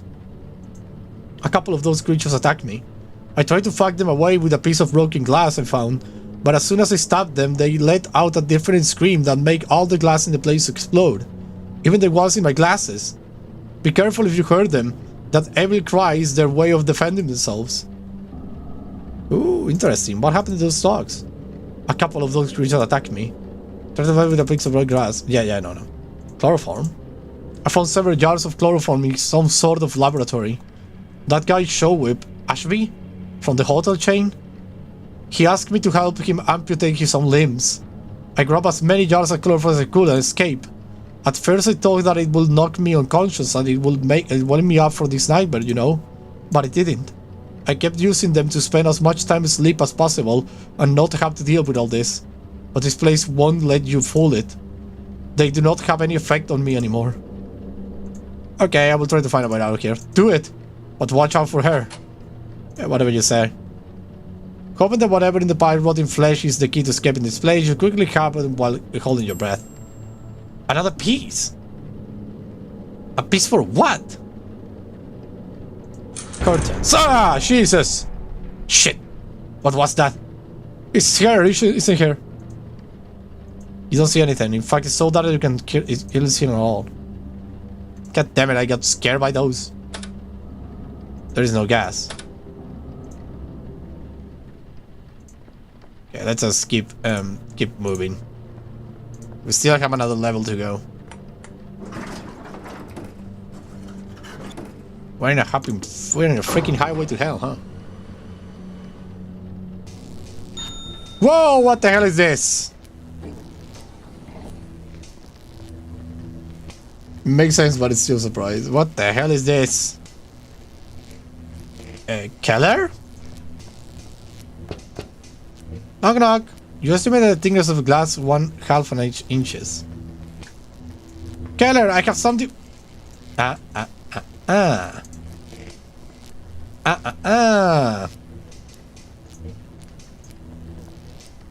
I in the tank. Hello. I have something for you, actually.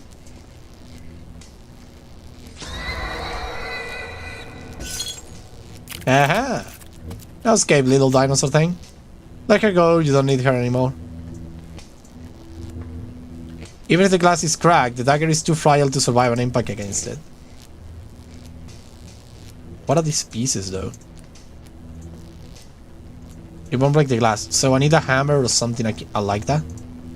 Got it. This must be the center of it all. I need to destroy it.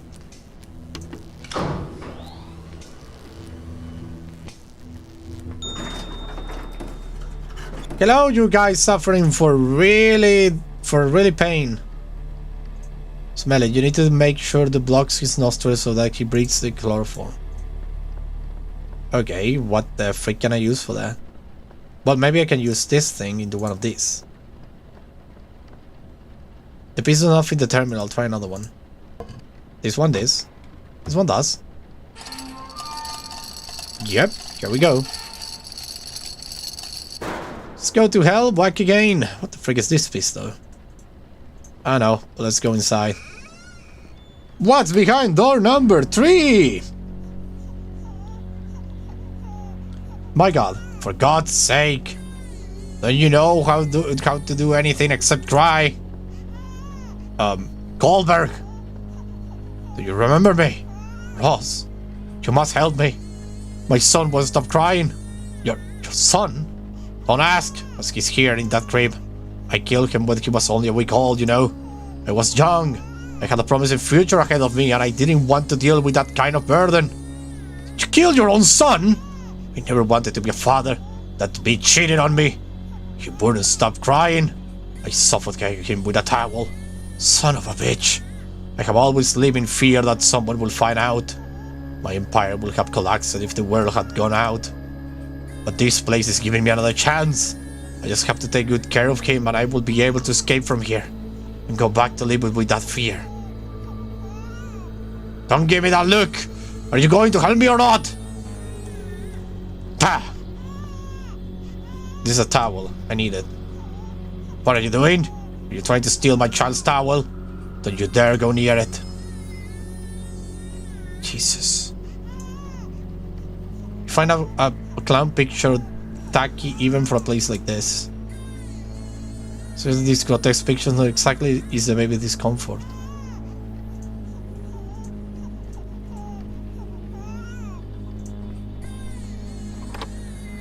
The drivers who try to open is locked. In fact, they're all out. No bother trying to open them. Ross. Did you kill your own son? Are you serious? Don't you dare judge me! My empire was in the making. I could not be distracted by a creature I did not even want in the first place. You're nothing more than a murderous bastard. You have no idea. I had to focus on my business. Does that seem wrong to you? If it were for me, people like you will be living hand to mouth. My companies create jobs. I create jobs. What do you provide? Few things and none of them good. But I don't kill babies. Fuck you and your condenses. Why is the baby crying? If I knew, I would have put him up with his crying. Maybe he's hungry. There's no food in this place. I have seen pieces of meat, and even if they weren't raw, then I deserve they come from the animals. The one we call babies eat meat. They have no teeth, right? I should know that kind of stuff if I want to be a good parent. Help me find something to feed the baby. Are you the best seeker? You didn't get me Keller's film, so in return I demand that you help my son. You demand? I'm not used to my request being refused. Find something now! What is the crowbar for? Where the hell did you come from, Goldberg? This place is full of dangers. I must defend my son. I think there is something wrong with the baby's face.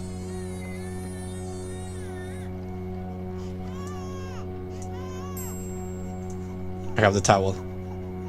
Goldberg. My son is feeling fine. There is nothing wrong with him. Glad to hear. These pictures are all like a picture of a clown in a child's room is a nightmare fuel. Let me get out of here. Okay, so that place is cursed. Okay, guy over there in the wall. You put the entire concept jar on the towel. You should hurry to see what you have just made. There you go, drive on those properties. Hey you, I have something for you. Just don't breathe, okay? What the hell are you up to? Take a deep breath. I don't want to sleep. This will not solve anything. Relax and breathe. You motherfucker, I will rip your heart out. I'm gonna... No, I don't want to. Sleep. Oh la la. Key. Key to freaking what?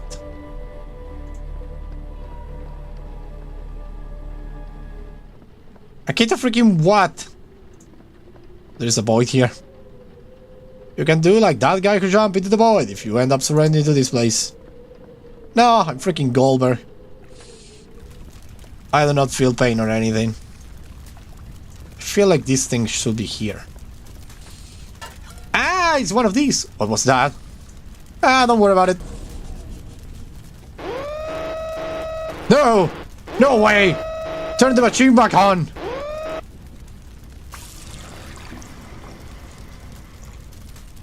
Do you have any idea what you just did, you fool?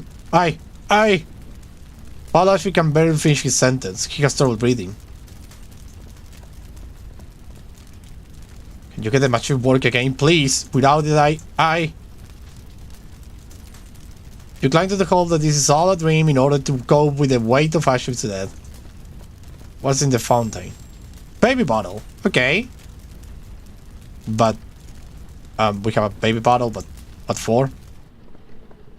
What items do I have? The baby bottle, a dagger, and a key. What's the key for, though? Maybe in the kitchen?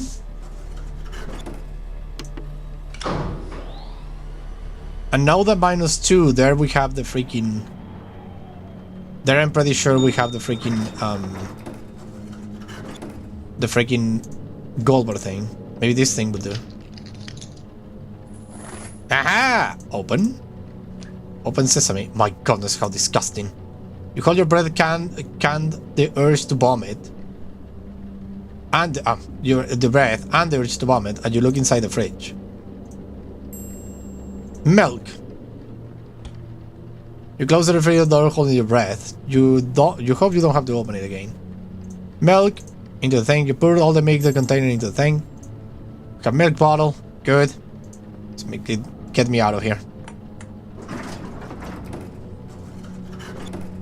The clown you drew is such insatiable feat of those with the painting. Indeed. Indeed, now that you say about it, that will be the case. Let's go up. What time is it though? I have a meeting. Oh, I still have a couple hours, so I'm okay. We're gonna end this game today. And we're gonna do the same treatment with Backbone tomorrow. We're going to play it.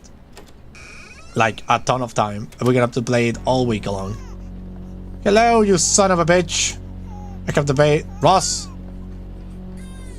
It is full. Yes, with milk. Give it to me.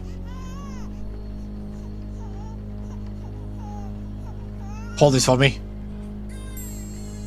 I have a crowbar now. Don't even think about living with the crowbar. Daddy's here. Stop crying, okay? Daddy brought you something. Is it going to explode? Alright. That's what was wrong with you, right? You were hungry. He's going to eat it. No? What a shame. Okay, Goldberg, thank you for... What? Goddamn son of a bitch! See what you're making me do again? I did everything in my power so that you wouldn't cry. I just... Oh no. Goldberg.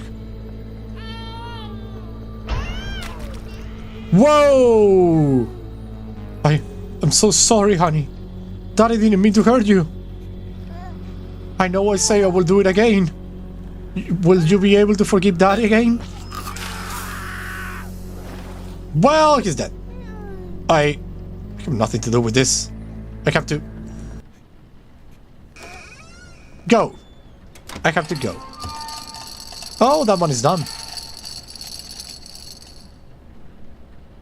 Okay, that's done.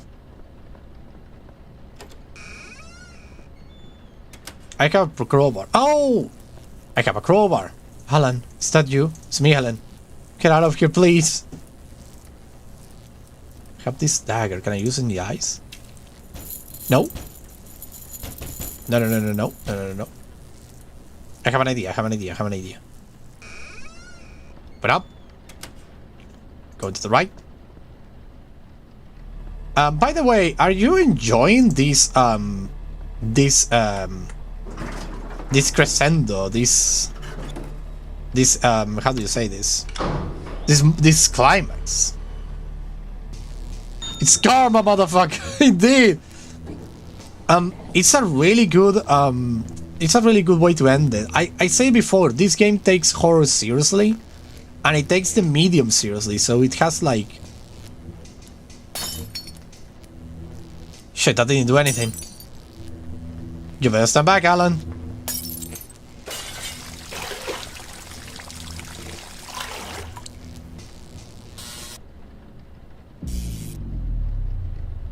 Got it.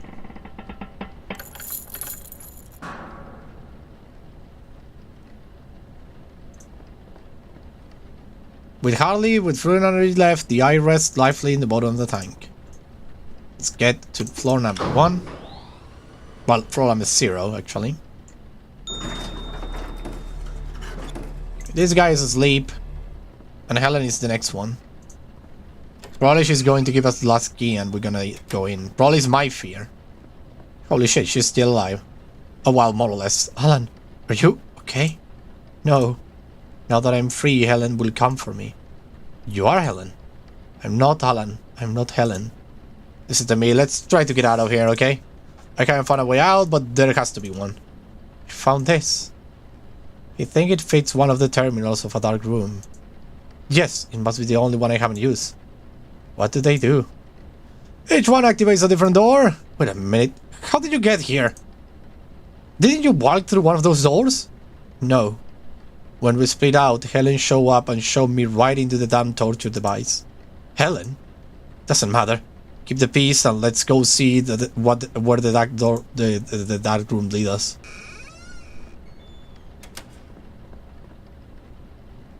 Helen?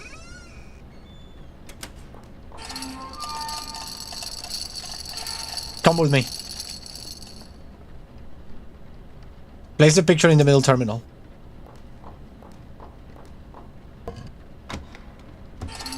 That's my own room, god damn it! It's the only one we haven't seen yet. Oh no, it's freaking, come on. It's freaking Keller. Helen, I don't know if that's a good idea. There is a pentagram on that door. I think it's a warning. Where are we, Alan? One of the founding members of Mother Earth Church mentioned that Keller had found a cursed book. When he read it, everyone in the room had hallucinations about a place like this. Keller wanted to replicate that incantations in this film. And he succeeded. Are we inside Keller's film? How did you dare bring it to me? I didn't know this was going to happen. I warned you not to screen it. But it's my fault. I should have burned it when I had a chance. Let's go through that door. I don't know if it's a way out, but we have no choice. We don't know what's behind it. And I don't have the strength, Alan. I'm very scared. Take this dagger. It will make you feel safe. We'll manage to escape from this place. But I can't do it without you. Are you ready? Aye. Come on. Don't fall behind.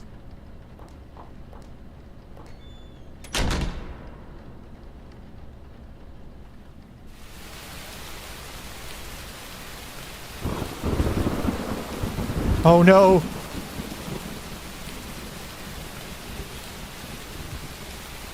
This cannot be happening. Please, not again. Do you recognize this place? This is where Helen died. Stop that. You are Helen. Helen Westmore. No, Alan. I am not Helen. I am Vivian Westmore. What? Helen Westmore was my sister. What? I was the black sheep of the family. My father disapproved of my life I was leading and decided to cut me out of his will. He named her his universal successor so she will inherit his whole fortune. A single heiress. Helen was the daughter my father had always dreamed of.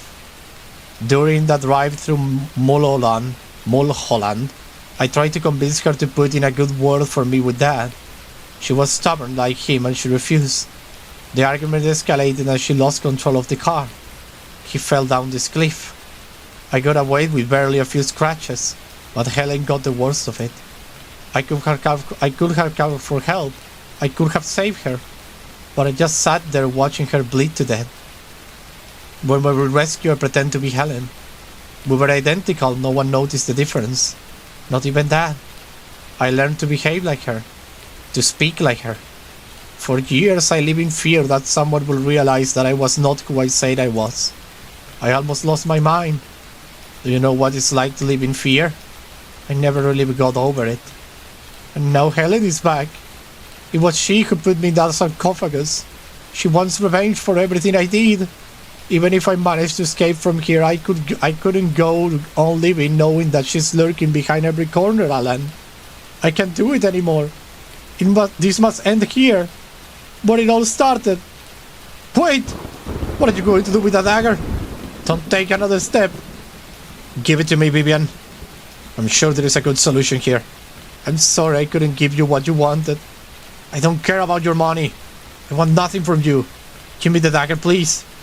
Live your life without fear, Alan. No! Oh my God, Vivian. What have you done? Keller. What she was doomed to do, Alan. However, I don't know what to do with you. I had a room set up exclusively for you. A place where your arms will merge with a living typewriter that will drive you to the brink of suicide for all eternity. You will write the same garbage over and over again. You will wish you could put an end to your life, but the machine will prevent you from doing so. That was your deepest fear, wasn't it? I sensed it in Serena, but there is no trace left of it anymore. In fact, I can't sense any fear at all in you. Keller, right? I haven't heard that name in a long time. Huh. Want to know what's changed? Oh yes. You are one of a kind. Enlighten me. I just wanted to be someone important. Live better, like Peter Evans, like hell, Vivian. And you know what? These days I have realized that I cannot be one of them. Damn it. I'll rip my heart out rather than be like them. Vivian killed her sister for wealth and power. David Ross went so far as to murder his own son just to stay in power. You burned down a school with children in it? And for what? To set up this crazy place? You feel powerful, you piece of shit? You smug little maggot. Do you think you are better than them? You damned these poor bastards by bringing the film to Los Angeles. You know why? Because you crave power. I don't want it anymore. I accept who I am. And you know what, Keller? I'm not afraid of this zoo you have set up with the blood of innocents. You are not. Then if you're not afraid of my hell, you will fear me. Let me go. What was that? It looks like the screen of your film is coming to an end at the Palatial. You are done for, Keller. You stupid bastard. You think that's going to stop me? I have fed enough of these poor souls to be able to transcend these walls. I'm going to tear you apart in the real world, Alan. See you on the other side.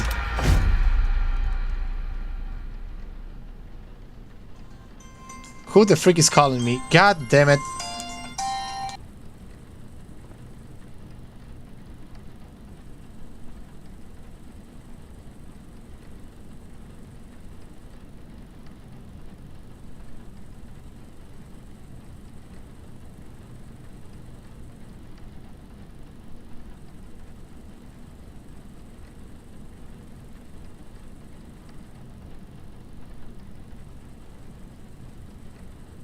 So sorry for that, I'm back.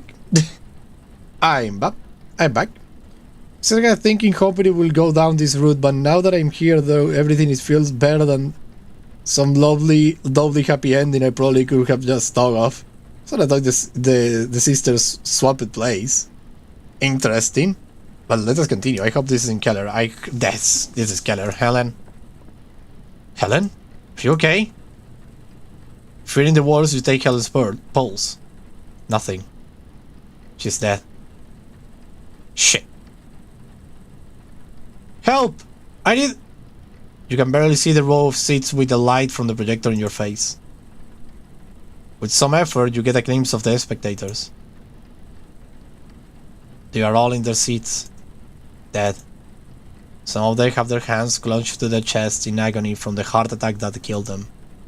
Others keep staring at the screen with their eyes popping out of the sockets. They all have some things in common, a grimace of absolute terror on their faces. Well, time to destroy our values, a freaking film. You head for the exit with the intention of going to the nearest police station to report the incident. But what are you going to tell them? That the horror movie has trapped several millionaires inside and killed them? It's not a good alibi, Alan.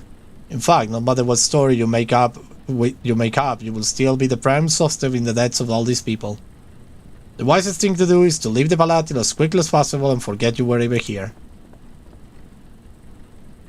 I'm sorry, Helen. Alan! What?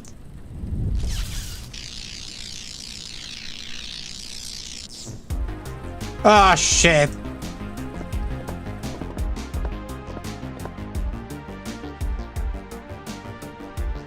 Why are you stopping?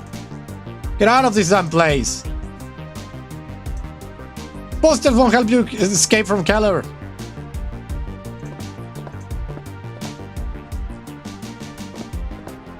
Hey, lunatic, look at that! The projector booth is a dead-end trap. Get out of the building. No, but destroy the film! The exit! Don't waste any more time and run! I can't do anything else? No. So just go to the exit. Ah, shit! Are you trying to run away from me, Alan? Let me go! As you wish.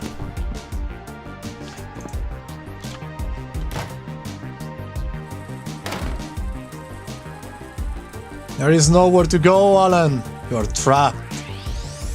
I feel your fear pulsing through my veins. The longer you spend in there cowering, the more your life will be consumed. You will end like all these wretches. So take your time. That works in my favor. Shit. A lighter. Aha! Film.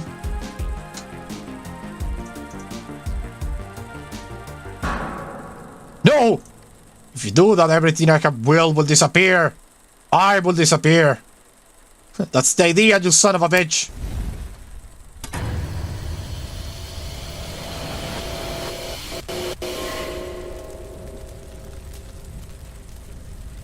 Screw you, Keller. No one will miss you.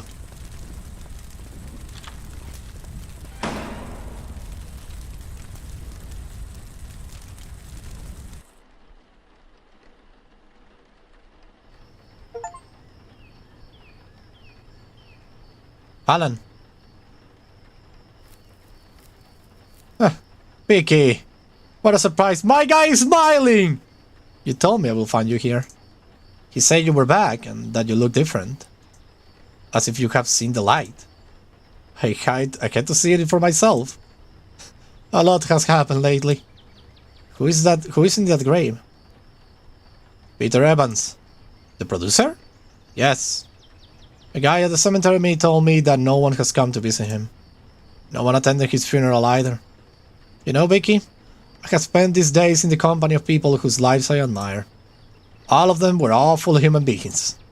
I have wasted a lot of time and energy chasing a lie. Damn it. I regret not having noticed it sooner. And I regret being so dumb. Must be in your good graces if that's the only word you can think of. So, how are you? Joe says you haven't been around in over a week. Is that what he says? He was the one who gave me the week off. Glenn Bishop was really happy with my work in the film and wants us to start shooting another one next week. He says it's the first time one of his films has featured a real performance. I'm very happy for you, Vicky. You know what? The people at Fangoria magazine have organized an award ceremony and they want me to present one of the categories. I said yes, why not? Is that why you're looking so snazzy? Ah, yes, this. Apparently someone forgot to tell me that it's an informal ceremony and there is no dress code. Christopher Wilskin will be there. I think I can convince him to cast you in Lunatic too. I really appreciate Alan, but you already tried. I'm going to pressure him this time. If he doesn't hire you, I'm walking away from the production. So, shall we... Oh, Alan, Joe was right. You do look like a different person. Maybe. I just got to go through hell and back. Let's get out of here. Yes! Oh my god, that was so good! Nightmare Frame, what a great game! Jesus! I love it! This was designed by Spanish people, by the way. Oh my god, that was so freaking good! That was so freaking good! That was so freaking great! Jesus! What a great game! I love it! You can ride on the projector roof. This was great! I hope you have enjoyed the film, the game. It was so freaking great. How was it for you, Savage Bones, Pato Lopez? How was the game for you? This was amazing. It was such a great game. I have to say that I'm surprised. This is what you can achieve if you're a great writer and you have a team that will manage to produce a video game of this caliber. That, let's be honest, is not like super expensive. I mean, it is expensive, it's difficult and whatnot, but you can have a vision and plaster it. It was great. That was very good. Indeed, indeed. Indeed, it was. Adventure Game Studio, I never hear about that one. Postmodern Adventures, amazing. I have to say, this freaking video game company knocked it out of the park. Such a great game. I enjoyed it from beginning to freaking end. What a great adventure. And that climax, that ending though, that fight with the monster. It's all out. Everything of this movie. Everything of this movie, hear me out. Honestly, the second pixel puzzle story makes it better.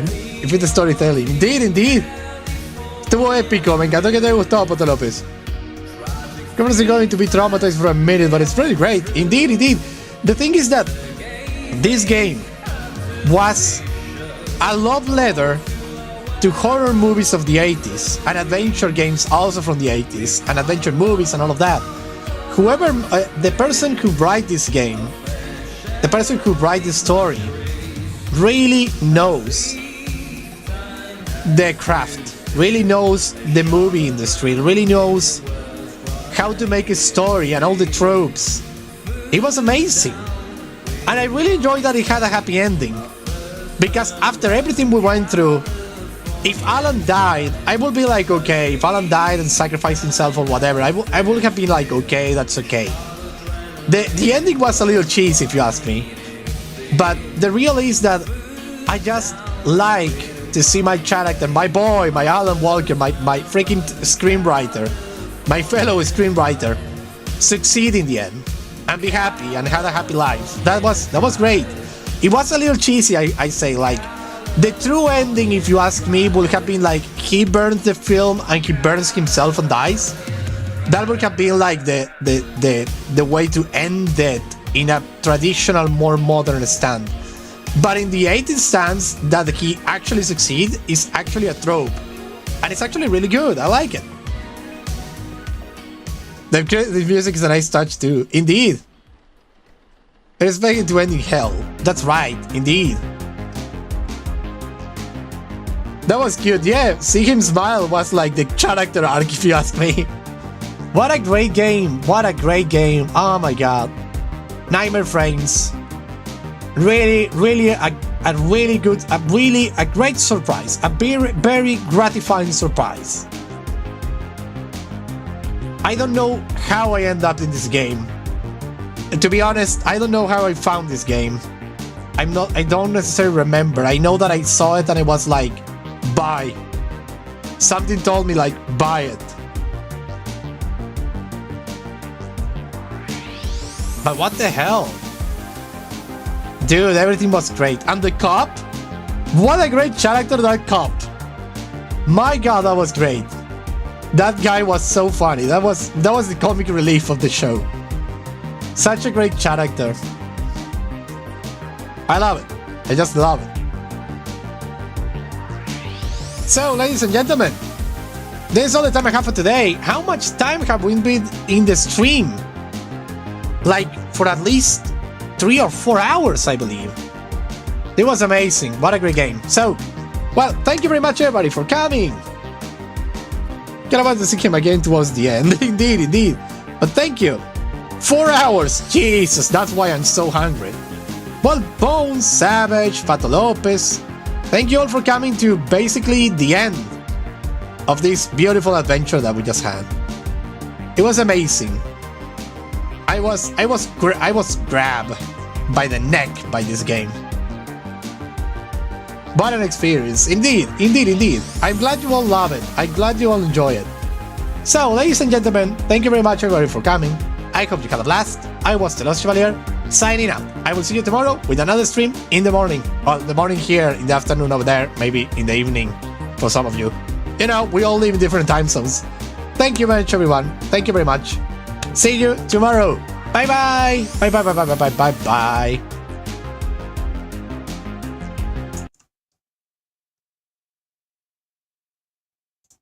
Bye-bye.